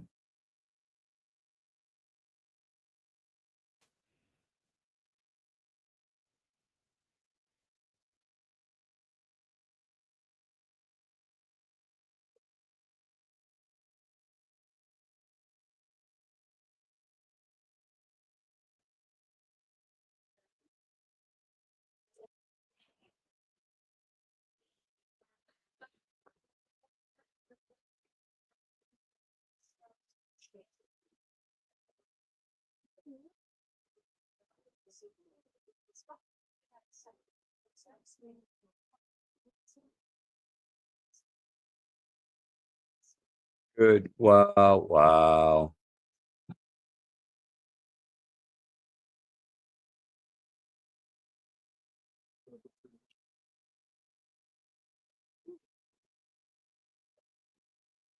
Okay, good. I think where we should be right now. Maybe. No, that's not what we want. Let's close this. Let's close that. Maybe you should close this.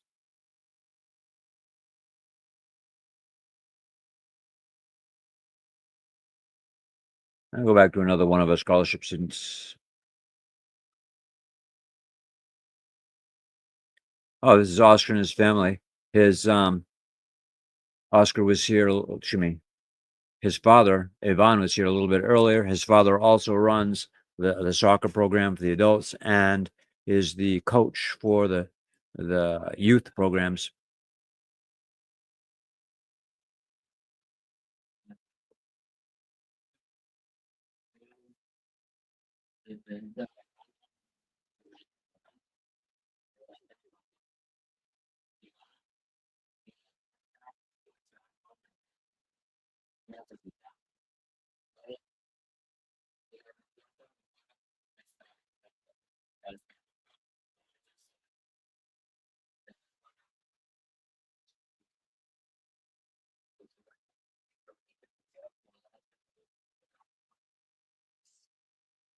Dia 16.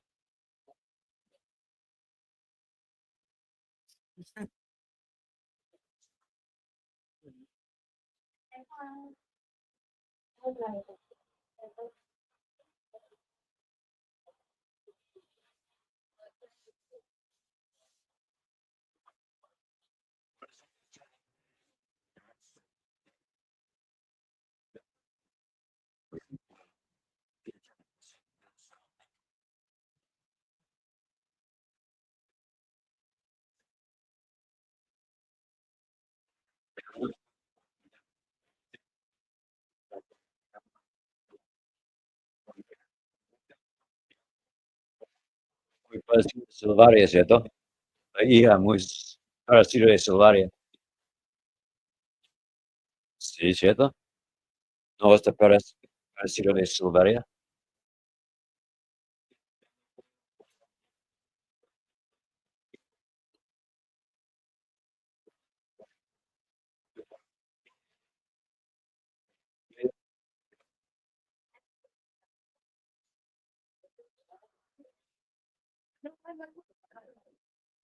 Otra.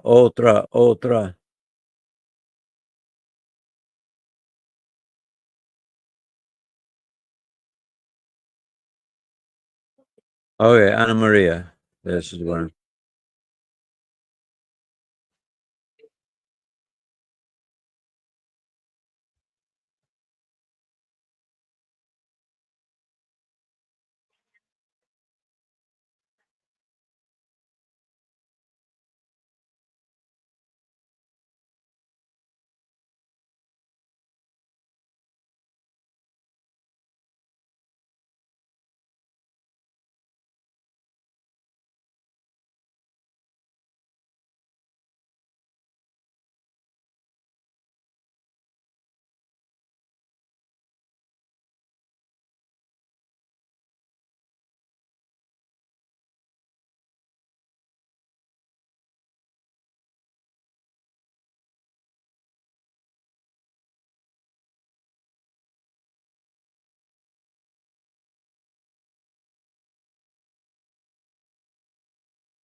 Hello, this is a skit done from the Mother's Day celebration in La Libertad about 3 years ago. So I've also heard that the video isn't coming through properly. So while this is a little bit longer of a video, I'm going to try to see if I can figure out what's going on in the settings to have it come through a bit better. I'm going to mute right now and then hopefully fix it.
Oh, I'm trying, see if we can work out some of the live stream problems right now.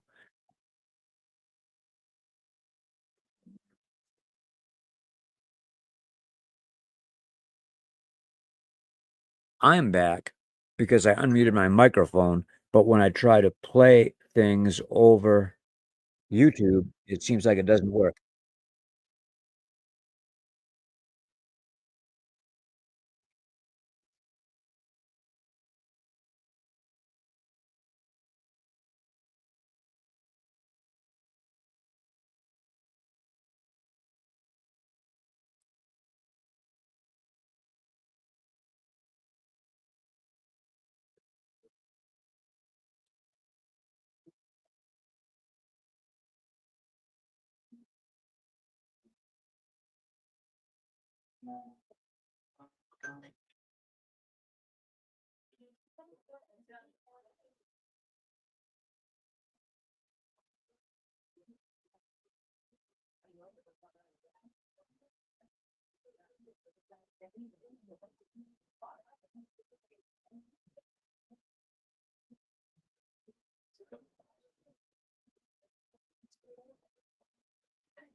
Wow. I picked up Andre's voice. That isn't very good noise canceling. Hmm.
Ah,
All right, now we have another little video, the one that we've been trying to show on YouTube for the past half an hour and get the sound working.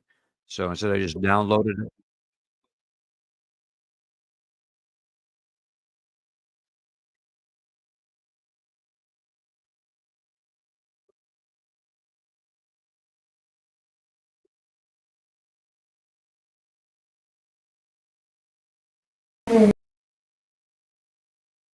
Hay veremos a los vecinos si nos pueden colaborar a ayudarte a llenar la olla.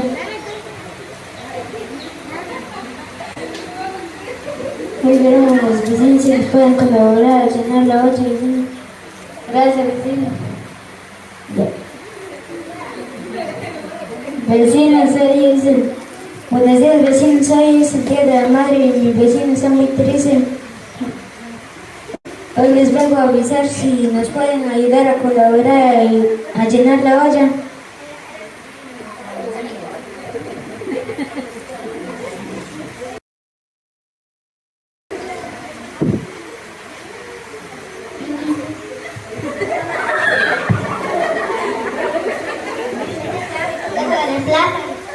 Gracias.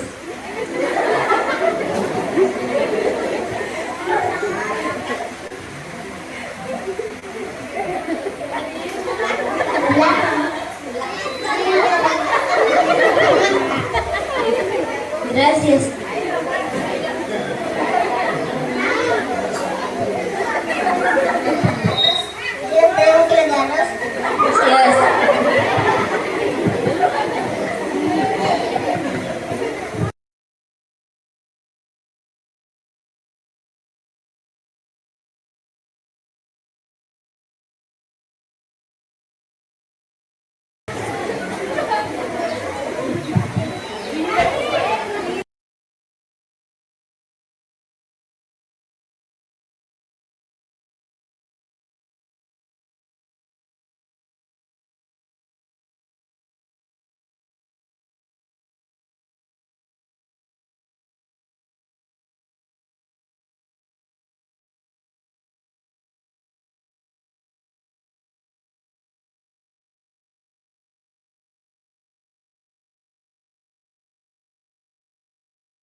Gracias.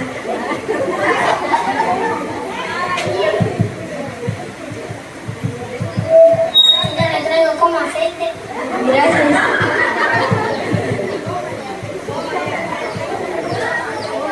Vecino, le traigo pollo.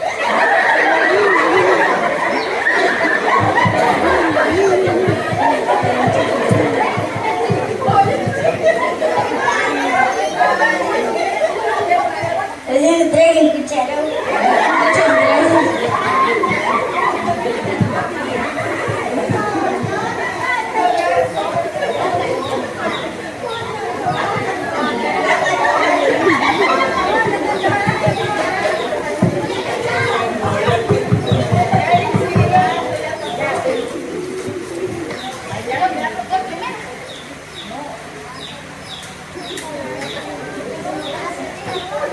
Gracias, vecinos, por ayudarnos a colaborar.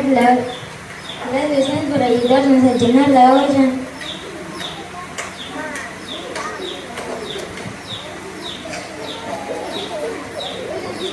Gracias.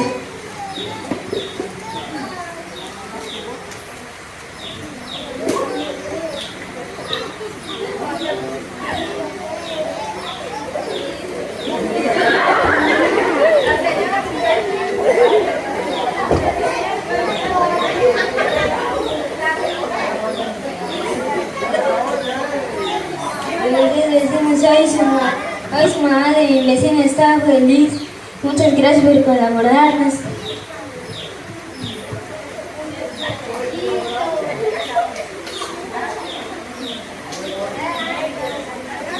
Y muchas gracias.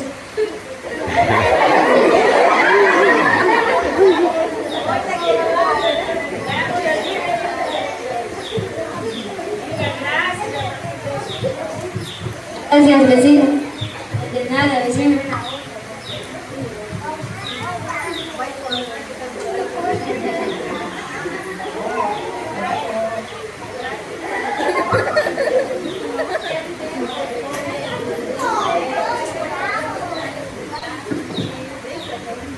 Bueno, fuerte aplauso para estos artistas.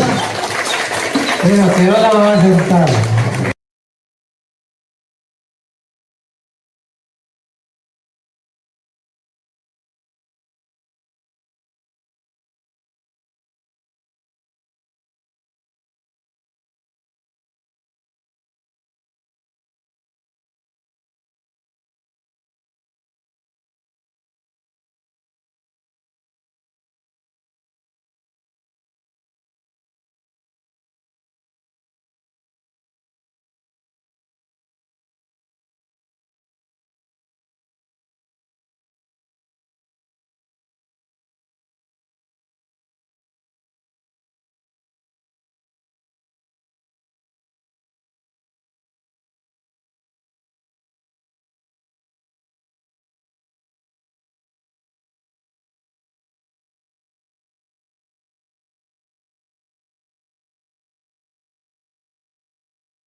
I'm back after my coffee break. I just got a nice cup of coffee.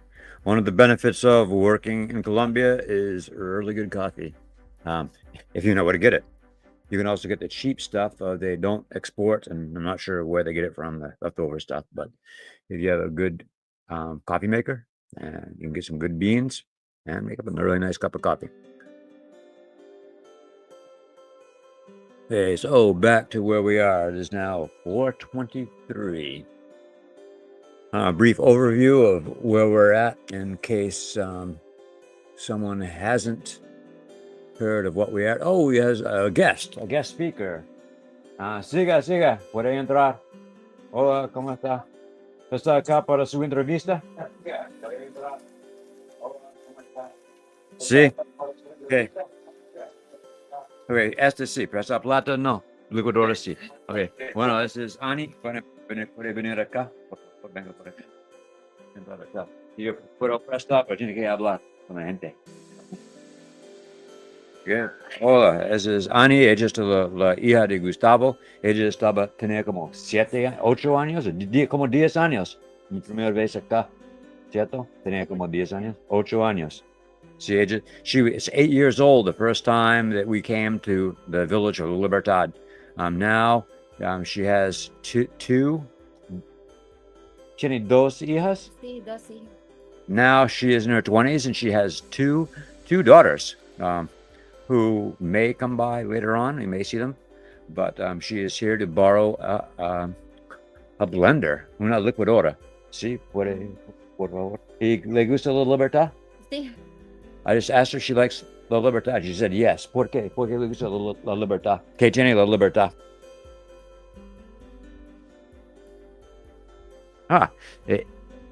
Because her parents are here, she really likes it. Porque no hay trabajo en donde, Leticia. So the problem is no hay buen trabajo acá. So one of the problems here, like we mentioned before, is there's not good work here. There's not a good opportunity to have an income. But one of the benefits is that her parents are here, and that makes up for a lot of things. Y si puede tener trabajo acá, como cosas artesanales o turismo o qué quiere o artesanías. Sí. Posible algún día tiene mejor internet como para todos y puede tener un trabajo en línea o algo, no sé. Pero el torre de Triunfo ellos en el próximo año tienen todos en mejor conexión. Okay, so again, she works in tourism and making artisanal goods, but there's not much opportunity to work a lot here. It's one of the reasons why I really want to have business development. One of our ideas earlier was having cacao. Antes tenía la idea para sembrar cacao acá y poder trabajar en cacao. Sí. We have about 5 cacao trees around Gustavo's house and around the project's house, but in order to make it really work, would have to make clones of the trees and then do it at a larger scale production. Have not like tens or hundreds, we have to have thousands of cacao trees to make it commercially workable. Bueno, ¿es la llave, sí? ¿Cierto? Bueno, es la llave, tenga. Sí, y por favor, no cosas muy pesadas, ¿sí? Sí, qué bueno. Sí, sí.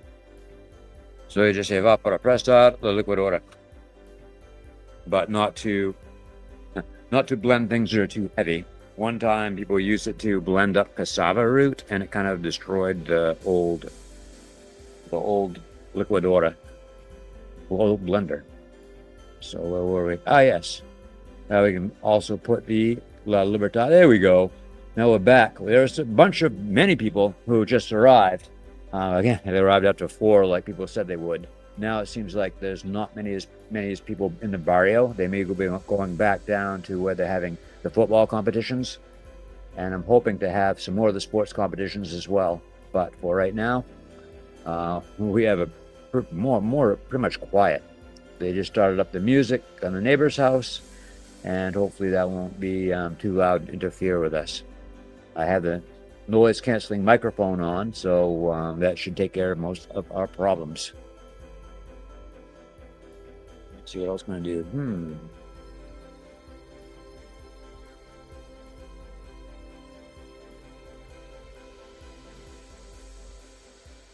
Uh-oh. So I can see that, oh yes, here we had some nice feedback on our Facebook page and our live feed.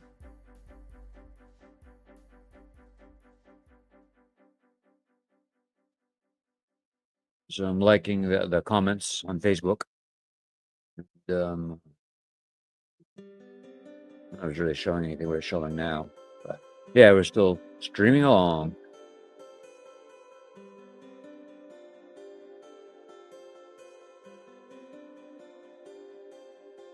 Yeah, we're still streaming.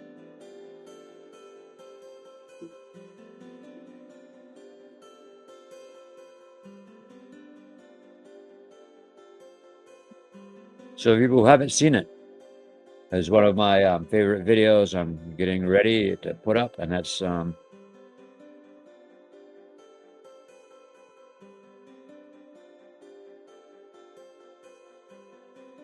video done about, let's see, done 9 years ago by one of my fellow teachers named Julio Baron. He's an art teacher in Colegio Los Nogales in Bogota. And he came and visited the village for a week, and I believe it was over Semana Santa back in 2016. That's the same week that we're having coming up in April. Semana Santa, that means Holy Week or Easter week in the English translation. So I'm going to, let's see if I can get it up here, and bring in the video file. Where are we? And we're not there, are we? Maybe I'll show another one. Let's see. This is the one we haven't shown this in a little while. While I get the next one ready, we're going to show the artisans of La Libertad, and that's one of the things that Annie and we're just talking about, how she makes goods to sell in tourism. And this shows you an example of some of the things that they make, and you may even see Annie here crafting some of what she sells. And here we go. Please enjoy.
Che cosa per ora?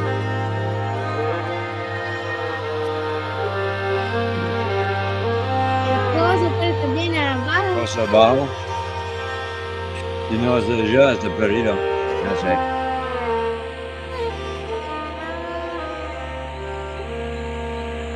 it. Annie's cousin just came in, and who said that we were missing the bottom part of the blender, unfortunately. Don't know where that's coming in exactly, where it's going to be, but it is missing, unfortunately. Ella puede buscar, no está muy abajo. México.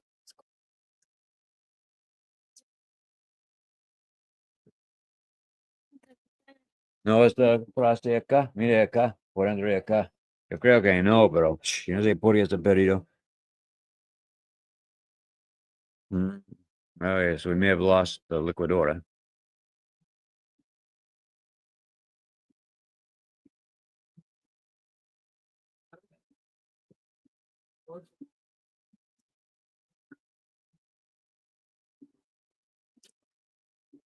And dark clouds are slowly moving in the back of us to the east. They're coming into the east. It seems like actually the north. It's more the north. I don't know why the weather usually comes from the north. I would have thought it would come from the west, like in the States, but it comes from the north. So we have some dark clouds coming in.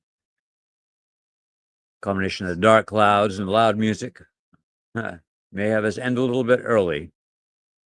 We will see. I'm going to put up the next video.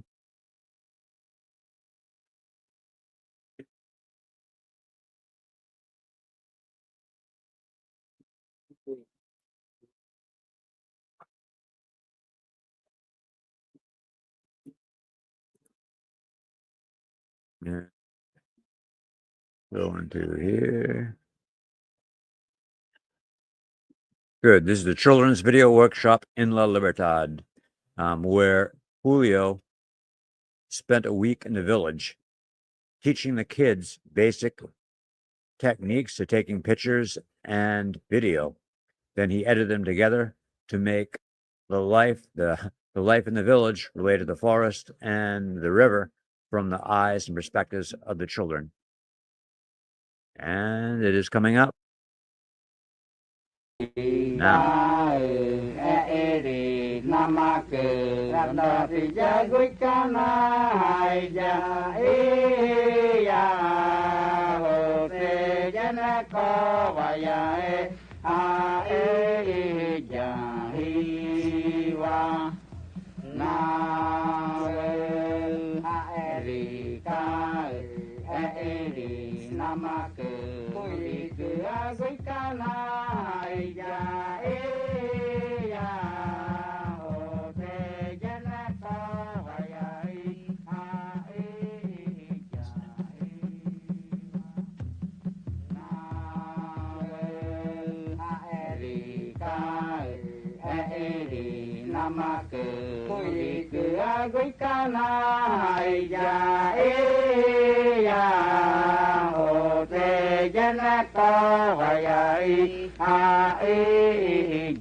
No.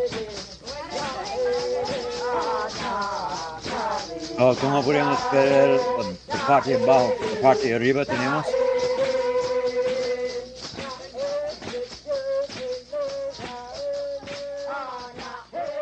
¿Es en Leticia?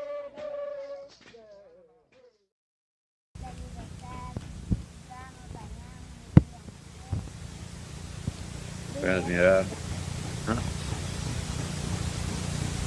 Hola, estoy en Libertad, Río Amazonas, ustedes, indigenous, rayas, hijas, bañamos, ya.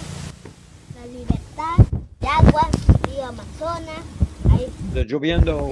pez, delfín, rayas, y que ya no más, ya tengo más. Ahí está la balsa, de ríos, bañamos, ahí pescamos. Hay peces, hay delfines,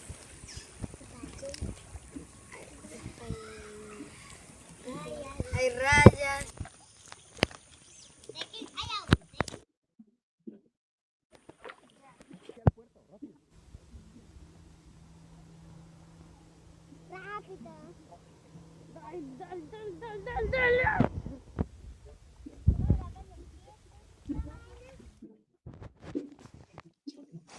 Toma rápido, toma.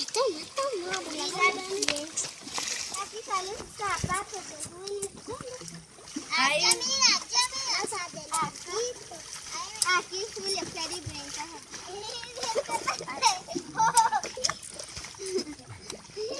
Hola, chicas, chicos. Vamos a danzar. Corto. Pues el trabajo que estoy haciendo es una embarcación. Pues el trabajo de esto dura más o menos de 10 a 15 días para construir. Esta es una embarcación para el transporte del río Amazonas, para desplazarse de Leticia hacia la comunidad. Gracias.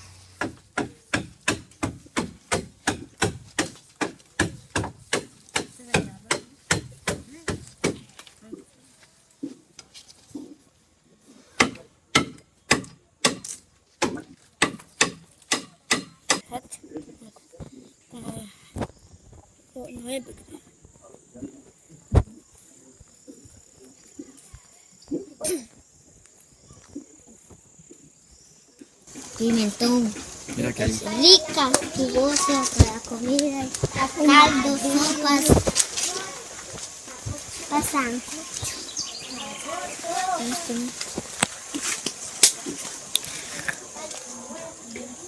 Ya. De azúcar, de sal, de gluten. Hello. Caña es rica para chupar jugosas. Para echar masatos. Can you hear me at all? Se hace, de aquí Okay. se hace el azúcar, Hello. I have to turn this down. la panela. Now can you hear me? Hello? Maybe not. I'll send you a message. That might work better. Le saqué mango. Papaya madura, rica, jugosa.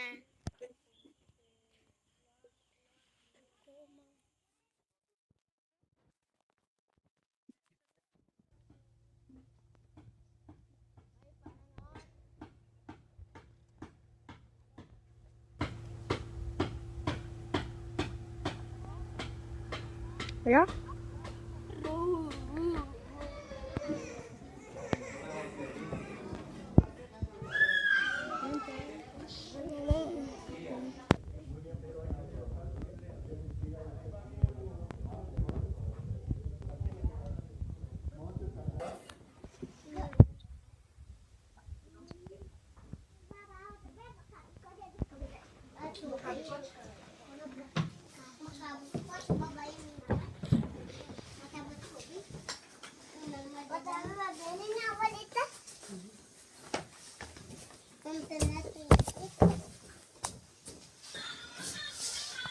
Tú también.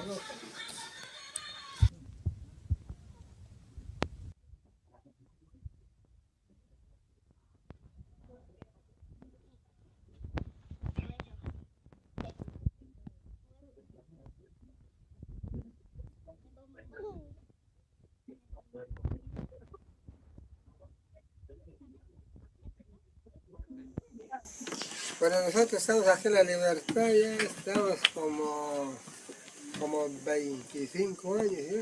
Aquí en la Libertad. Estamos como 25 años y estamos viviendo tranquilos,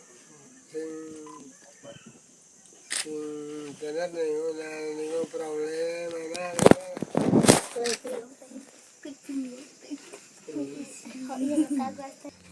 El azaí sirve para jugo, para hacer purichi.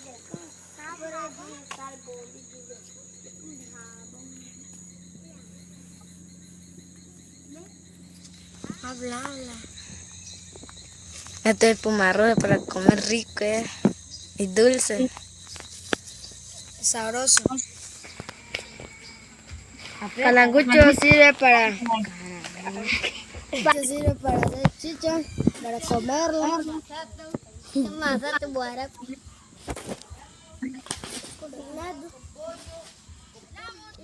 Me baja la maloca, esta es la maloca. Esta es la maloca. Bailan cosas. Bailan cosas.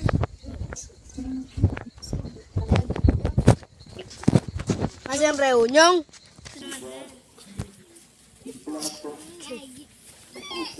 Bono.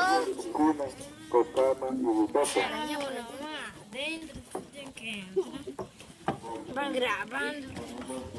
Pero no va a ahí ya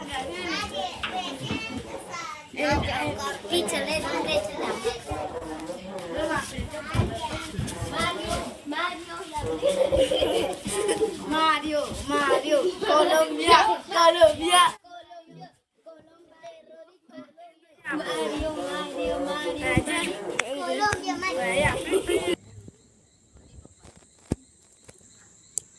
Aprieta.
Hello?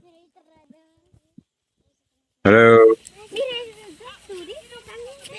Why doesn't this thing work?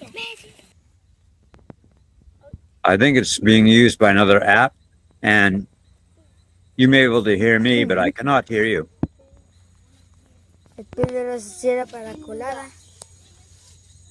That's what I would guess. Okay, so we're giving up on WhatsApp until I can figure out the difference between inputs, or I have to get some kind of mixer. Muy sabroso, dulce. Para chupar. Está grabando, ¿eh?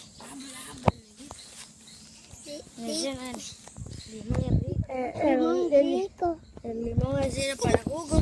Limón sirve para jugo. Hacer ensalada. Hacer ensalada.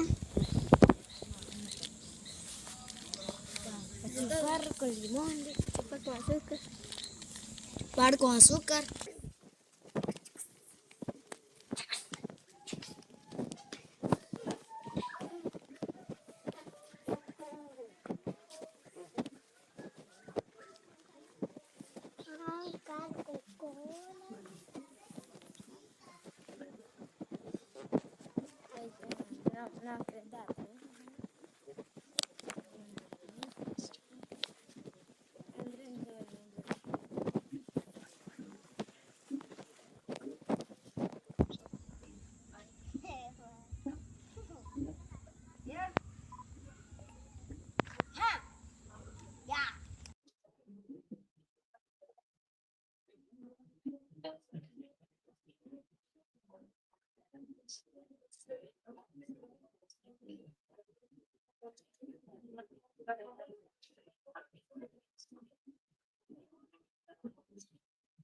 Estamos con unos niños y estamos haciendo una actividad de video y fotografía.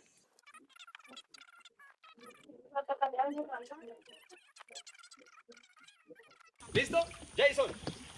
Hola. 1, 2, 3, espicha.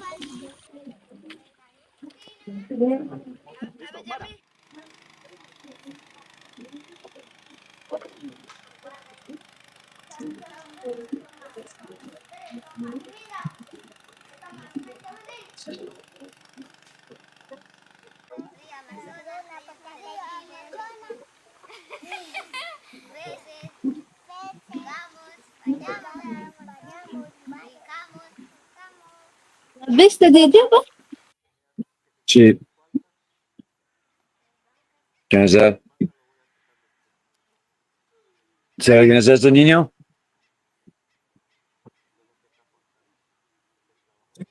Ah, Hinover. Sí. ¿Quién es él? ¿Ella? Stephanie Hinover Junior, creo. Hinover. Stephanie. Oh, wow. That's pretty wild. Okay, right there. Yeah, okay.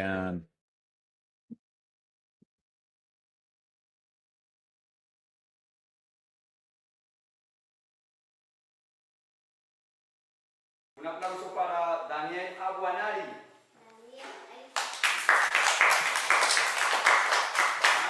Muy bien, Daniel. Bien. Un diploma para Stephanie Gutiérrez. Muy bien.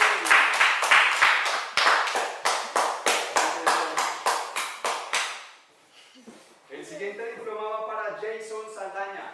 Muy bien. Bien, Jason, muy buen trabajo.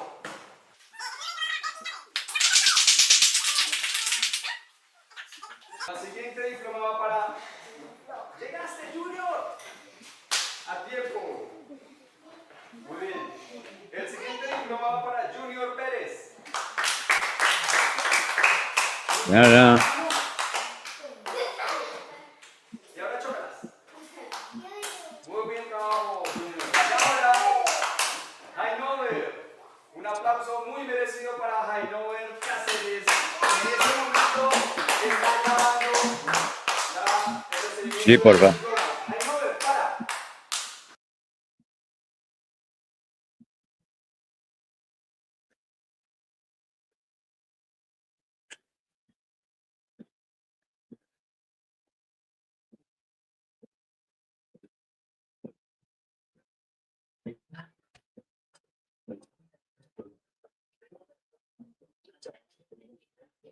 Hey, Bartolomeo,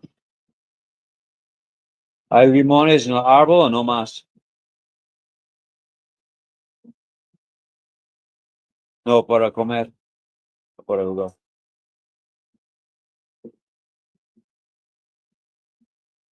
Tiene que crecer más. Whoa.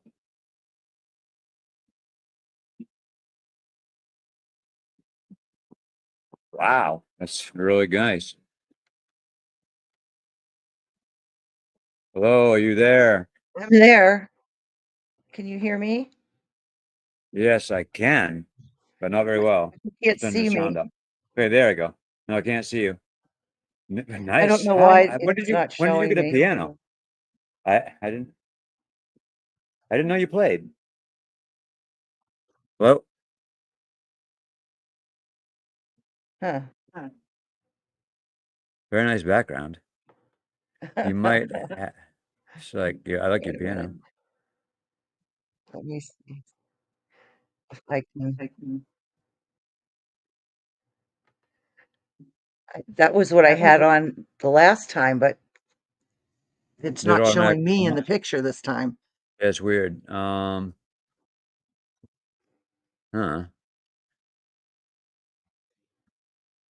Yeah, I don't know. How do I change that? Okay, wait, maybe I have something. Maybe this does something.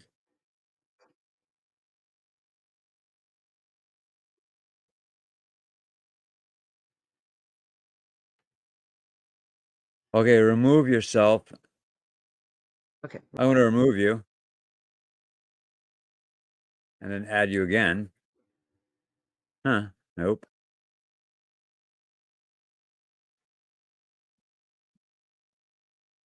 Did you remove yourself? Can you hear me? I can't hear you.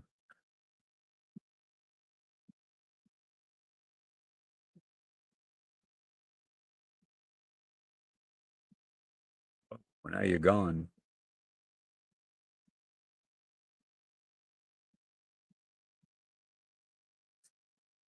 Oh, and we are live streaming from the indigenous community of La Libertad in Amazonas, Colombia, in the Colombian Amazon.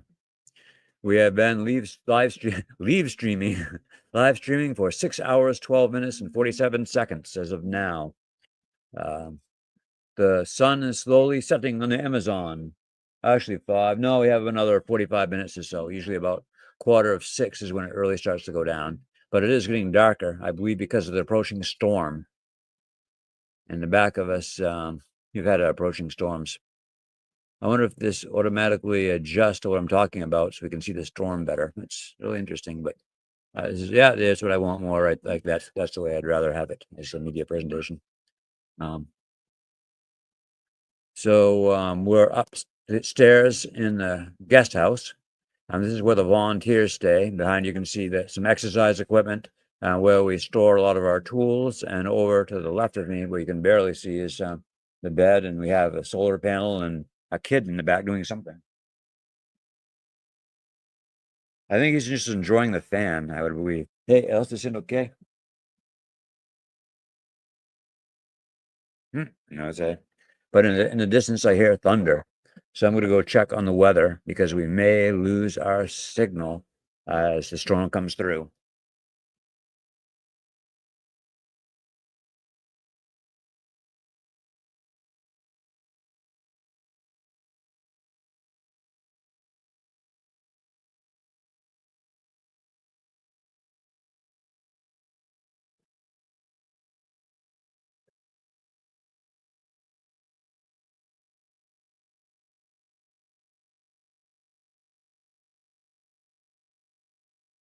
Yes, drops are coming down now, but it doesn't look very dark. So even if it rains, it shouldn't be a internet signal blocking rain.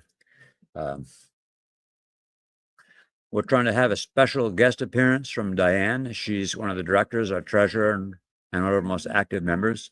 In fact, if you're in the Mid-Coast area around Christmas or I guess Memorial Day or 4th of July, you may be able to see us selling in either Thomaston or Camden or some other place where we have handcrafts from the indigenous village of La Libertad, including bracelets, Palo Sangre bowls, figures, other things. Palo Sangre is a very hard wood, very hard, beautifully colored, rich red wood. And other Colombian emeralds and jewelry as well, we sell at the craft fairs. So please, like I believe the 4th of July will be selling, and usually during Christmas fair times, before Christmas, we also have a booth or two around the local area. So please be on the lookout for that. We usually publish the information on Facebook, LinkedIn, and we try to get it out to some of the local happenings and newspapers as well.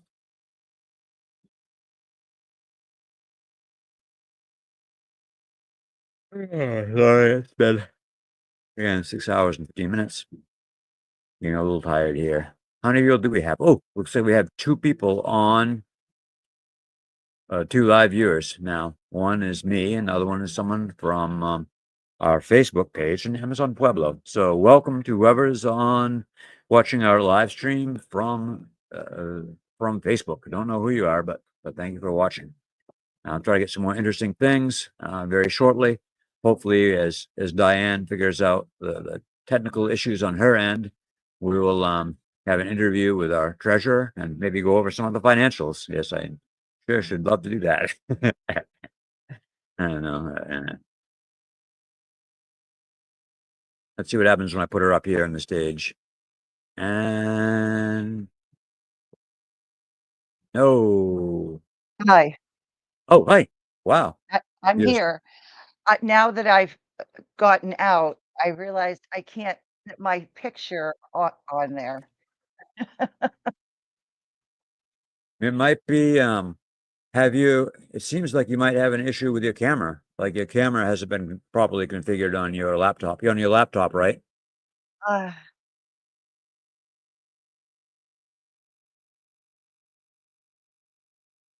it worked yesterday, though. Yeah, weird, huh? No, like I could have sworn that I had a better working YouTube connection too. Maybe I should log off and log back in and maybe it'll work. Huh. But I'd hate to lose all the, like, I hate to lose that one viewer we have. Well, Uh, yep. okay. I can send you a link on your phone through, WhatsApp, and then I believe you should be able to stream directly from your phone and just use the little phone's, camera, and that'll work. You wanna try that?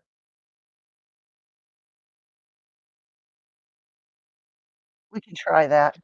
I don't know. No guarantees. I'm looking for someone else to talk because I'm just about to fall asleep here. He's had a cup of coffee. I should kick in a while. And not that I encourage caffeine use, but it's a really good cup of coffee. Okay, so I'm going to remove you and then send you the link, and then hopefully that will work. And I'm going to kick you out. Kick from studio. Goodbye.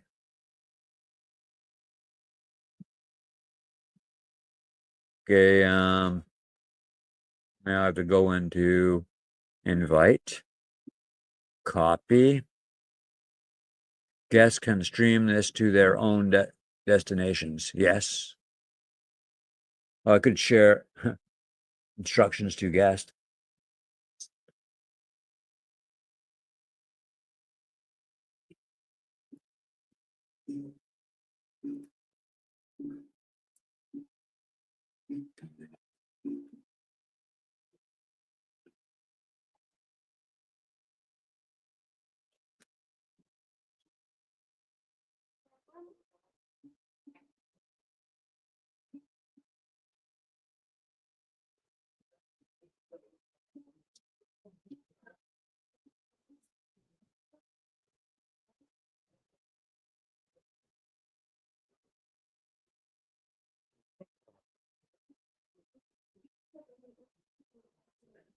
Okay, I see that if Diane, if you're listening to me on the stream, I'm sending you some instructions that tell how to connect, but it said Macintosh. It didn't say anything about, if you're on a Mac, it didn't say anything about it on an Android. Okay.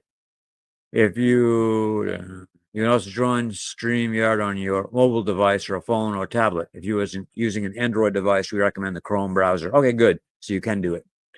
I just sent you that link on how to connect. And I'll send it one note to you on Outlook from email. If I could do that.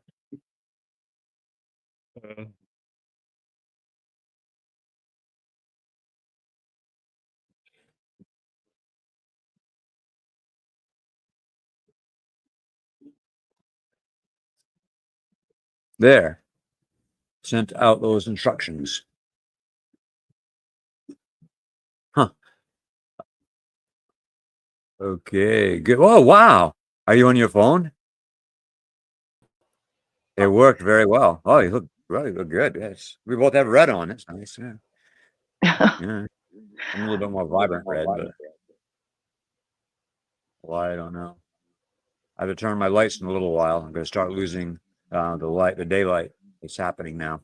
Okay, Diane, I have a question. Can you hear the music in the background? No. Oh, good. Okay, so the noise canceling is working because I can hear it very, very easily where I am now. That's one of the fun things about La Libertad. You never know how late you're going to be staying up listening to music, if you want to or not. Whether you want to or not, that's funny. Yes. Yeah, but it was interesting. We had a short in the village. Our neighbor, 3 houses up, they had the electricity to their house brought in over 2 pieces of wire. They were covered wire, that should be, but it was more of like light wire using to wire a lamp rather than regular electrical wire. Oh, then right, and they inside, shorted it out, didn't they? yeah, they shorted out the whole village's power. And inside they had connections brought back and forth from cut off from lamps, from electrical appliances, and they could find. And in some of them, they actually put the wire through one of the little plugs and wrapped it around the plug and then tied it together with a plastic bag, a little bit of plastic bag, not even the whole plastic bag.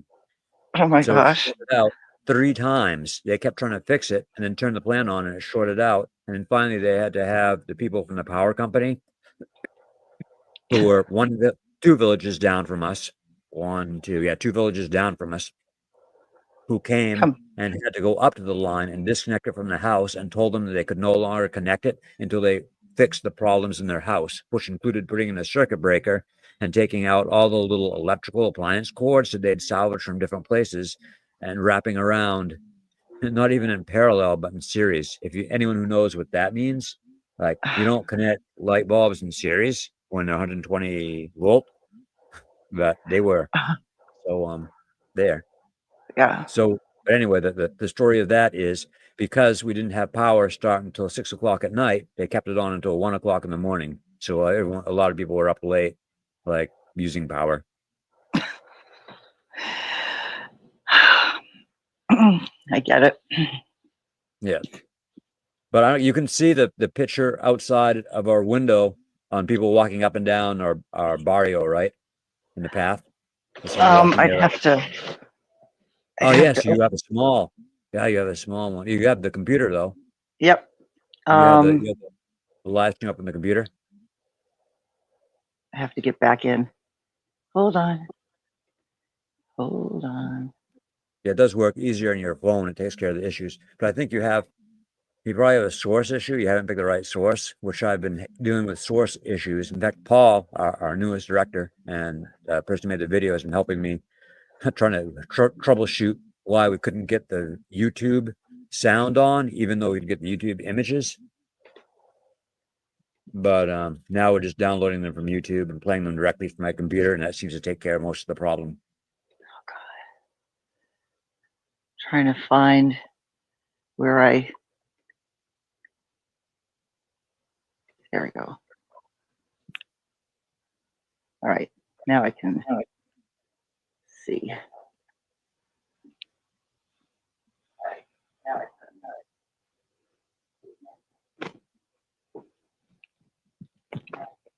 Sorry. No problem. Oh, you're out now. You're out. Why are you out?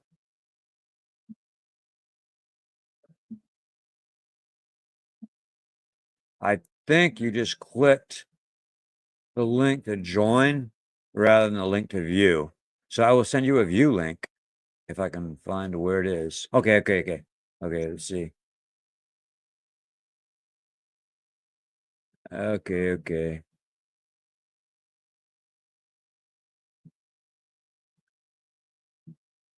Well, there are so many things. Right here it is. I don't want to give you the dashboard. I want to give you this. Okay, so I'm about to send you a link on the computer, through email. And the link through email will allow you to hook up to the Give Butter page, where you should be able to see the streaming that we should be doing now.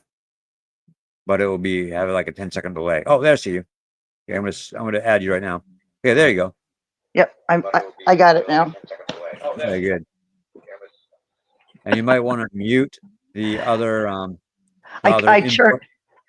I closed my laptop. Oh, okay. Yeah. Are you I'm on? good What do to you go. want? My phone now. You're on your phone? Nope, I'm on my phone now. Yeah, the image is good and it works. In fact, the camera on your phone is probably a lot better than the one on your computer. Yeah, probably. Yeah, that's what mine is. Hey. So yeah, I have my red Ukrainian shirt on with the the sunflowers. Does it just happen to match the colors, or really is in support of Ukraine? No, it's the Ukrainian country's flowers. Oh, I didn't know that. They have blue and yellow sunflowers. sunflowers. So it's my support to Ukraine. Yeah, that's good. That's nice. All right, so let's see. Where was I? So we have our one. Actually, I'm the one who's viewing it, so we're just talking together. But this is recorded. I'm sure it will be seen thousands of other times by people as they donate money. I'm sure that I know it's just you and me. I'm not going to show the whole world because some people are, Yeah. Yes. on the other side of the fence. Not as supportive. But oh yeah. So anyway, so we've already made about a little over $1,000, I believe. But not bad for just streaming.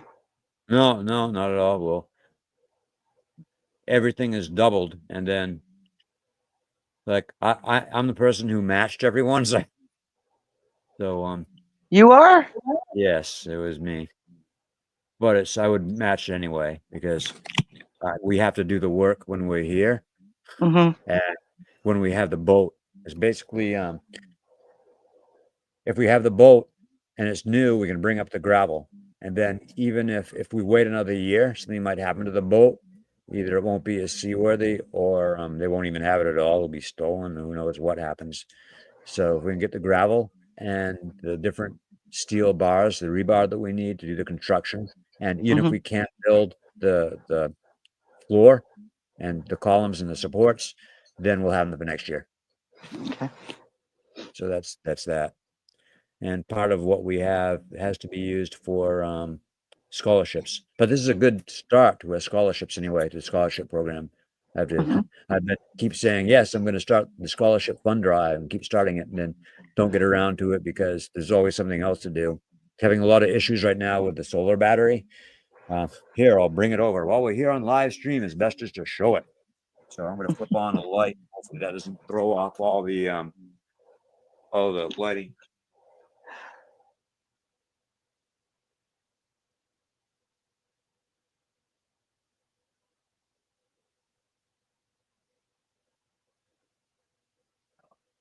So this is one of the issues we're facing has to do with our solar battery, and we're moving from a 12 volt to a 48-volt solar battery.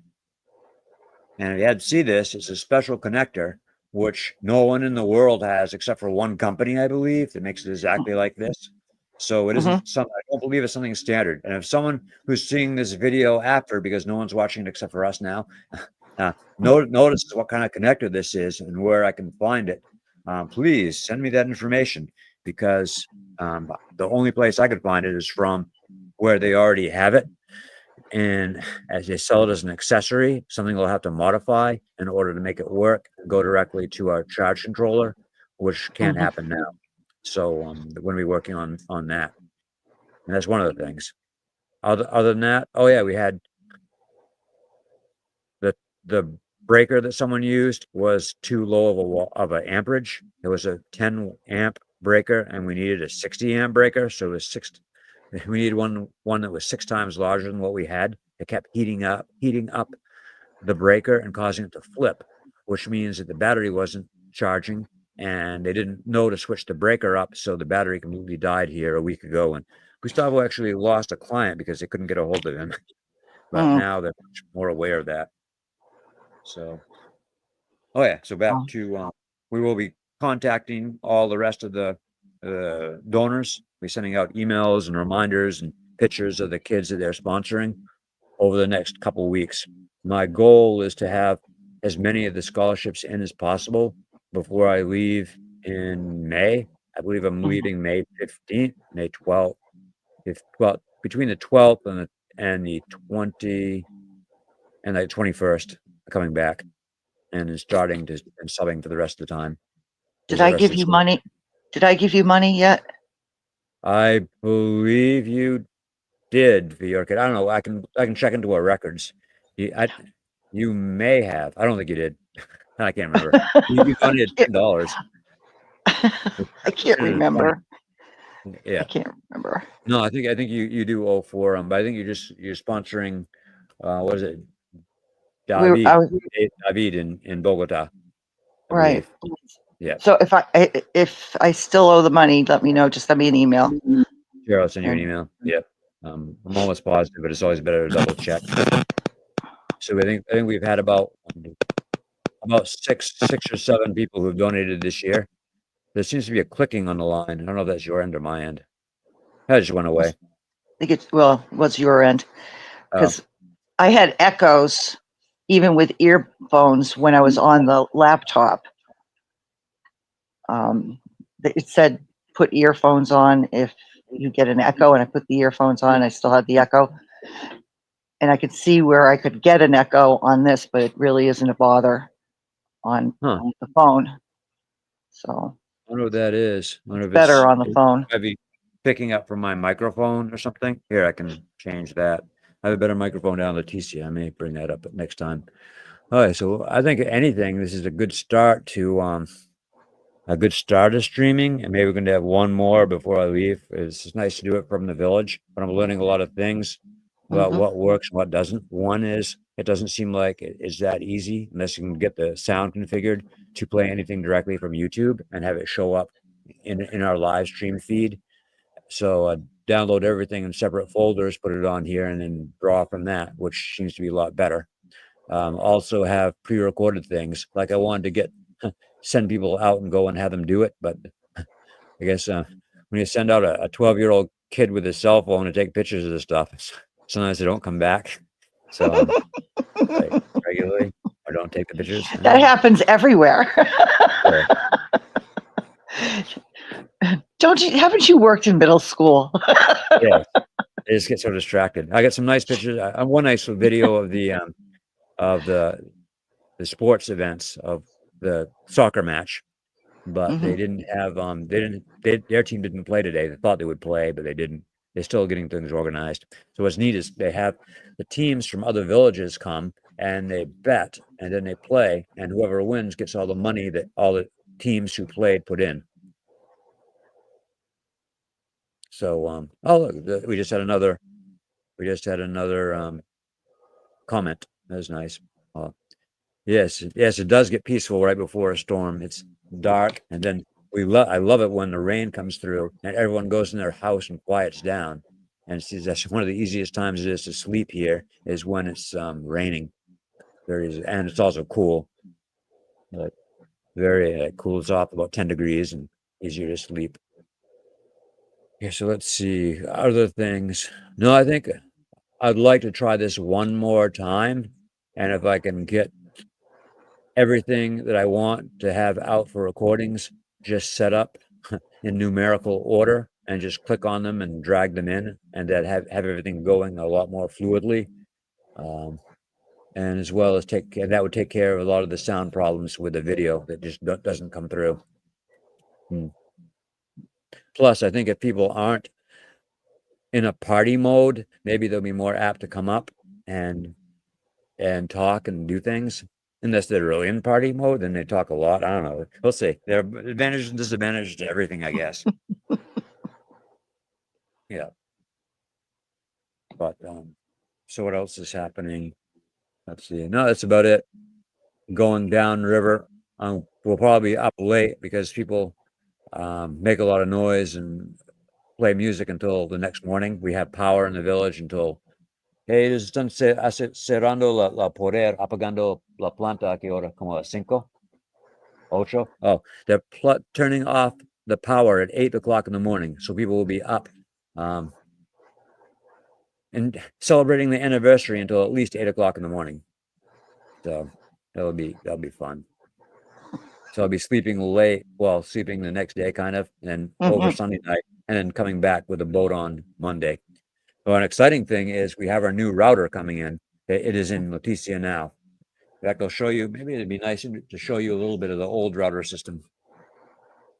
Connected or not. I'm gonna turn a light on here.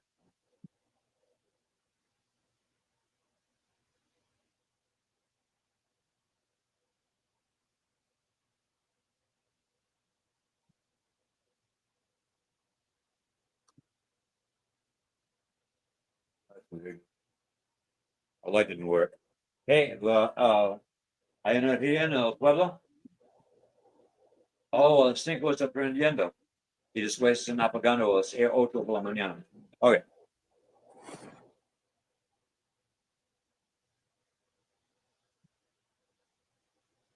Yeah. Sure. Hi, okay, so I have an update. So right now we don't have any power for the village because they're saving the diesel fuel for the generator so they can play it all, so they can have it running all night. Okay. So anyway, we can work on the solar power, which is what we're working on now.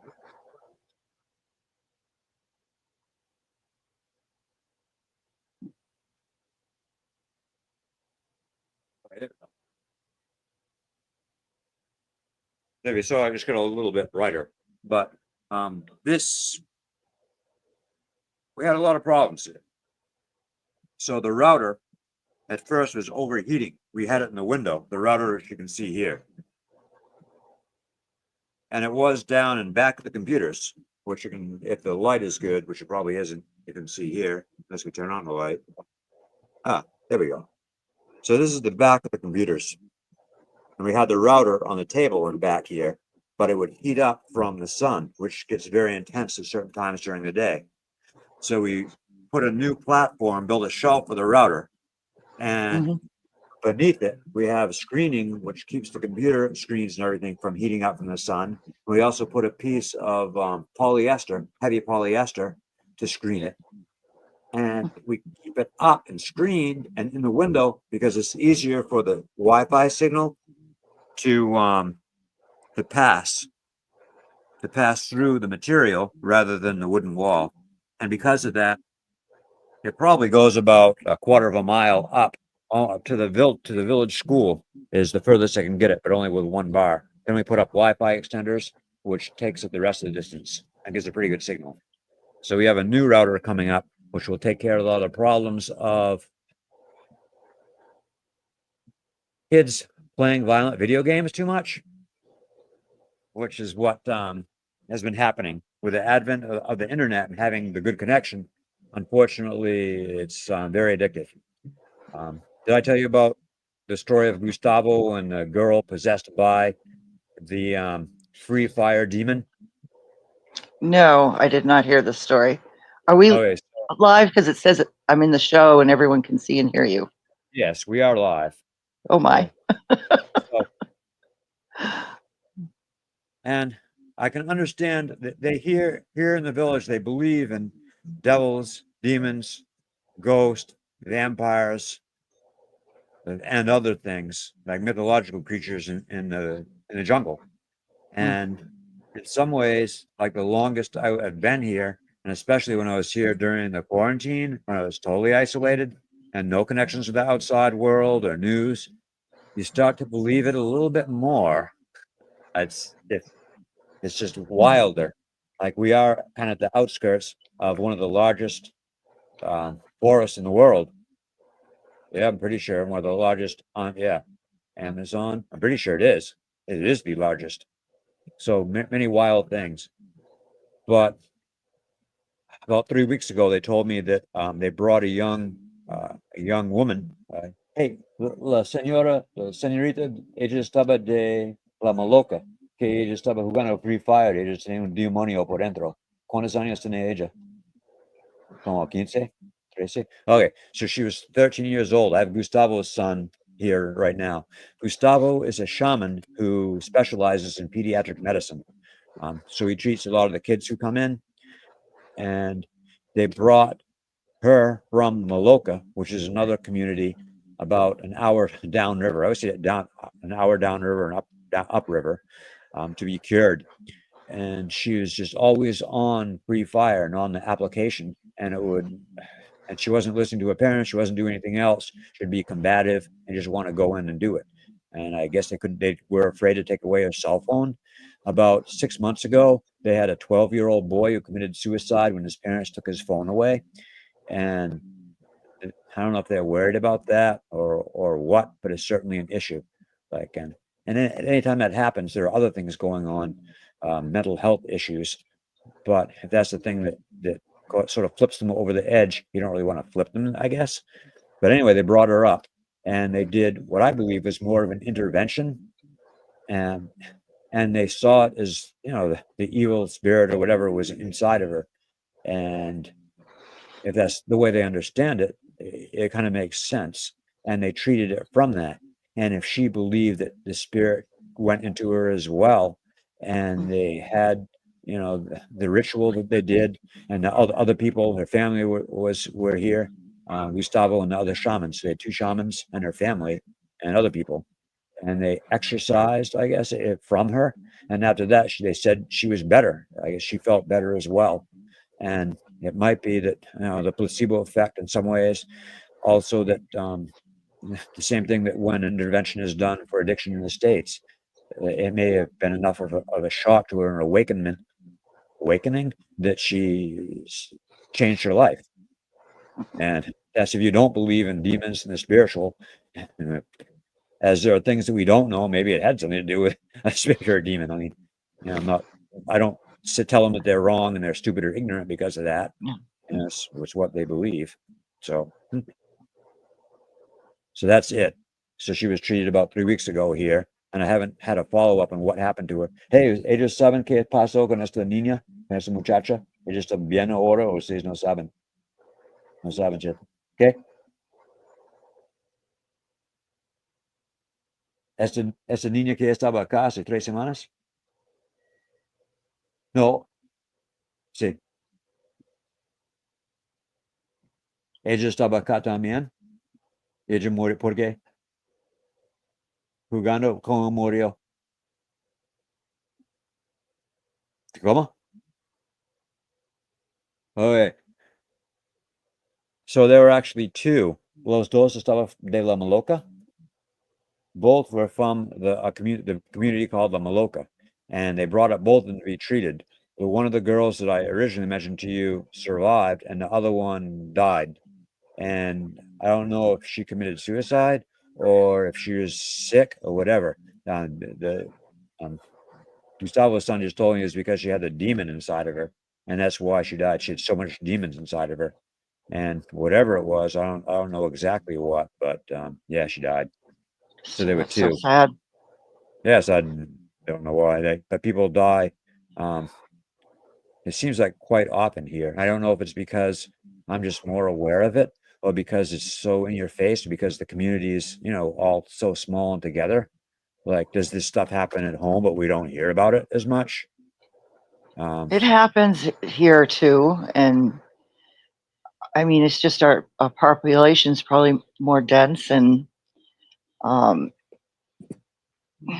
people tend to try to keep that sort of thing private, and you may not hear about it as much, at least in that context. Yeah, whereas here it is very hard to keep anything private. It's Mm. no, not really. But I know of many suicides that have happened to people in families I know, and some of them are young people. So whatever works to prevent that from happening, I'm not going to argue with. And if it is an intervention and shamanistic rituals, then good. I mean, So be it. Yep. Yeah, I know that's another thing we've had people who have explored or want to explore is treatment with ayahuasca, which is a treatment for addiction and also opens up people to other ways of seeing and dealing with issues or with things that they have. And we had a really interesting man here about 5 years ago, 5, 6, 7 years ago now. Again, it was 2016 was a big year for things. Named William, and he was an accountant from Florida, and he had a business in Florida, but he was living in Cali, which is a Colombian city. And the way he had his internet working, a VPN and everything, it showed him as living and working out of Florida, where he was really working remotely, which is fine. There's no problem. You can do that if you want to. Tax things, I'm not sure exactly how that works, but when we're going to taxes. But he came here with a strong alcohol addiction, and he was trying to leave that behind. And he believed that through what he's heard of ayahuasca, is he wanted to do the ceremony, and he was interested in opening up a center here with Gustavo. But that was before we had the ayahuasca plant, which we've now started growing in the area, and as it's being used again to treat addiction. And it opens up other pathways, they believe. And it's part of like healing or seeing or just being more aware, just on changing. So someday we may do that here. I'm not sure how exactly to work in a treatment center or just I doing mean, it as a there's certainly more treatments than just traditional Western medicine. And the reason that we don't explore these other alternative medicines is because our doctors aren't versed in them. They're not familiar with them. These ways haven't been tested, so they're reluctant to go that route. It doesn't mean that they're not effective. It doesn't mean that they wouldn't someday be used. I mean, I have doctors that are just now starting to see acupuncture as a legitimate form of therapy. Yeah, one of our directors, Julie, actually is a proponent of acupuncture. She's gone and highly recommends it. I believe she still does. Yes, I talked to her one time about it, and I've had it done. I've had it done. It works. I'm going to say it. I was stunned. Also, things like massage therapy, incredible. It sounds like, oh, it's an excuse to get a nice massage, but it really does break down the tension in the muscles, whatever's causing that tightness and the pain. So it helps with pain management. I forgot there was something called. In fact, I spoke to a woman, one of a former classmate of mine. It's myocardial. No, that's myocardial is the heart. Some kind of a release or something. Can't remember exactly what it was called, but yeah, it sounded good. I can hear thunder in the distance. My what do you call that? Noise cancellation probably takes care of it, but it seems like it's actually to the downriver from us quite a ways. It looks like it's light further down in the picture that I'm seeing of the village. Yeah, but that's it because looks like it hasn't I have the changed. lights. Oh. Oh yes. No. No, that's the sunset. Oh. That's the exact opposite way. I'm talking about turn up with these lights. Oh, it is. Okay. That's the exact opposite of where the storm is coming coming from. Okay, wait, so we should know the sun sets in the west, so the storm's coming from the east. That's unusual because most of the weather in the United States comes from the west and goes to the east, where here it comes from the east and goes to the west. Yeah, you're right. Yeah, but I thought the predominant weather patterns were still from western going to eastern in the South America. That may have something to do with the terrain here or something, or the way that the fronts move, but it almost always comes from the east. But You know, if we get something from the east here in Maine, because boy, it stinks. Yeah, nor'easters. At low tide. Okay, that way. Yeah. Yes, yeah, you live on the coast. I live on the coast. I've Too. always lived on the coast. I mean, I was born on the coast. I've just moved up the coast from Massachusetts in increments. Yeah. Yeah, is this what? Yeah, it's what Paul says. He just made a comment saying, I remember storms rolling in from the east when I was down there. I think I have some cool time lapses of the lightning in the distance. Yeah, if you can send them along, Paul, please. That'd be cool. Because it does come from the east. I don't know why. What else is happening? Oh, thank you to Josh and Crystal. I just saw that they had gave another donation. Thank you. And that was doubled. Yes, I see. Okay. Other things. Let's see. Oh, so we just had a visitor can't come in. Okay. Victor just came in. Victor cooked lunch for us as I was up here. I usually cook lunch for the group, but as I was doing the streaming, he made a really nice combination between a roast con pollo, which is chicken and rice, and a roast chaupa, which is kind of like a rice Chinese dish. If you know anything about Peruvian cuisine, they take a lot of the immigrants who came, used their traditional cooking techniques from their countries with locally available foods, and that's a lot of the food is Chinese with what they can find in Peru. With a little spin on a South American spin. Yeah, because of like they have, what is the it? fruits and vegetables that you have Fruits, down there. vegetables, and even like the tubers. Like they have the, the purple potatoes and all those things. They have Mhm. a lot of potatoes in it. There's one thing I really called, oh, what's that? Lomo saltado, which is like beef stir fry on potatoes with rice. Very good. If anyone goes to a Peruvian restaurant who's hearing this, nope, no one here now. You should pick up some lomo saltado. I really recommend it. And also with onions and green peppers. Yeah, very good. Well, Ben, I do have to get going, but I Yep. wanted to stop in and say hello to everyone. And Oh, thank you very much for that. I Whoa, just dropped. I dropped you. I'm sorry. Butterfingers. All right. like that. I have a stand. Next time I'll have it on a stand.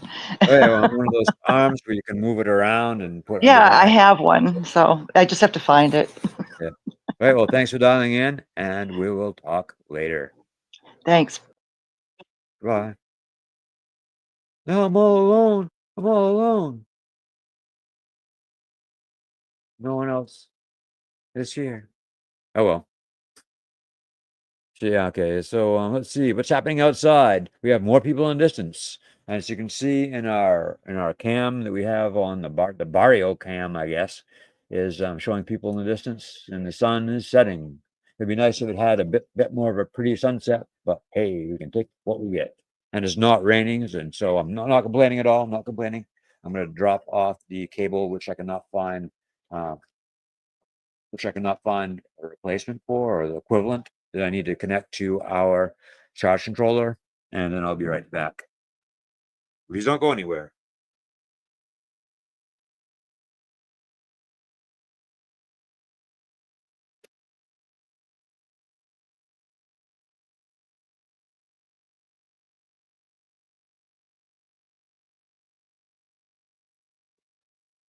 And I am back. Thank you, Paul, for putting on that. Wow, that's amazing. Next time if we schedule this and have another one before I leave and I'm down here, we should schedule a time where we can both do it. Maybe a shorter time, like just a couple of hours, a couple of 3 maybe, I don't know.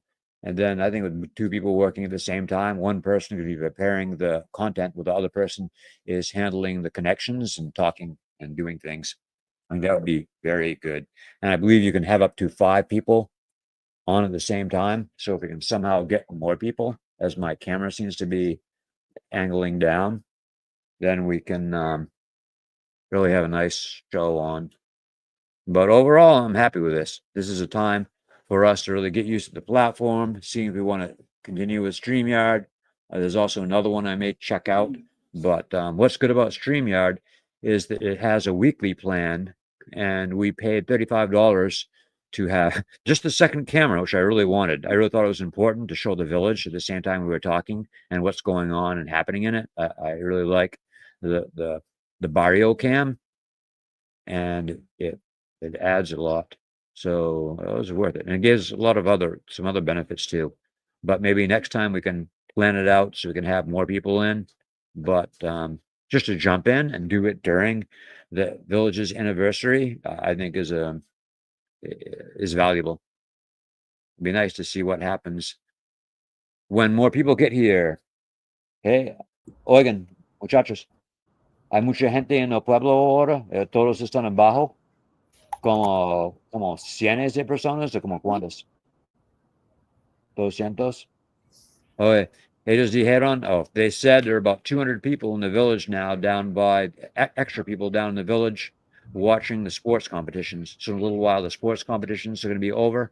Hopefully I have some kids who are taking videos. Nope, the kid is watching videos on his cell phone rather than taking videos. So I guess we won't have those. But we'll have a little bit more organized of videographers as well. I think I know a videographer, maybe. You know a Somewhere. videographer? I think I do. If he was just here. Who is he? Or she? Yeah, someone from down south, I believe. I think someone down. Is this a good time to join? This is an excellent time to join. Did you see when Diane was on?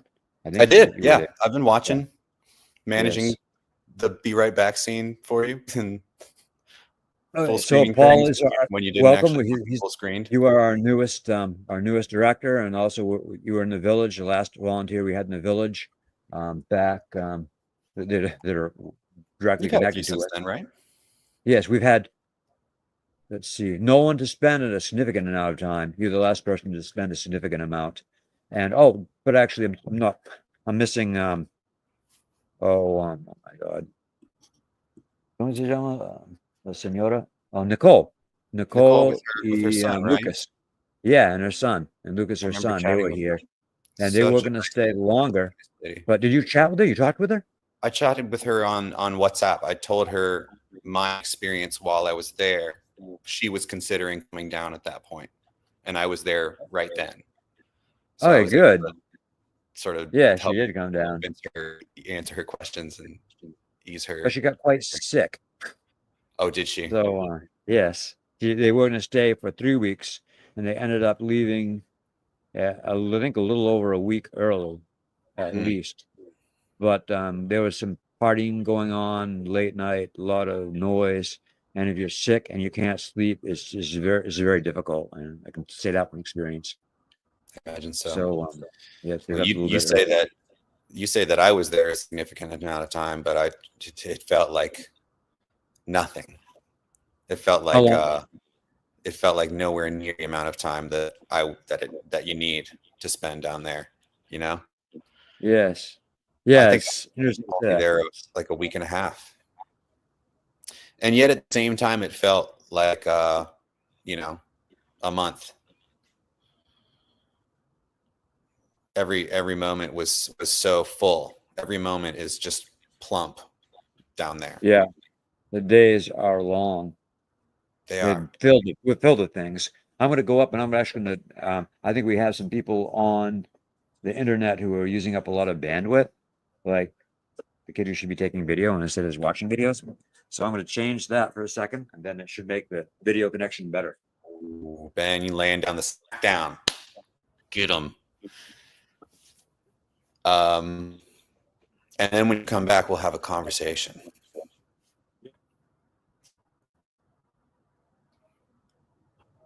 Oh, he's covering the camera. That's how you know it's going to get ugly down there. He's like, everybody at home, cover your eyes. Don't watch.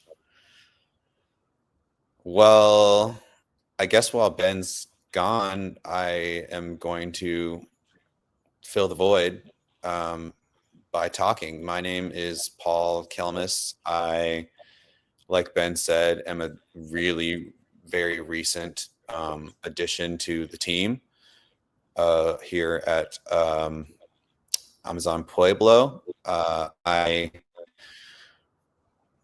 fell into these fine folks' hands last year, almost around the same time. I was traveling in Colombia with a group of friends, with some family members who were living in Medellin, and we went to Bogota and had a good time. But I somehow had booked my trip for an entire week and a half longer than anyone else. So at the end of the trip, everyone went home, and then I was just here in Colombia. And I decided, okay, well, I'm going to make the most of this time. What can I do? Oh, what can I do to give back to this amazing place that I've been enjoying for the past month or so? It's kind of something that I'd like to try and do when I travel, if it's possible. So I started looking for volunteer opportunities. And I just happened to get in touch with Ben through a very strange website. I think it was called Volunteer Latin America. But anyways, is that the one? Volunteer It Latin is. America? He started the website about 5 years ago. You know the person who built that website? Yeah, Stephen Knight. Wow, And cool. it went from a smaller one. He started doing it, and it's British. He's from the UK, and very nice man. But he's selling it. He's actually wants to sell it, and all of the contacts and everything. It's built up you know, as you have different reputations that go through Google and have your search ratings put up higher. So it's a well-received site, and we received more probably in the past, since the pandemic, we've received more people volunteering through that than any other agency. Some of them just randomly find us because of the Wikipedia page. Some people find us from doing Google searches. Some people find us from Gustavo's website. Wow. But that seems the most reliable volunteer. Yeah. Huh. See. That's amazing. I remember being thankful for that website because it's the only one out of those that category. You know, I was looking at woofing.com. I can't remember all the names of them, but there are a few sites that sort of have similar operations. But that one is the only one that doesn't require you to like pay a membership fee and like have a monthly subscription or something in order to view opportunities and get in touch with the people who are presenting those opportunities. So I was able to get in touch with you without having to like go through a paywall or anything, or, you know, sign up for a yearly. That was cool. So yeah, it's good. They were also, their burden of entry wasn't as high as some of the places. Some places wanted us to pay money as well. And even what they offered for that, it doesn't seem like it would be that, like, you might get absolutely no one if you do a lot of time and effort and pay money.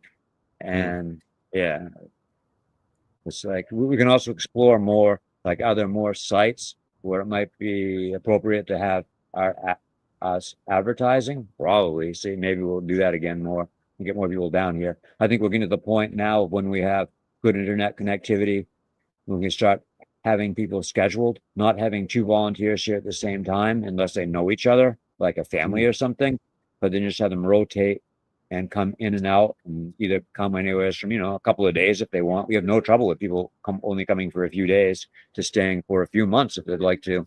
Yep. Yeah. I couldn't recommend it more. It was it's one of the best things I did last year. And I did a lot of things last year. That was one of the biggest highlights of my entire year.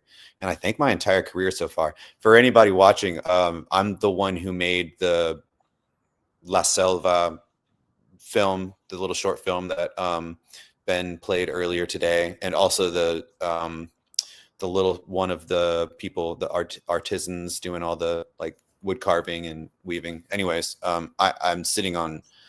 I did nothing but shoot while I was down there. I couldn't put my camera down. Everything was so fascinating. Everything from, I mean, Gustavo took me into the jungle where we spent a few nights and, you know, slept underneath huts that we wove from palm leaves. And he showed me which vines you can cut that will bleed fresh water that you can drink, or which roots you can harvest that will help remedy dengue, or you know, which fungi helps with asthma. But it was amazing. It was incredible. And he was able, the man can do anything with a machete.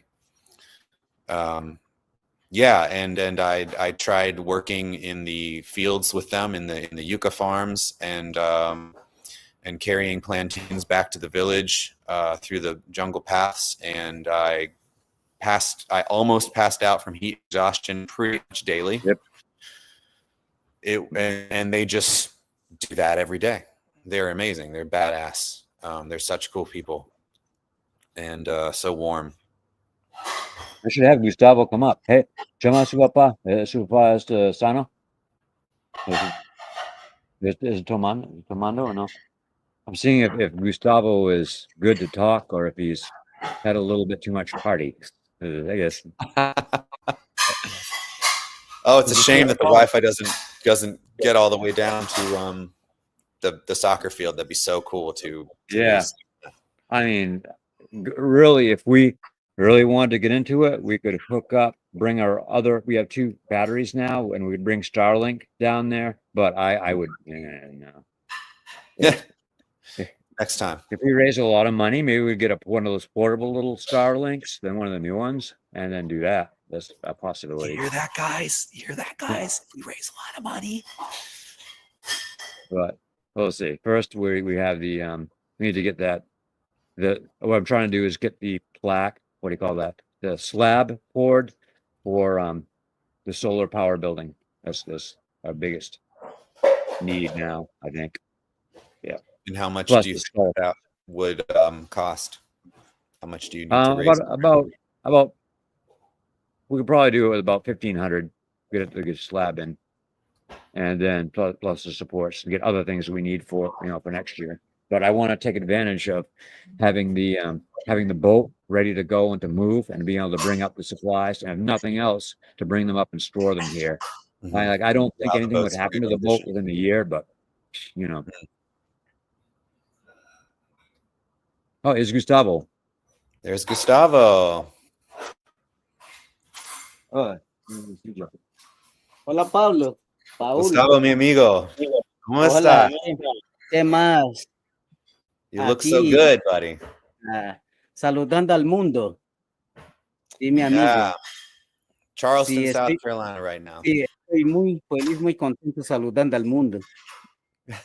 Sí, me nace del corazón, siento por mi comunidad que es tan pequeña, tan pobre, pero rico de tierra, no de plata. Mm. You want translation? A little bit, yeah. I'm rusty, man.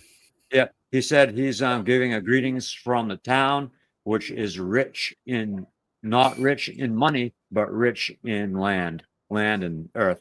I guess earth would be a better translation. Mm. Solo ahora. Sí, solo ahora. Mañana, muy rico. Sí, algún día. Sí, algún sí, día. sí. Algún Siempre día. dicen los extranjeros algún día.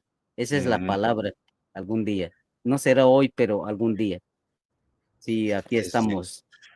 Sí, cualquier cosa estamos en contacto. Yo, como digo, yo me siento muy contento con este señor que se llama Ben Angulo, muy mi amigo. Hizo un tour algunas veces conmigo hace como 15 años. Nos conocemos, nos damos la mano con él. Él me da muchas ideas buenas, no problemas ni chismes, sino buscar algo para los niños, para el pueblo que nosotros tanto sufrimos. También queremos que algún día tenemos plantas de agua, unos 2, 3, en tiempo de verano y la sequía estamos sufriendo bastante. Solo tenemos una planta de agua, algunas veces dura 4,000 litros de agua, antes del año se acaba y quedamos sin el agua. Nos vamos a Leticia para comprar agua en los barcos, es muy costoso, 200, 300 mil pesos, pagar muchas cosas, muchos transportes para llegar en este pueblo. Sí, señor. El barco es gran, es muy, Sí. qué impresivo. Sí, entonces yo de verdad de corazón le doy gracias, 1000 veces de gracias. Todavía tengo 57 años de vida, pero estoy sacando algo para los niños, para mi pueblo, mientras después algún día me voy a otro mundo, a otro planeta, como dicen otros, hasta ahí será. Quedarán otros que hablar con este señor, porque la vida de uno dice es pasajera, es como un chicken. Uno cría, no saben para quién es, qué va a pasar, le roban, lo matan o el dueño lo come. Y esa es la vida de nosotros, los cuerpos humanos aquí en cualquier parte del mundo. Sí, señor. Me encanta las yucas. de Sí, aquí. las yucas. Sí. Las yucas. Sí. Oh, I miss that. Sí, algún día regresas para hacer muchos. Este sabor es muy delicioso. Mejor en el mundo. Sí, claro. ¿De yuca? De yuca. Yeah, yuca. Oh, it's all yuca. Yuca. Cooked in the chicken broth, I Sí, think. Okay. sí. En Yagua te dice azuche en Yagua. Yuca. Azuche. Azuche, yuca. ¿Y cómo es su familia? Bien aquí. Aunque sin dinero, pero bien de salud. Algunas veces nos vamos a nuestro cultivo, traemos nuestro platanito, nuestro banano, la yuca, papaya, algo, pero estamos ahí. Papaya. Sí. Sí, mucha papaya. Ujú. Pero es mejor no En comer Nuevo demasiado Verano. papaya. Sí, Muchos churros. sí, sí, señor. Estamos aquí, pues Pablo, de verdad, yo les digo, ojalá que usted está con nosotros, con este señor que está aquí de frente de nosotros. Nosotros estamos sacando pecho por este pueblo muy pequeño que usted estaba. I didn't Ojalá. catch that last. What was the Sí. last thing you said? Oh, for helping the small village move forward. Algún día vienes para ver qué estamos haciendo, qué hay que hacer, qué está llegando, qué no. Para este pueblito, de verdad, yo te agradezco bastante, bastante, bastante. Algún día voy a aprender inglés, sé muy poco, sé inglés, pero algún día lo voy a dominar al inglés. Algunas palabras sé inglés, me gusta de Estados Unidos porque es muy fácil para pronunciar el inglés. You were saying how grateful the whole community is for how you're helping and what you're doing. And someday, he'd like to learn English because it's easier to understand English in the United States and the talk. I learned more Spanish in 1 week with Gustavo than I did in 4 years of high school or whatever. Yep. So, oh yeah. When you really need it and using Venga. Sí, bienvenida. Venga, bienvenido. ¿Cómo Gustavo. se dice en inglés? ¿Tangi? Thank you. Thank you. You're welcome. Thank you very much. Thank you. Algún día, pero Sí, algún día. Primero, hoy. Did I say that right? I don't think so. Someday, but we'll start now. We have to start now. Oh, iniciamos ahora. Iniciamos. Sí. Necesitamos iniciar. Hoy. Ahora. Hoy. Sí, ahora. Ahora. ¿Hoy o ahora? Hoy, La misma palabra. ¿Hoy o ahora en español? ¿Hoy o ahora? La misma palabra. Una palabra significa dos palabras. ¿Hoy o ahora? Hoy is today. Ahora. Right now. Ahora. It's very orange in the village right now. Muy como anaranjada, la luz. But it's even more profound than it is in the video. Doesn't do it justice from the camera. But it's an orange glow in the whole village. It's fallen over. Huh. Wow. Sometimes it happens, that orange glow.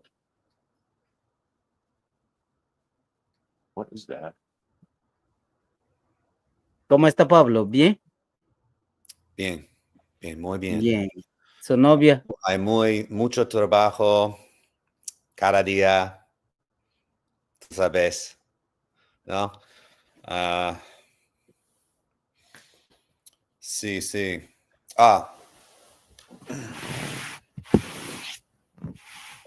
Es mi gato. Un gato. Wow. Wow.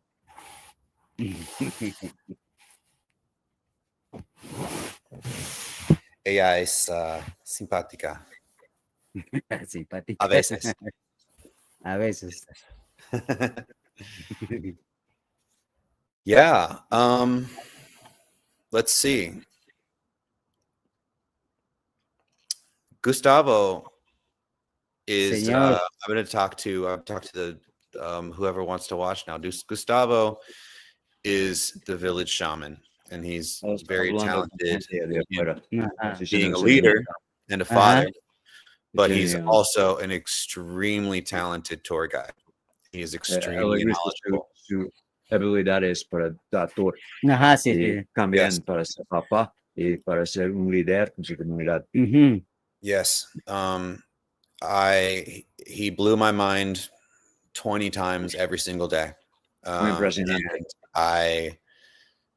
anyone who wants the most authentic Amazon visit experience that you could ever possibly get, the most raw, the most off the beaten path, and just surreal and mind-blowing experience. Even if you're just being a tourist, even if you're not wanting to volunteer, or if you feel like you have nothing to give, you have your presence to give. Come visit the village. Gustavo wants to do more tourism, and la gente afuera para visitar la Libertad, para hacer más jobs help him, they help his family, and they help the village.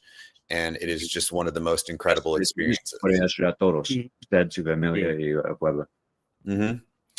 So, you know, if you want an adventure, if you are interested in medicinal cures, if you're interested in challenging yourself or freeing your mind, or just, you know, seeing a completely different perspective, or immersing yourself into a life completely unlike yours in almost every way, go visit Gustavo. And yeah, I can't recommend it enough. Honestly, y una experiencia buena visitar Gustavo y hacer un tour. And I have to say, before I went, I was rather nervous just to be in the Amazon. We all know the Amazon rainforest is such an extreme environment, right? There's snakes and there's giant spiders this big, and the mosquitoes are vicious. Estaba un poquito preocupado para visitar con los culebras y arañas y todas las cosas. But after being there, and I don't know if it was because with people like Gustavo the whole time, who just have this ancient ancestral knowledge of the jungle, La Selva, Pachamama, but I felt very safe. In fact, I in a lot of ways I felt more safe than I do if I'm romping around in the woods here at home. And on that note, the mosquitoes are worse here in Charleston, South Carolina, than they are down in the Amazon. Más mosquitos que él tiene en el país de él, que están acá. Y él estaba sintió muy seguro con usted acá. No tenía miedo. Yeah. ¿Qué pasó con el señal? El señal está esperando el señal. That's my pitch. That's my visit Gustavo pitch. Visit La Libertad.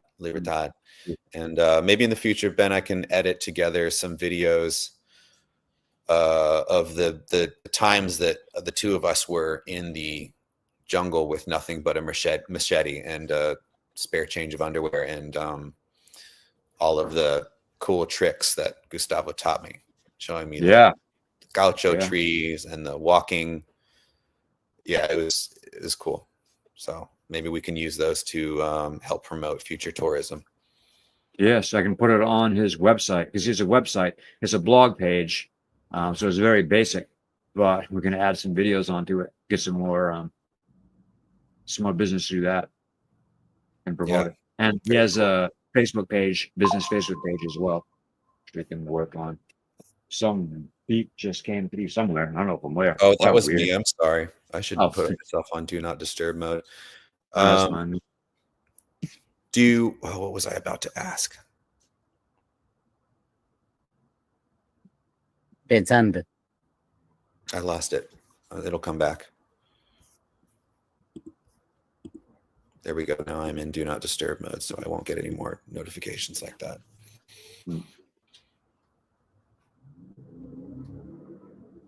I may turn on the light. I don't know. The light isn't too bad though, is it? No, it seems like the light. It looks like nighttime there in the room. It is, but nighttime. Oh, really? So your camera is just very good at catching low light, because it still looks like sunset in the feed of the village.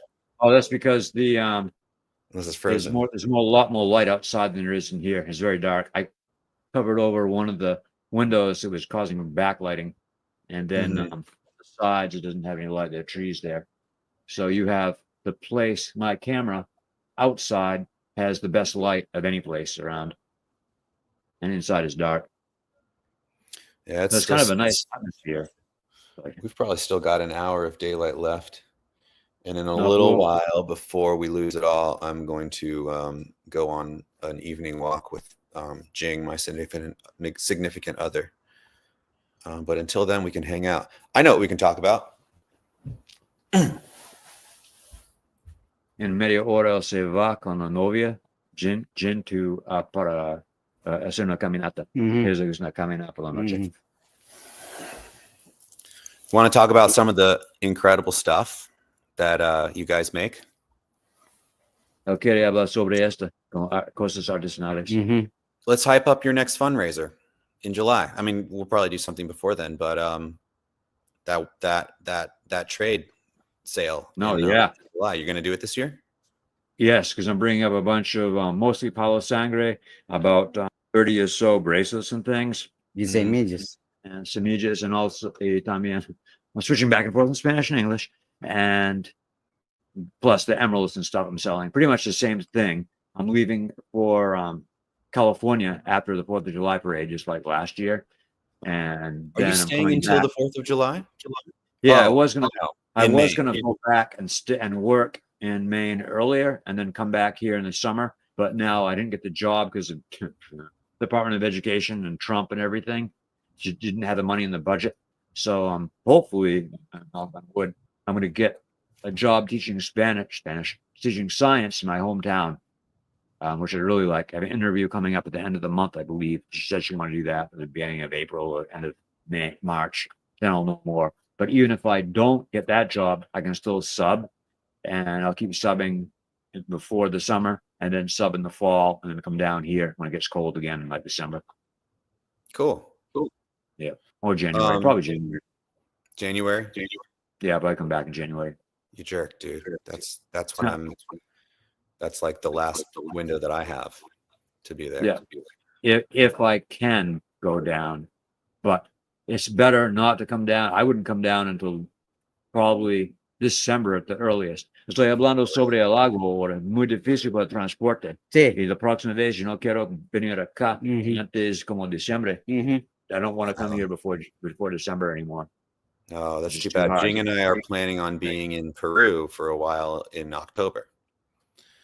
And I was thinking maybe I would just fly over to Iquitos, hop on one of those little banana shipment boats, cruise down the river for a few days. So I would get on the Maria Fernanda too. That's the name of the boat. Nice boat. It'll bring you down in a day. They have staterooms. Oh, speedboat. No, it's a medium boat. It's not a slow boat. It's not a fast boat, but it's a big boat. It's a cargo boat, and you can talk with other people. You can move around. I'd get your own private room, not that expensive, like $20 or something. And it makes it so much nicer, better security, because I wouldn't trust they'll steal your cameras and stuff. Plus, yeah, you bet your ass next time I'm coming down to that village, I'm bringing all my gear. Yeah. Oh wow, the village lights just came on, and the kids that. are really happy now because they can play Xbox. But you can even have a like chance immediately out. If you come down on the Maria Fernanda 2, you have a chance of meeting Jesus. Oh my God, there were a lot of kids in the room. I did not They realize were all like on like half of them was Salva's family, but they're hanging out because I don't know, they don't. It's either that or they go down and playing or they're drinking, and I don't want them to drink. But anyway. Oh yeah. So did you see the Israelites when you were here? Estamos hablando sobre los Israelites. Did you see them? The What people is who were that? dressed up like they were from Jesus's time. Jesus's time? Jesus' time. They dress in biblical clothing, or what the popular notion of biblical clothing is, and they're from a cult called the Israelites. I think that's what other people call them. I don't know if they call themselves Israelites. Ellos tienen un nombre propio, o Israelites son un apodo. ¿Se sabe? Israelitas le dicen el pueblo de ellos, la tierra de ellos se llama Israel. Israel. They're from Israel. But they're a cult who believes Jesus is alive now and walking the earth, and he lives in Ecuador. And they are very industrious people, kind of in some ways, kind of like the Amish, but they're also industrious in the coca field trade. They don't believe in drinking and drugs and everything, but they believe there's an offshoot of them who are in the drug trade, and they're very successful and make a lot of money. They're also very, very controlled and planned, kind of in some ways like the Mormons, I guess. And when we went into the village, the first time I went to Israelite village, everyone had the same style boat and the same peke and the motor, and all like in the same colors.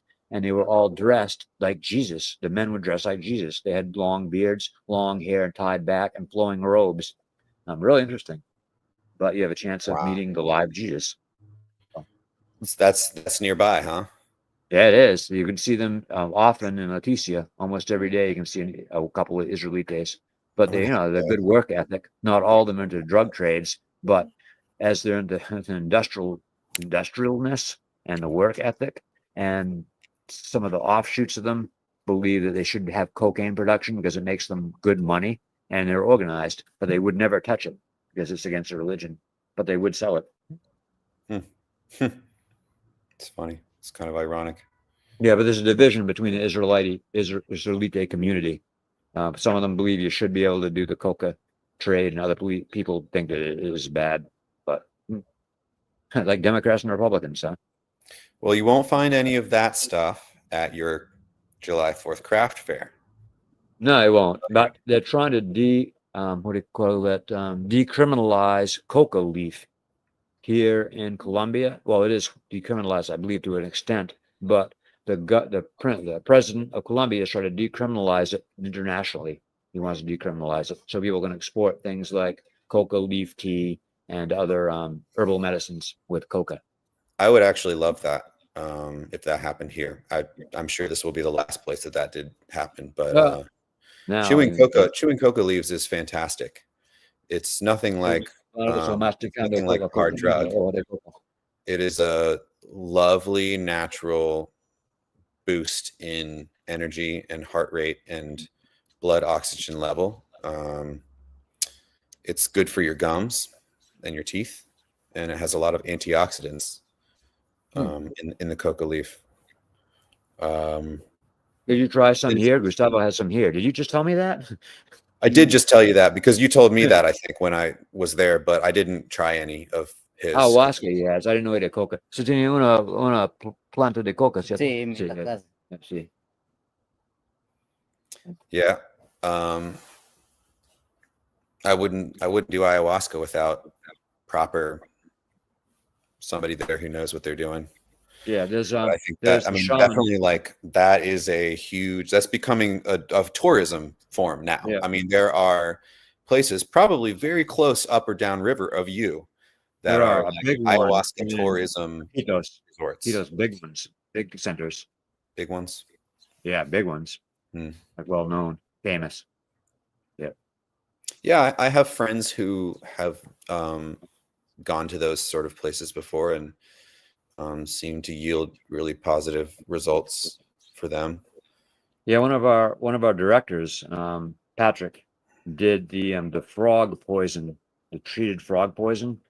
He said it was very, very powerful, and the person who did the ceremony with him didn't give him a proper debriefing after, and didn't like prepare him for what was coming, and it wasn't very enjoyable to him. Like, for 2 weeks, he was having like anxiety, like afterwards. Wow. Yeah. Wow. But he said it was very, very powerful. Yes, it's called DMT 5M or something like that. It comes from the secretion off of a toad's back. Yes. Is that yes? I was actually talking about that earlier today. Oh wow. They apparently it's one of the most intense psychedelic experiences out there. Yeah, it was for Pat. It was. Wow. But it has to be done properly. Like I'm always about, it doesn't matter if you're is just coming here for an experience or you do drugs or whatever, hallucinogenics, you should always debrief it and go through and deal with what it is. That's one of the things I want to follow up with the woman who came with Nicole and her son, and to get them to write a blog post which will help work through some of those things and send it to us. We have some very good blog posts of people who have had their lives changed by coming to Libertad. What was her story? I didn't know somebody else came with Nicole. No, she came with her son, and you're talking about Nicole. Yeah, Nicole. But I want her to do a blog post processing what it is she went through, because it was much harder than she expected. Like she partly dealing with the noise, partly dealing with the heat, with the differences, especially with the school. She thought it was going to be hard, but she had no idea of how friggin' hard it really is to go to school if you're going to school in Macedonia. Estoy diciendo a ellos como difícil está para subir a Macedonia cuando ustedes Gustavo's falling asleep. Love that. Un tinto. Been a long day. Sí. Un día larga. Como difícil está para subir a Macedonia para los muchachos. Porque and if it's raining, even worse. It wasn't even raining. She didn't even get the bad part of it. She just had to wake up at 4 o'clock in the morning and get out there at 5 o'clock to wait for the boat and then pack up and try to get everything. And had 2 days of it. And then she got sick, and that was it. And she left because she was so sick and tired. Sick and tired, man. Sick and tired. Yeah. When I was there was a tourist who visited. She was young. She was maybe a little younger than me, and I think she was German. Do you remember her, Gustavo? She got sick immediately. Like, she was here for one night, and she woke up sick the next morning. And then Gustavo performed some ceremonial stuff on pictures of that. Yes. But she didn't stick around for very long after that. I'm lucky I didn't get sick. I had some digestive issues, but I could imagine. I mean, it was already difficult enough being down there as a normal healthy person, normal American used to a semi-sedentary lifestyle. So I can imagine getting actually sick would be the nail in the coffin. No, it's not fun. Like I can feel it coming on. I start getting aches and pains, and it hurts to get up and down. Like I have bad arthritis, and then start getting the headaches, and then flu comes on. I've been very sick here. Like one time, the sickest I've been in 10 years. I've been here, but after about 5 days or so, I got over it and got better. Yeah, that's good. Yeah, I do think the body tends to be a little more quickly rebounding when it knows that it's sort of a go time situation, like when you're out traveling. And that's that's why it's so important to visit a health place before your trip as part of preparation. Get the necessary vaccines. There are places you can go to. Passport Health is a big one, I think. They're national. And you can tell them where you're going. You can say, I'm going to the Amazon rainforest, and they'll say, okay, so you need a yellow fever vaccine. Take these ones to, help combat dengue. You told me about the anti-parasite drops. Yep. Which were very important.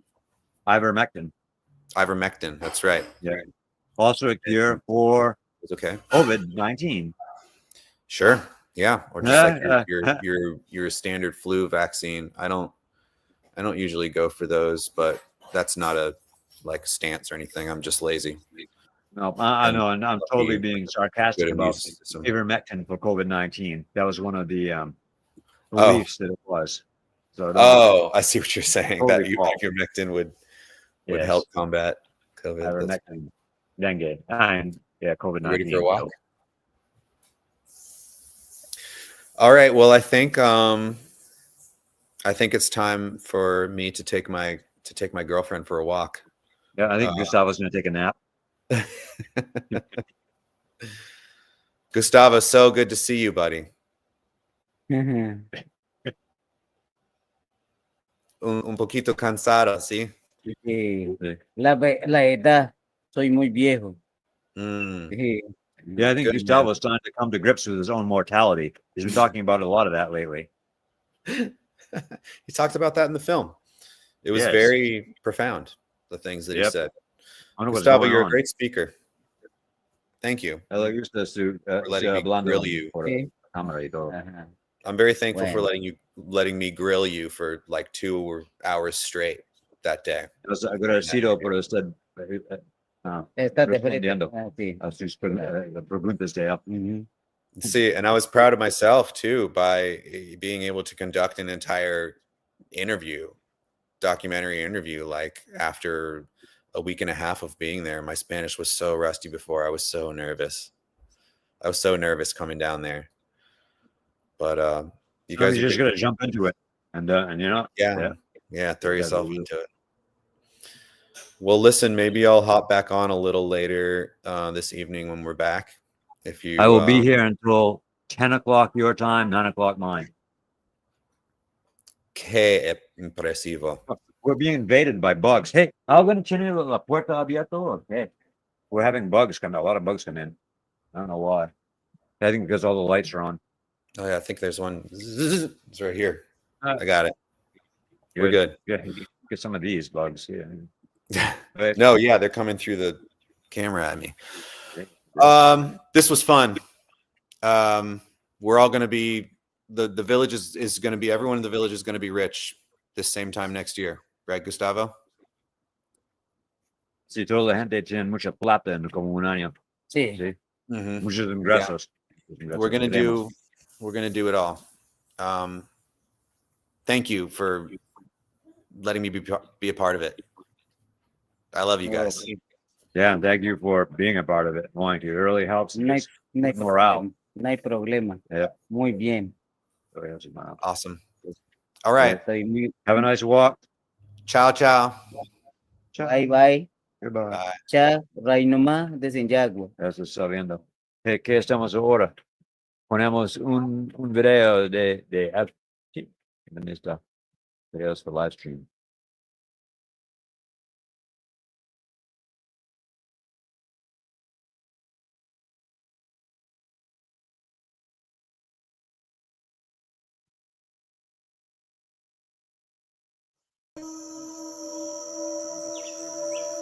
Sí, me voy para Es muy importante comer algo. la selva. ¿Quieren mirar? Oh, más Da largo. todo. Estoy captando los dos, yo creo. La selva nos protege, da frutas, madera para levantar, construir una casa, hacer barcos, nos ayuda calentura del sol.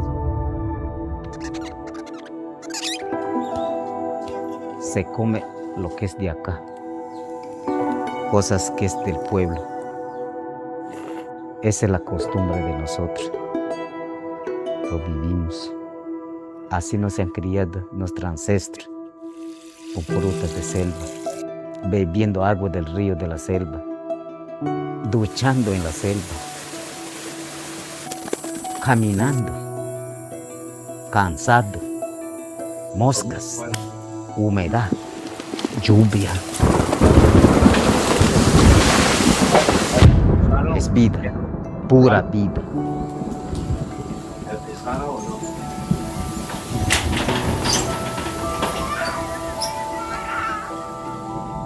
Mi mamá era indígena yagua peruana y mis papás vino a morir acá.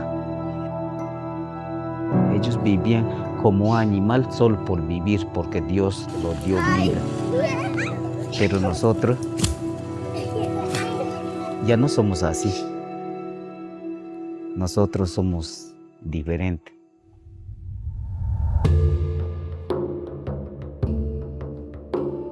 Las industrias hacen contaminación y casi a veces como que quieren acabar la naturaleza.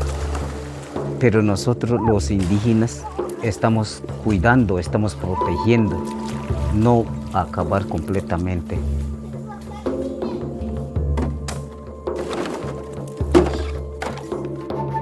Ya somos otra generación.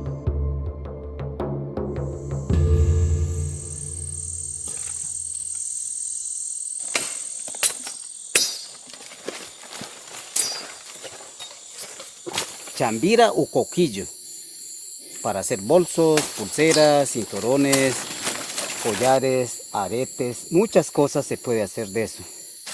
Muchos trabajos, mucha arte se puede hacer de eso.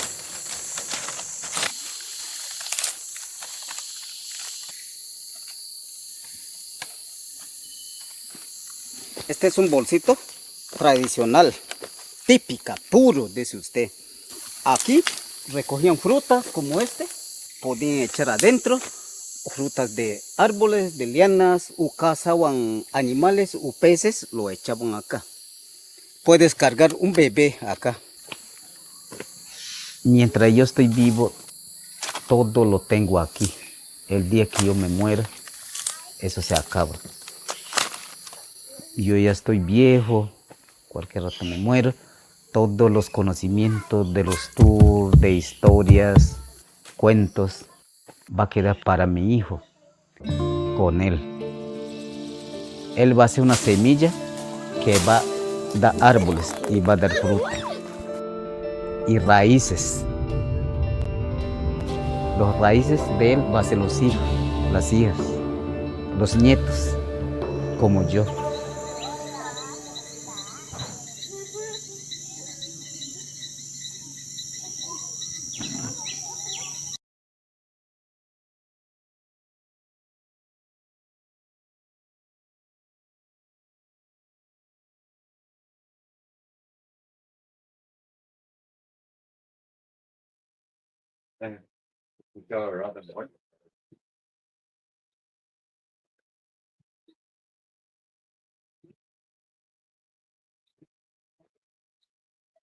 Oh, como cucaracha, como pudriendo. Oops, sorry, yes. We just found a smell that like a dead rat over by the solar panel battery.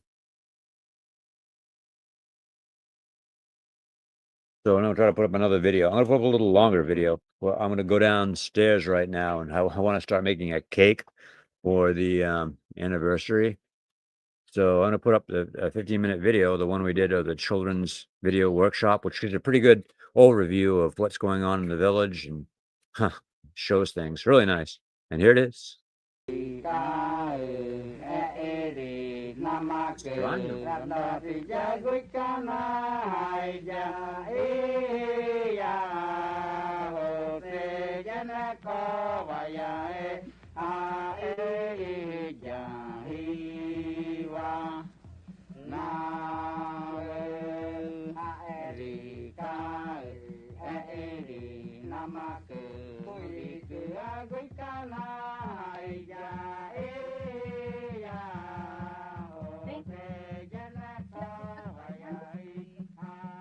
Bañando después, so ¿no quiere?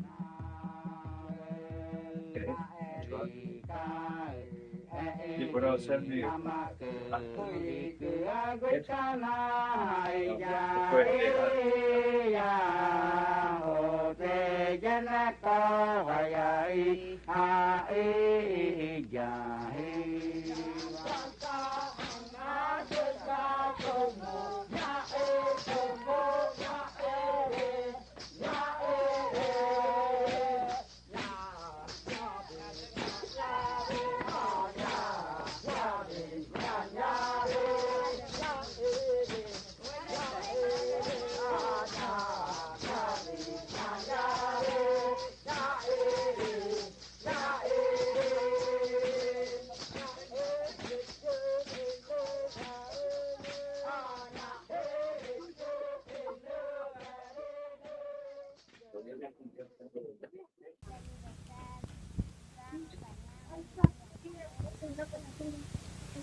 Hola, soy Libertad, Río Amazonas, ustedes, rayas, fichas, ganamos.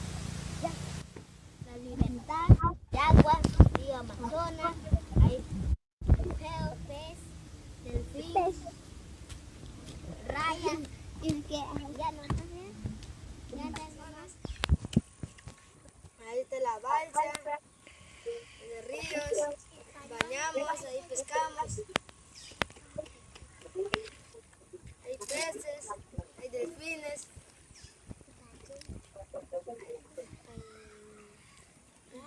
hay rayas.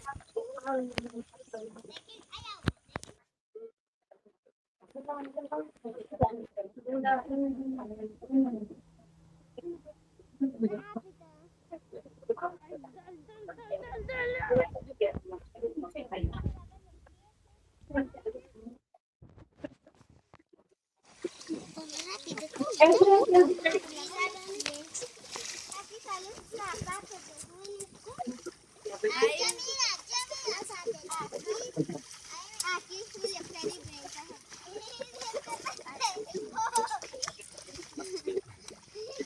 Hola chicas, vamos a danzar.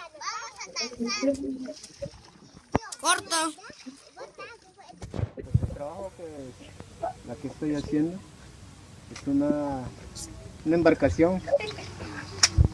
Pues el trabajo de esto dura más o menos de 10 a 15 días para construir. Esta es una embarcación para el transporte del río Amazonas, para desplazarse de Leticia hacia la comunidad. Gracias.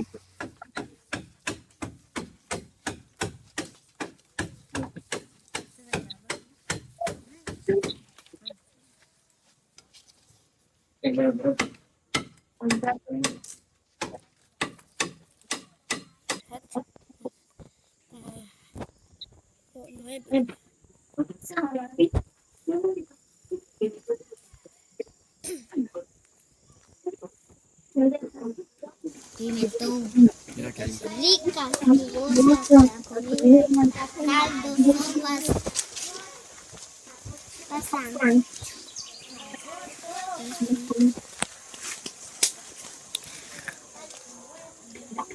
Ya.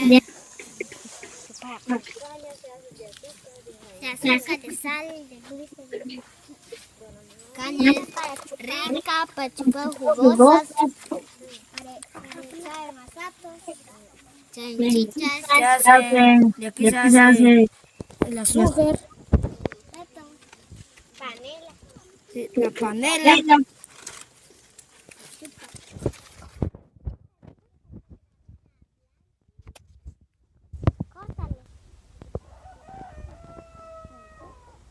El mango, ¿Qué árbol es? el mango. Le saqué mango. Papaya madura, rica, jugosa.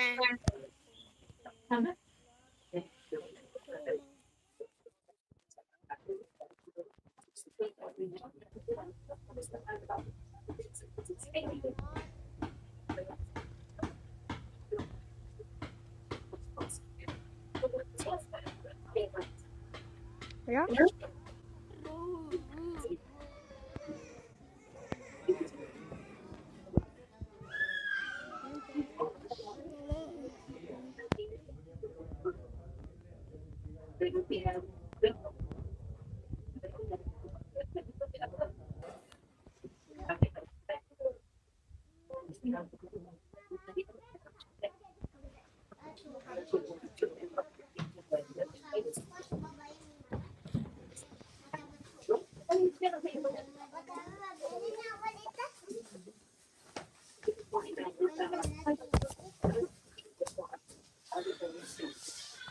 Tú también.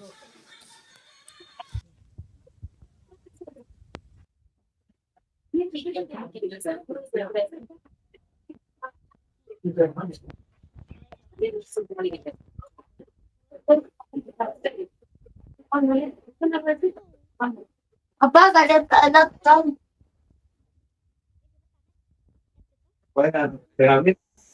Bueno, nosotros estamos aquí en la Libertad, ya estamos como 25 años ya, aquí en la Libertad. Estamos como 25 años y estamos viviendo tranquilos, sin tener ningún problema, nada.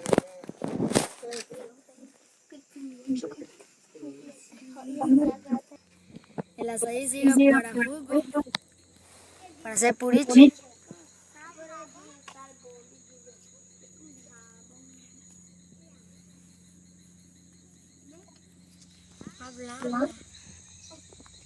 Esto es pumarrojo para comer rico y dulce, sabroso. Calacucho sirve para hacer chicha, para comer. Masato guaraní.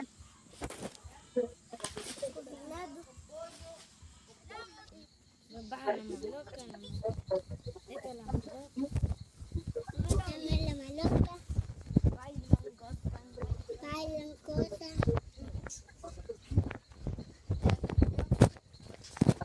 Hacen reunión.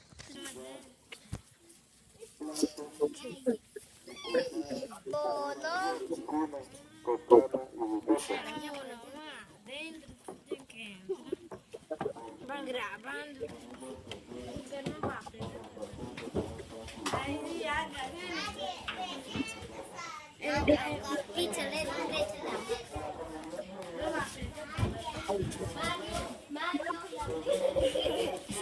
Mario, Colombia.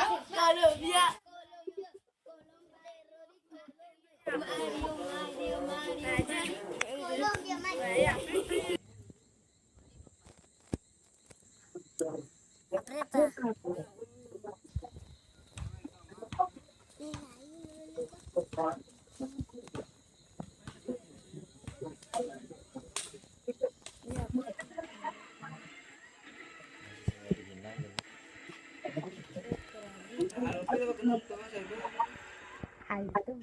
Ahorita de, ay,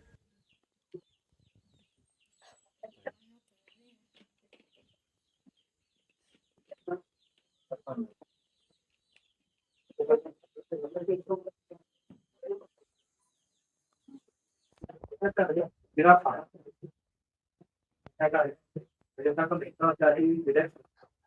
Cuando tú estás aquí, mira, está sobre el cable. ¿Ves?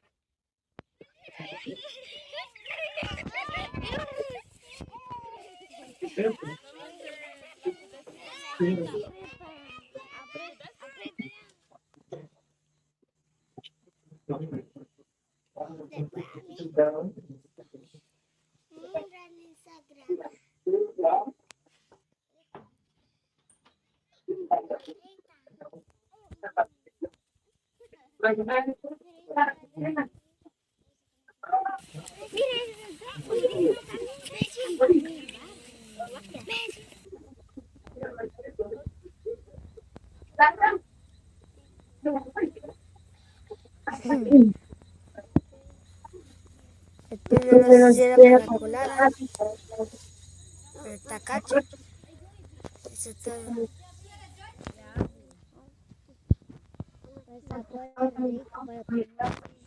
Muy sabroso, dulce. Para chupar. ¿Está grabando? Sí, sí. Limón es rico. El limón sirve para jugo. Limón sirve para jugo. Es ensalada. Es ensalada.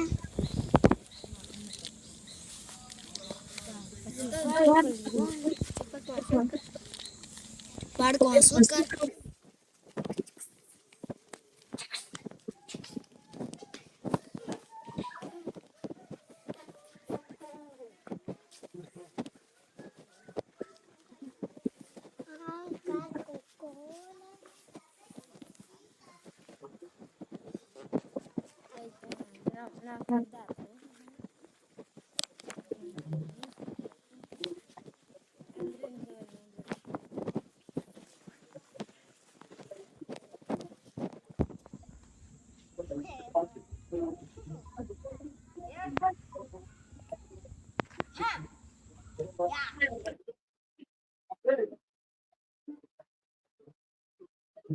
Vamos a pasar ahorita.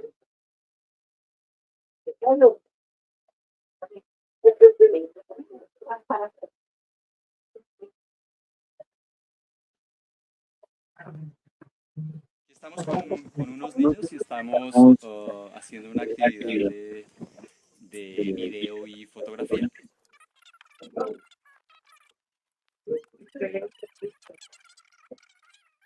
¿Listo?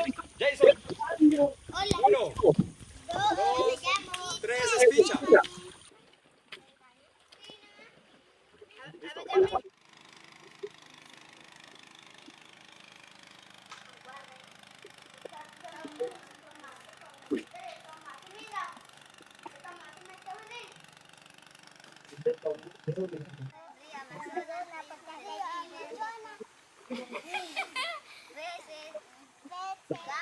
Jugamos, bañamos, brincamos.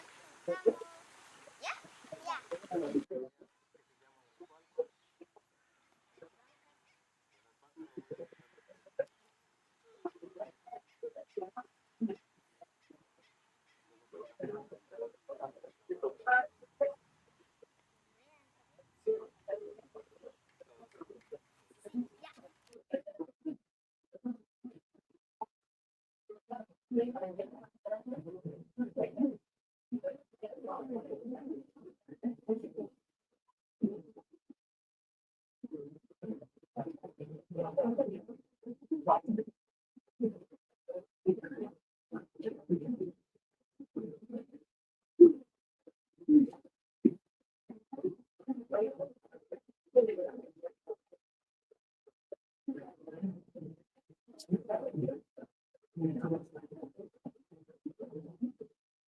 Un aplauso para Daniel Aguanari.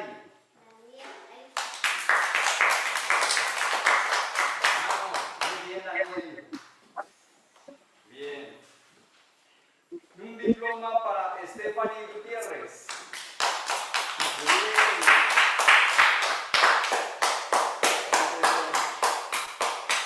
bien. El siguiente diploma va para Jason Saldaña. Muy bien. Bien, muy buen trabajo.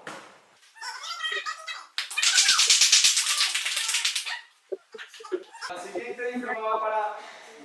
¡Llegaste, Junior! A tiempo. Muy bien. El siguiente diploma va para Junior Pérez. Muy bien. Ah, no. Y ahora chocas. Muy bien trabajo, Junior. Y ahora, Hainover.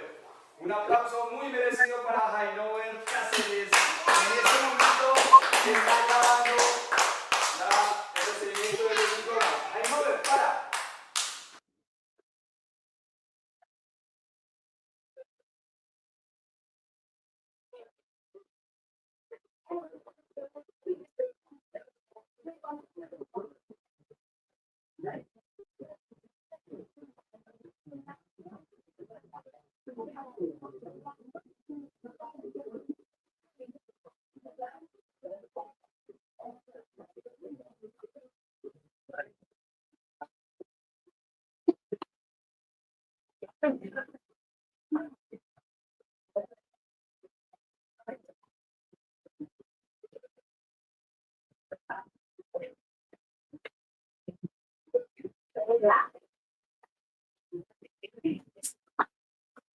Tengo 1 minuto 27 en el panel solar, ¿no veis?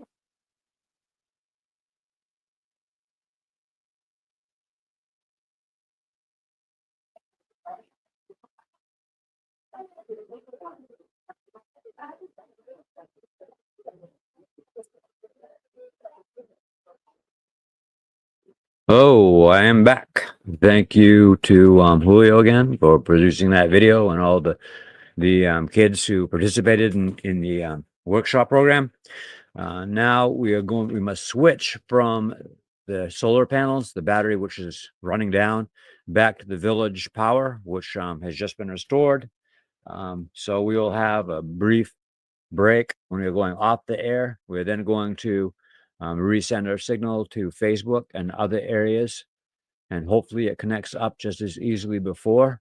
We have, I see 2 people online watching us, both from Facebook, the Amazon Pueblo site.